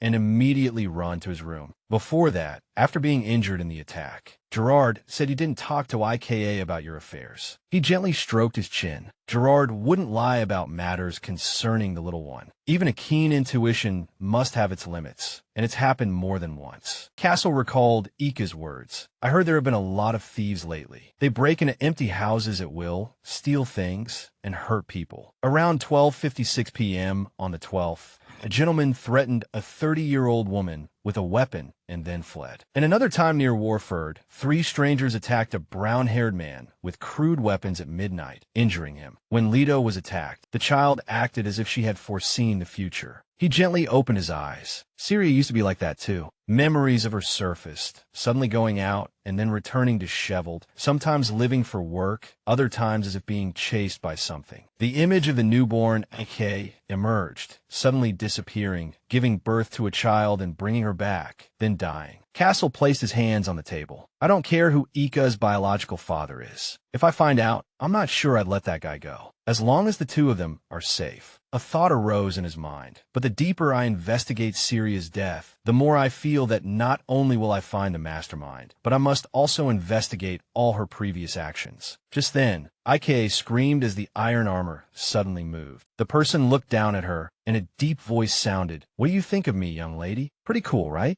Ika said in surprise. "Huh?" This voice. He slowly took off his helmet. "Because I have to guard the young lady at the summer ball, I try to dress a bit more seriously." Ika recognized the voice in surprise. "Gerard." Her eyes sparkled. "Gerard is really going to be my guard knight. Wow, it really suits you." Gerard smiled and said, "Yes, I begged the Lord for a long time to get this." He gradually moved closer. Gerard bent down and kissed Ika's small hand. "I will protect Miss Ika with my life." She was startled. "Huh? What about my uncle?" He explained, "The other knights will support the master. The young lady doesn't need to worry, because we have many outstanding knights." Ika continued, "Even so, isn't Gerard the best?" Gerard shyly scratched his head. "Well, that's true." Zinda came over and said sternly, "If you're done, go get changed, Gerard. You're not going to a battlefield. Who wears such heavy armor to a banquet?" He confidently puffed out his chest. "Look who's complaining. Today is the day I was appointed as the young lady's first guard knight. I have to dress like this to match. I even polished it until it shone." She sighed.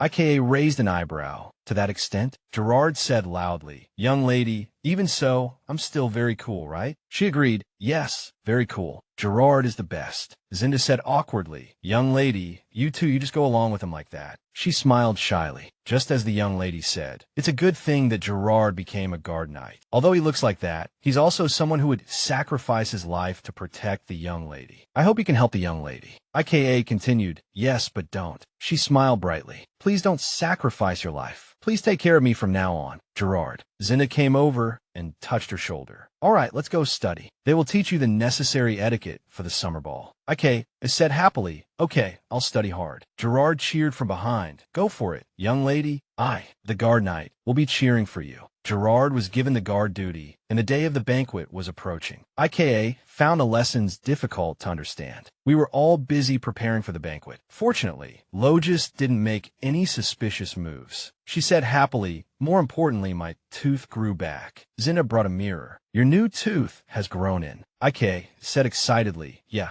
I can't hear the whistling sound anymore. This morning, that older sister who looks like a peacock, named Esmeralda, made me a lot of beautiful clothes." Castle looked at the sparkling dresses and began, "Hey, little one, have you chosen one you like?" Ika was wearing a blue dress. "Yes, I tried on all the ones they brought out. As soon as I chose one, she would sketch it and take it away as fast as Zinda embroiders." She said excitedly, "The sketches were so beautiful. I really want to try it on soon." He asked, "This isn't your first banquet. Why are you so excited?" Ika explained, "But this is my first time attending such a grand banquet." Castle thought for a moment. He called her little one. Ika turned around. "Yes." Castle suddenly brought up the last time. "The last time Uncle Baron came to the house," he said meaningfully. "Did Gerard tell you I was injured?" This startled Ika. "Huh, what's wrong? Are you angry with Gerard?" Castle maintained a calm expression. "Why would I be angry? I'm just asking." Ika forced a smile, trying to save the situation. Gerard didn't tell me." Castle looked at her with a sharp gaze. "Then how did you know and come downstairs?" Ika was completely flustered. That thing." She glanced worriedly at Castle, thinking, "What should I do? I can't tell Uncle I saw the future." Ika's voice trembled as she made an excuse. "Because I heard the sound of Uncle's carriage, so I came downstairs. Gerard said you weren't back yet, and his expression was strange. I thought something had happened to you." Castle asked a question. "So you just rushed him like that?" She answered hesitantly, "Yes." Unexpectedly, he stood up and walked towards her. Ika waved her hands worriedly, trying to make excuses. "Well, when I arrived, I saw Uncle's arm was bleeding, but you told me to get out. Do you know how sad I was? But your arm is okay now, right?" Castle answered casually, "Completely fine. I was injured a long time ago. Your uncle has the ability to recover quickly." She asked again suspiciously, "You're lying." She breathed a sigh of relief, comforting herself. "Phew, Uncle is back to normal. If this happens again, I have to be more careful." Then time gradually passed. Finally, the day of the summer ball arrived. The wheels of the carriage slowly came to a stop. Ika sat in the carriage and said worriedly, "Uncle, I'm so nervous." Castle was completely calm. "That nervous? I don't see any difference." She first stammered, then asked about Rusp. "You can meet many new friends. Russ will be there too, right, Uncle? He explained and confirmed. The Kelpodia family must attend every year, so that child will come, as he is a member of the royal family. She nodded in understanding. I see. That's great. I haven't seen him a long time. Then she proposed. But Uncle, can I take this off? Huh? Castle replied sternly. No. IKA held the name tag in her hand. TSK, this is my first time at a ball, and I want to look pretty, she said with tears in her eyes, but this name tag ruins everything. Castle laughed and teased her, so what? It looks cute, haha. This made IKA angry. In the quiet night, it gradually appeared in an outstanding style. She marveled in surprise at the splendor before her. Wow, so beautiful. Suddenly, a familiar voice rang out. Ika's hero. Island appeared in a gentlemanly style, with the wrinkles of age at the corners of his eyes. Grandpa, in a splendid festive space. IK ran to hug him. Grandpa. Castle stood aside, taking it all in. You're right on time, old man. Island replied with a smile. Of course, today is our little princess's special day. Island smiled kindly and picked up IK. Let's go inside. You and Grandpa. All right, one of the guards. Always watching their every move. One of the guards replied respectfully, Your Grace the Duke, Your Lordship the Marquis, please come in. I will open the door for you. Immediately after, Island, Castle, and IKA walked in. IK looked up with clear eyes, as if clearly feeling the fated moment of the ceremony gradually beginning. Duque Valiant, Marquise de Rigaire. She calmly looked around at everyone. The valiant young lady has arrived. Castle held IKA in his arms, and the two looked down solemnly. Two women stood together, their gazes filled with curiosity and concern, cautious whispers directed at her. Is that child the young lady of the valiant family? I thought they would keep her hidden forever. IKA was a little worried. It seems like everyone is staring at us. Hasn't Rusp arrived yet? A tall person appeared from behind and exclaimed, Wow, Ika's dress today is so beautiful, just like a little princess. Oh, Baron smiled and approached with a wine glass, followed by little Rusp. Uncle Rusp, long time no see, niece. He stepped forward and patted Ika's head, making her a bit dazed. Compared to the last time we met, your height hasn't changed at all. Huh, even Uncle Baron. I've grown 1 centimeter since last time. Rusp stepped forward and took her hand. Baron was a little curious. But do you two know each other? Yes, he's my first friend. Baron said with feigned concern. So you two are the closest? Yes, we're the closest. That's right. His eyes lit up and the corner of his mouth twitched slightly. Oh, Baron crossed his arms and mused, his expression a mixture of confusion and curiosity. Oh my, these adorable children, already like this. The two little ones chatted happily. You'll have to tell me in detail later how close you two are. IKA, I heard you're already going to the academy? Yes, a few days ago. Island gently held his little granddaughter in his arms. Grandpa helped you write your name on the stone. We piled up the stones together and then went home. Baron said excitedly. It seems the academy is progressing very smoothly. In a splendidly lit, luxurious hall, the adults conversed frankly. If you two go to school together in the future. Castle's gaze was calm and deep as he stood quietly amidst the solemn atmosphere of the banquet. This was the summer ball. De Rigueur sat in a chair, socializing with other nobles. It's easy to understand. Those guys are here to prevent those guys from getting close to the little one. I must take action. Castle walked over to Baron. Baron, listen. He just whispered in Baron's ear. He only replied with a cold expression. Uh-huh. Suddenly, Baron noticed IK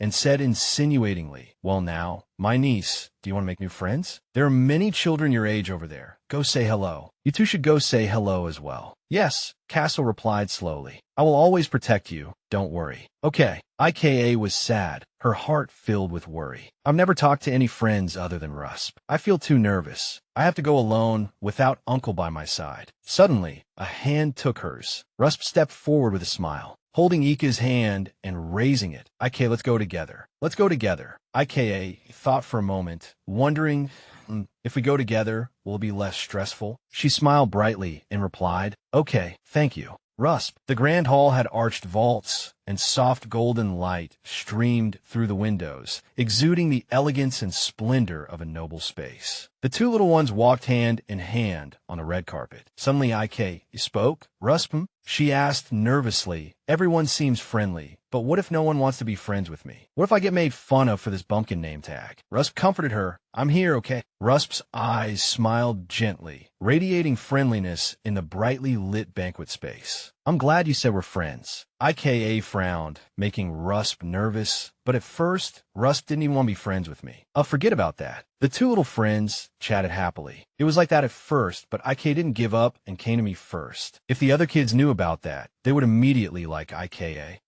Your first friend, guarantee it. IKA paused, looking a little surprised, then broke into a brilliant smile. That's right, it's okay if I don't make any new friends, she thought vaguely, because I already have Rusp. Not far away, a group of people was chatting animatedly. A shout from the distance made the blonde girl stop in her tracks.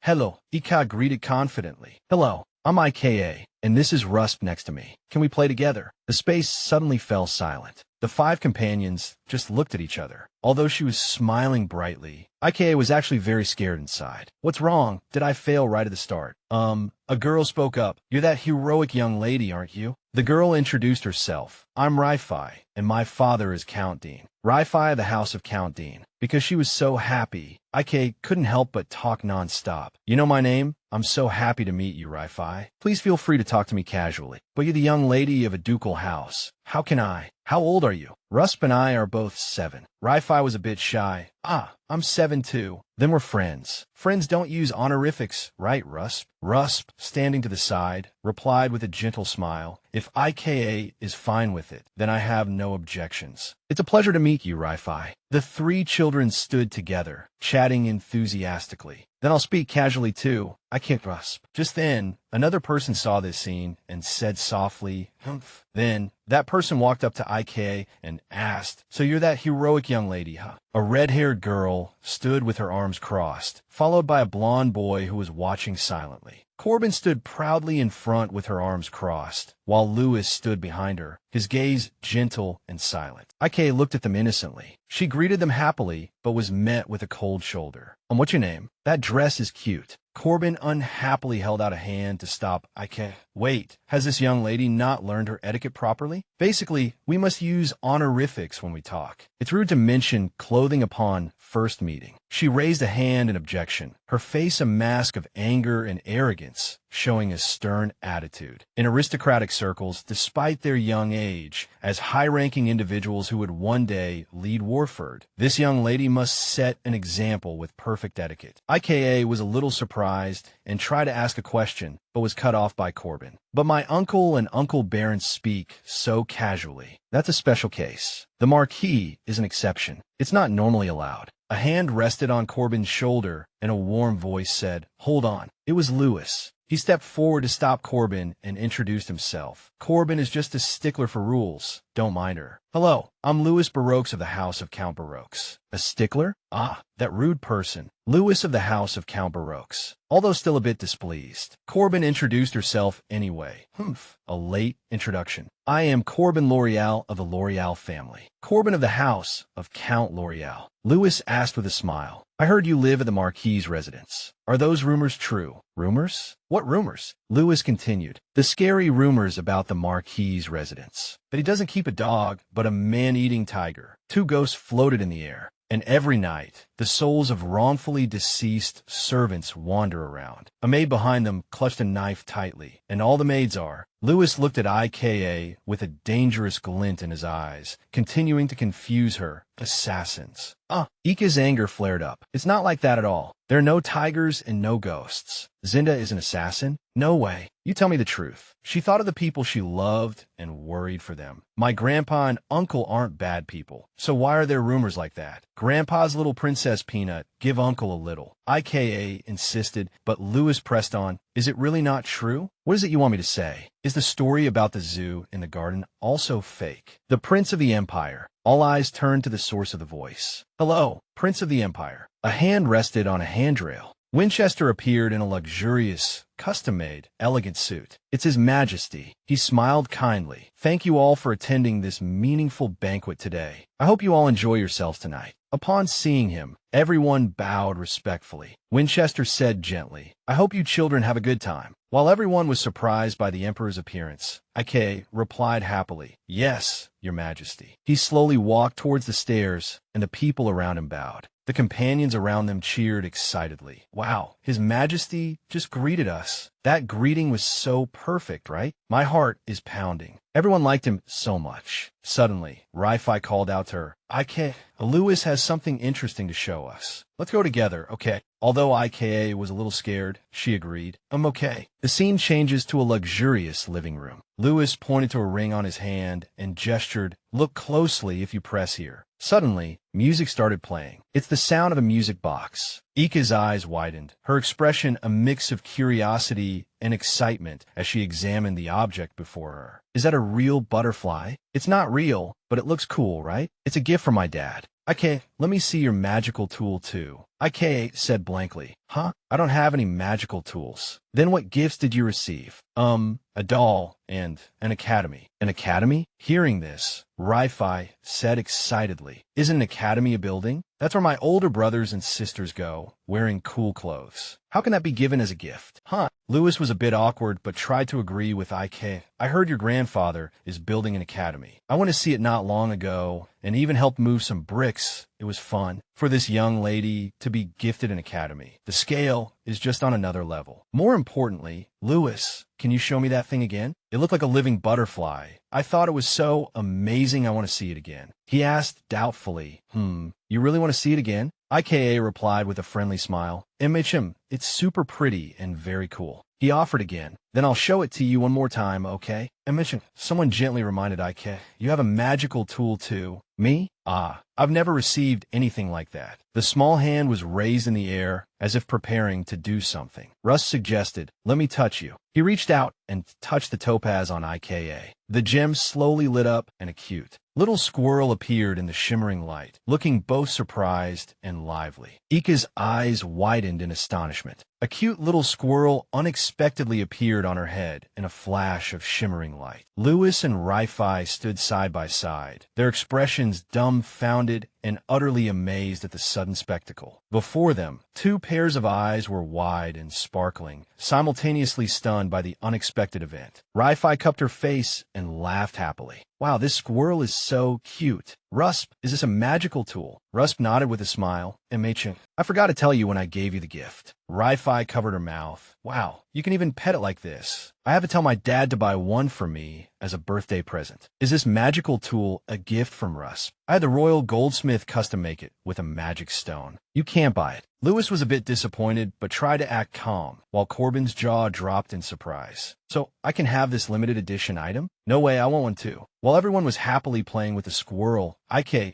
chatted cheerfully with Rusp. "Thank you, Rusp. Thanks to this, everyone looks so happy. I thought it was just an ordinary brooch. Haha. It climbed onto my head. I'm so jealous. Oh, all right. I'm also wearing the bracelet Rusp gave me." She hugged the gift to her chest, smiling brightly with happiness. "Tajda, it matches this dress perfectly." Rusp smiled gently. "I also brought the handkerchief Ika gave me." The two stood facing each other, smiling gently against a soft background of green leaves and yellow flowers. Two hands gently held, showing an intimate and warm bond. "Let's go get something delicious now, okay? What does Russ want to eat?" "I want." The scene changes to a grand hall with high ceilings, ornate chandeliers, and exquisite classical spaces. Rusp and Ika stood by the banquet table, eating cake while chatting. "This is so delicious. You should eat it with the cake." Ligia held a glass of red wine, exuding a calm and mysterious aura in the solemn space. She was a little annoyed. She's walking around everywhere as if it's her own home. Jim Yell also showed an annoyed expression and added, "She's so lively. We had to hide it." "We must." Ligia brought the wine glass to his lips to savor it, deep in thought, planning to gradually reveal the truth to everyone and then announce the Prime Minister's child as a princess at the Grand Summer Banquet, a move that had the Emperor's tacit approval. He watched everyone chatting, but his mind was racing, completely focused on the issue of her parentage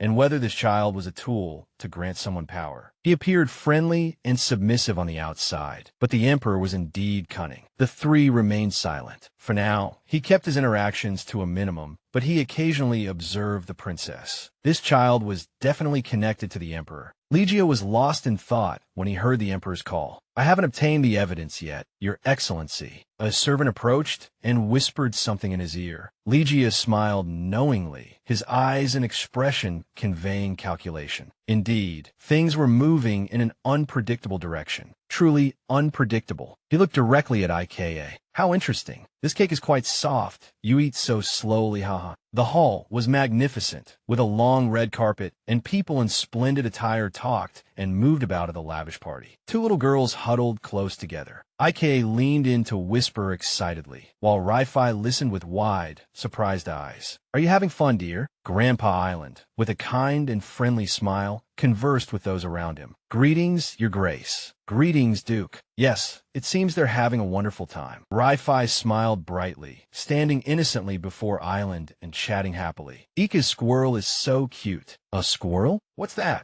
Ika held out her arms, signaling for her grandpa to pick her up. I'll show you later. Oh really? All right, let's go. Then she waved goodbye cheerfully to everyone. Goodbye, everyone. See you later. The others waved back happily. Goodbye, Princess.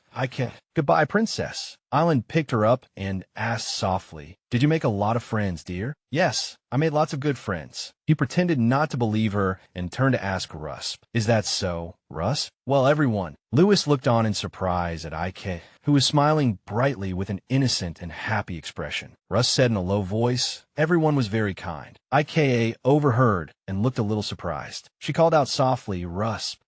She smiled brightly and then expressed her gratitude. Thank you for being with me today. Will you come have a sleepover with me again next time? Just like last time? Let's just the two of us play next time. Russ was momentarily stunned by Ika's smile. After a pause, he understood. He smiled and replied, okay, I'll definitely come. Ika stopped walking. I'm leaving now. Good night, Russ. She paused when she heard a voice in the distance. Oh, is that true? Two people ahead were whispering to each other. Yeah, I heard it's been selling well recently. Ika turned around in shock, looking behind her. That voice. Two figures completely wrapped in black cloaks, just like the voices she heard during the carriage accident. Hide it and search everywhere. We must see its face. Suddenly, Island appeared, startling her.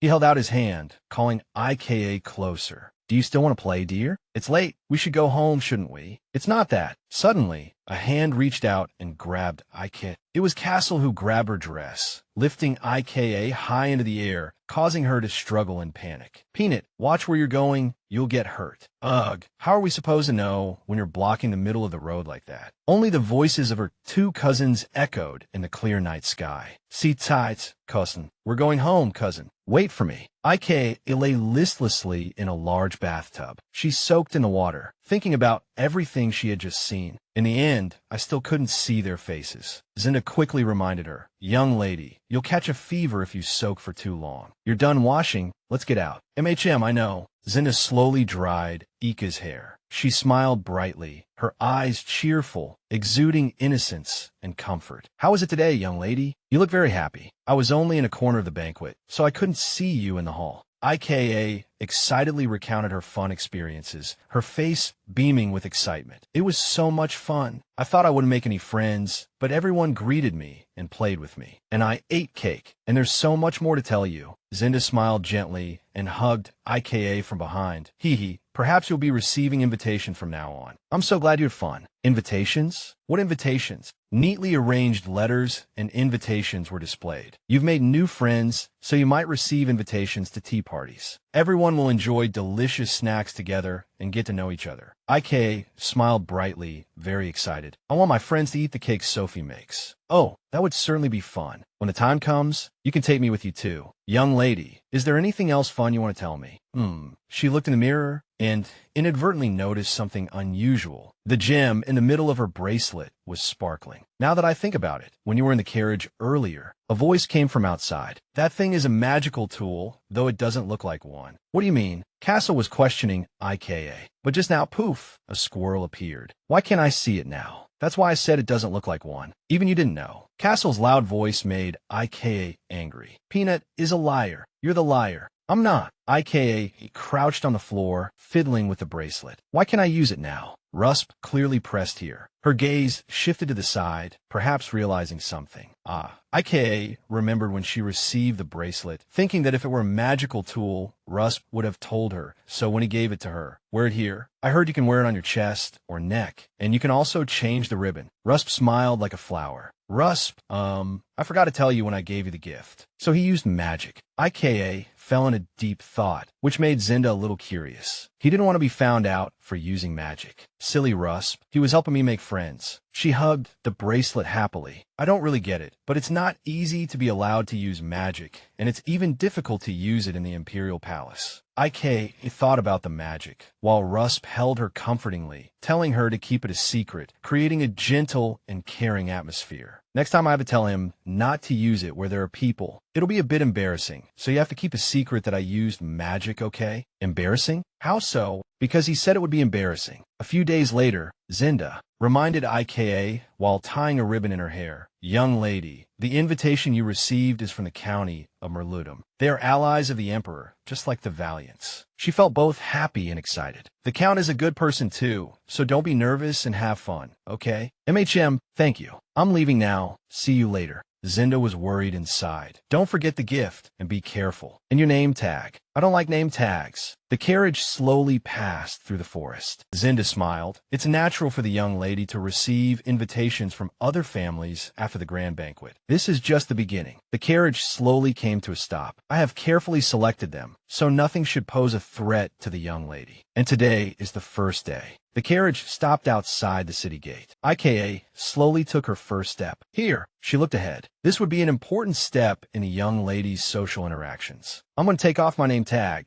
They won't know. A little girl came running from a distance, calling her name. IKA. Ri-Fi was overjoyed. You really came. The little girl grabbed Ika's arm and chatted happily. Thank you for coming. I would have been so sad if you didn't come. Ika. What are you talking about? I wanted to come as soon as I got the invitation. Ri-Fi introduced IK to everyone. These are the young ladies who will be joining our tea party. Corbin greeted her. We've met before. It's a pleasure to see you, princess. I am Corbin of the county of Loria. He-Eyes greeted her with a friendly smile. Hello, Princess Valiant. I am He-Eyes of the county of Vainby. IKA responded cheerfully to everyone. I'm IK. Please feel free to talk to me casually. You too, Corbin and He-Eyes. A hand reached out to stop her. That won't do. Corbin spoke up. Hey, the princess is doing it again. This time, it's really not acceptable. She puffed out her chest. This tea party is an opportunity for us to be models of etiquette. I wouldn't say anything in private, but at least here, we must act in a way that doesn't bring shame upon ourselves. Corbin explained kindly. All right, I've practiced perfect etiquette for today, so I will teach it to the three of you from start to finish. IKA and Ri-Fi stood beside her, feeling a little scared. Corbin, that is scary. Corbin put on a pair of polished glasses. She stood by a blackboard with a ruler in her hand, like a real teacher. All right, everyone listen up. The proper etiquette for a standard tea party. Using honorifics is basic. Cover your mouth when you eat and smile when you respond to others. IKA, Ri-Fi, and He-Eyes sat blankly, looking up at Corbin's lecture. First, you can't speak so casually. You must use honorifics to show respect for the other person. IK smiled slightly and waved her hand. Oh, it's fine to just chat casually, you too, Corbin. Corbin angrily pointed at her and interrupted. Princess. It startled her so much she jumped and stammered. Princess Corbin. In the distance, a servant was pushing a cart towards Ika's group. From now on, for the future of the Empire. Suddenly, the servant's voice cut in. I've brought the tea and cake, along with a gift from Princess.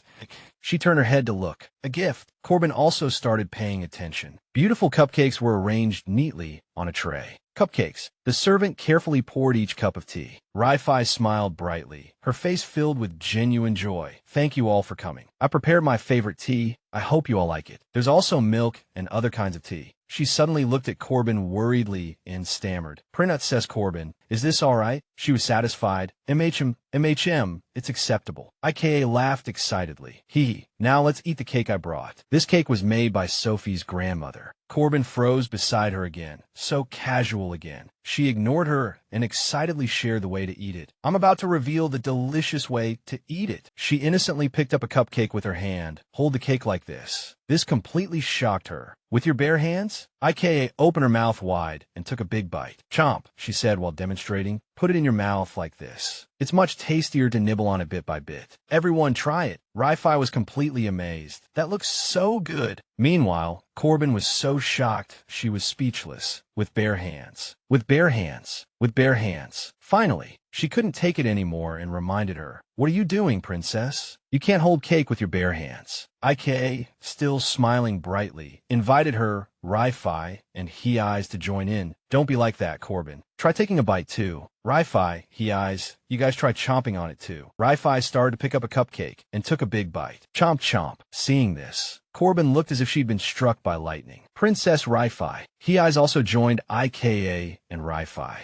Chomp chomp. Corbin was completely shocked, even Princess He Eyes. After tasting it, Ri-Fi and He Eyes' eyes widened and sparkled as they exclaimed, "Oh wow, IKA, this is so delicious. It's sweet and melts in your mouth." Corbin still tried to remind them, "Everyone, you shouldn't talk while eating." He Eyes apologized with a tremble. "I'm sorry, Princess Corbin." Ri-Fi affirmed, "But it's really delicious." He Eyes, with a look of satisfaction, began to describe the taste. "Because I took a big bite, I can clearly feel the taste of the butter." Corb, "No, Princess Corbin, you should try it too." Corbin looked at the sparkling, incredibly tempting cupcakes on the table. She swallowed, ugh, and silently reminded herself, "I must set an example of proper etiquette." She picked up a fork and knife and announced, "I will eat with a fork and knife." IKA thought innocently, "It's tastier in one big bite though." Corbin started to bring the fork and knife to the cupcake and cut off a piece. Then she cut a small bite and put it in her mouth. Corbin was amazed by the delicious and sweet taste of the cake, but then she picked up a napkin to wipe her mouth. Turning away, she pretended to criticize, "It's all right, I suppose. The cream is too sweet." IKA giggled, seeing through her true feelings. "Right? It's my favorite cupcake, made by Grandma Sophie." Ri-Fi asked curiously, "IKA, is there a way to eat cookies too?" She happily confirmed and shared, "There is. Break it in half like this and dip it in milk. It's super delicious." Hearing this, Corbin spoke up in frustration. "Oh, for heaven's sake. Milk is for drinking. Doing that will get cookie crumbs all over the milk." Just as IKA was focused on eating, a voice suddenly rang out, catching her attention. "Isn't that the heroic young lady?" It was Rael. He criticized her, no different from the last time we met. "Oomph," she exclaimed in surprise. "Uncle." The other girls greeted him politely. "Hello, Archduke Nodium." "Hello, sir." "All right." IKA stared at him suspiciously. "This is Ri-Fi's house. Why is that uncle here?" Rael cleared his throat and then praised,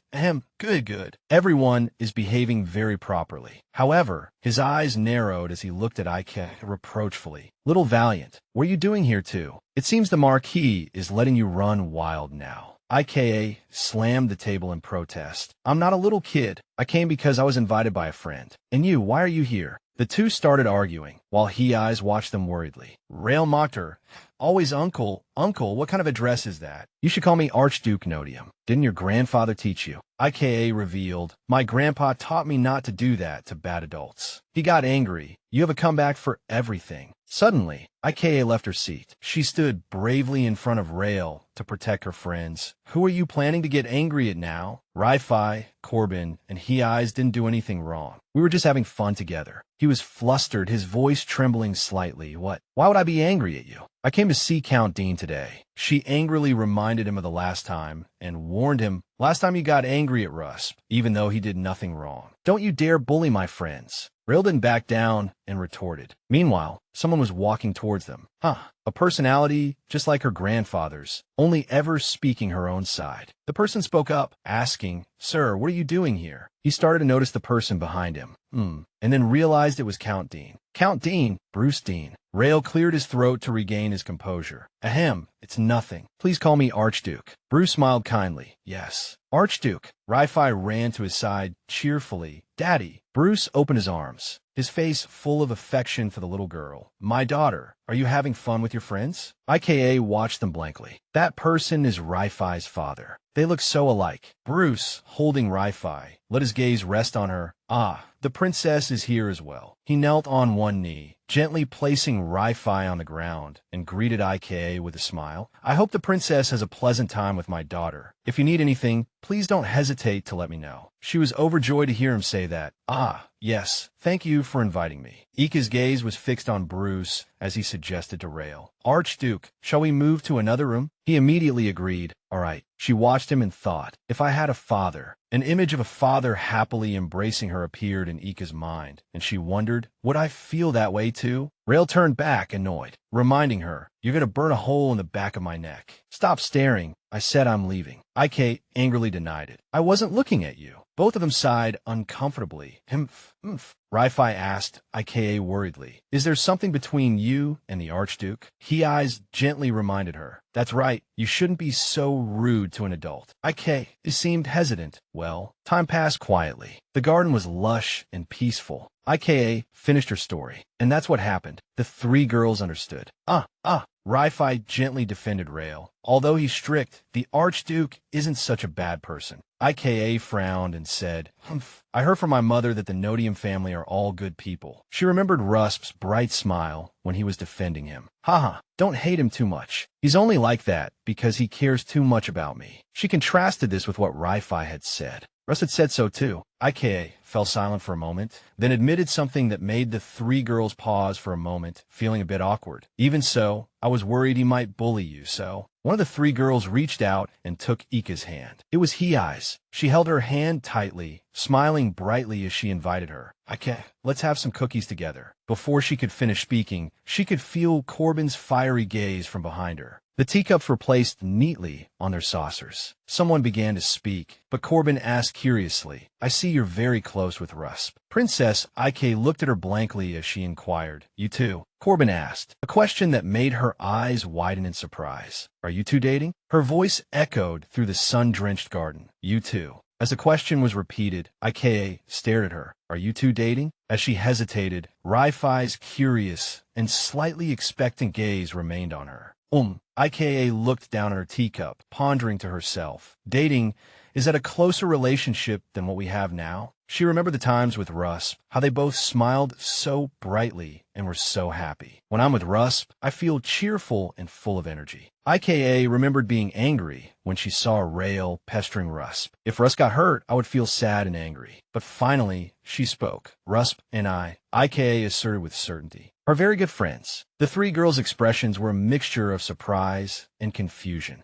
Yes, she had seriously thought about what she and Russ would be like when they grew up and sincerely revealed, I don't know what will change when we grow up, but I'm sure of one thing. Ika asserted firmly, making Corbin cover her mouth in surprise. Rusp is my first friend, and for Rusp, I am too. She smiled, revealing her missing tooth. We are the closest of friends, and that won't change in the future. Ri-Fi looked at Ika with admiration. Oh, Corbin said awkwardly, friends like that. Ahem, I see. It's only polite to stop here. Let's talk about something else, shall we? Ruffy followed up, sure. I suddenly feel a little embarrassed. Ika, though confused, agreed, okay. Time passed, and the sky grew clearer with each passing day. Gerard arrived with the carriage to pick up Ika. She smiled and said her goodbyes. Today was really fun. Ri-Fi replied, I should be the one saying that. The little girl excitedly suggested meeting again. Everyone is learning embroidery. It would be great if we could have an embroidery party together next time. He-Eyes immediately agreed. That sounds nice. It would be lovely if we embroidered the same pattern. Corbin had been silent since then. Ika noticed her and thought to herself,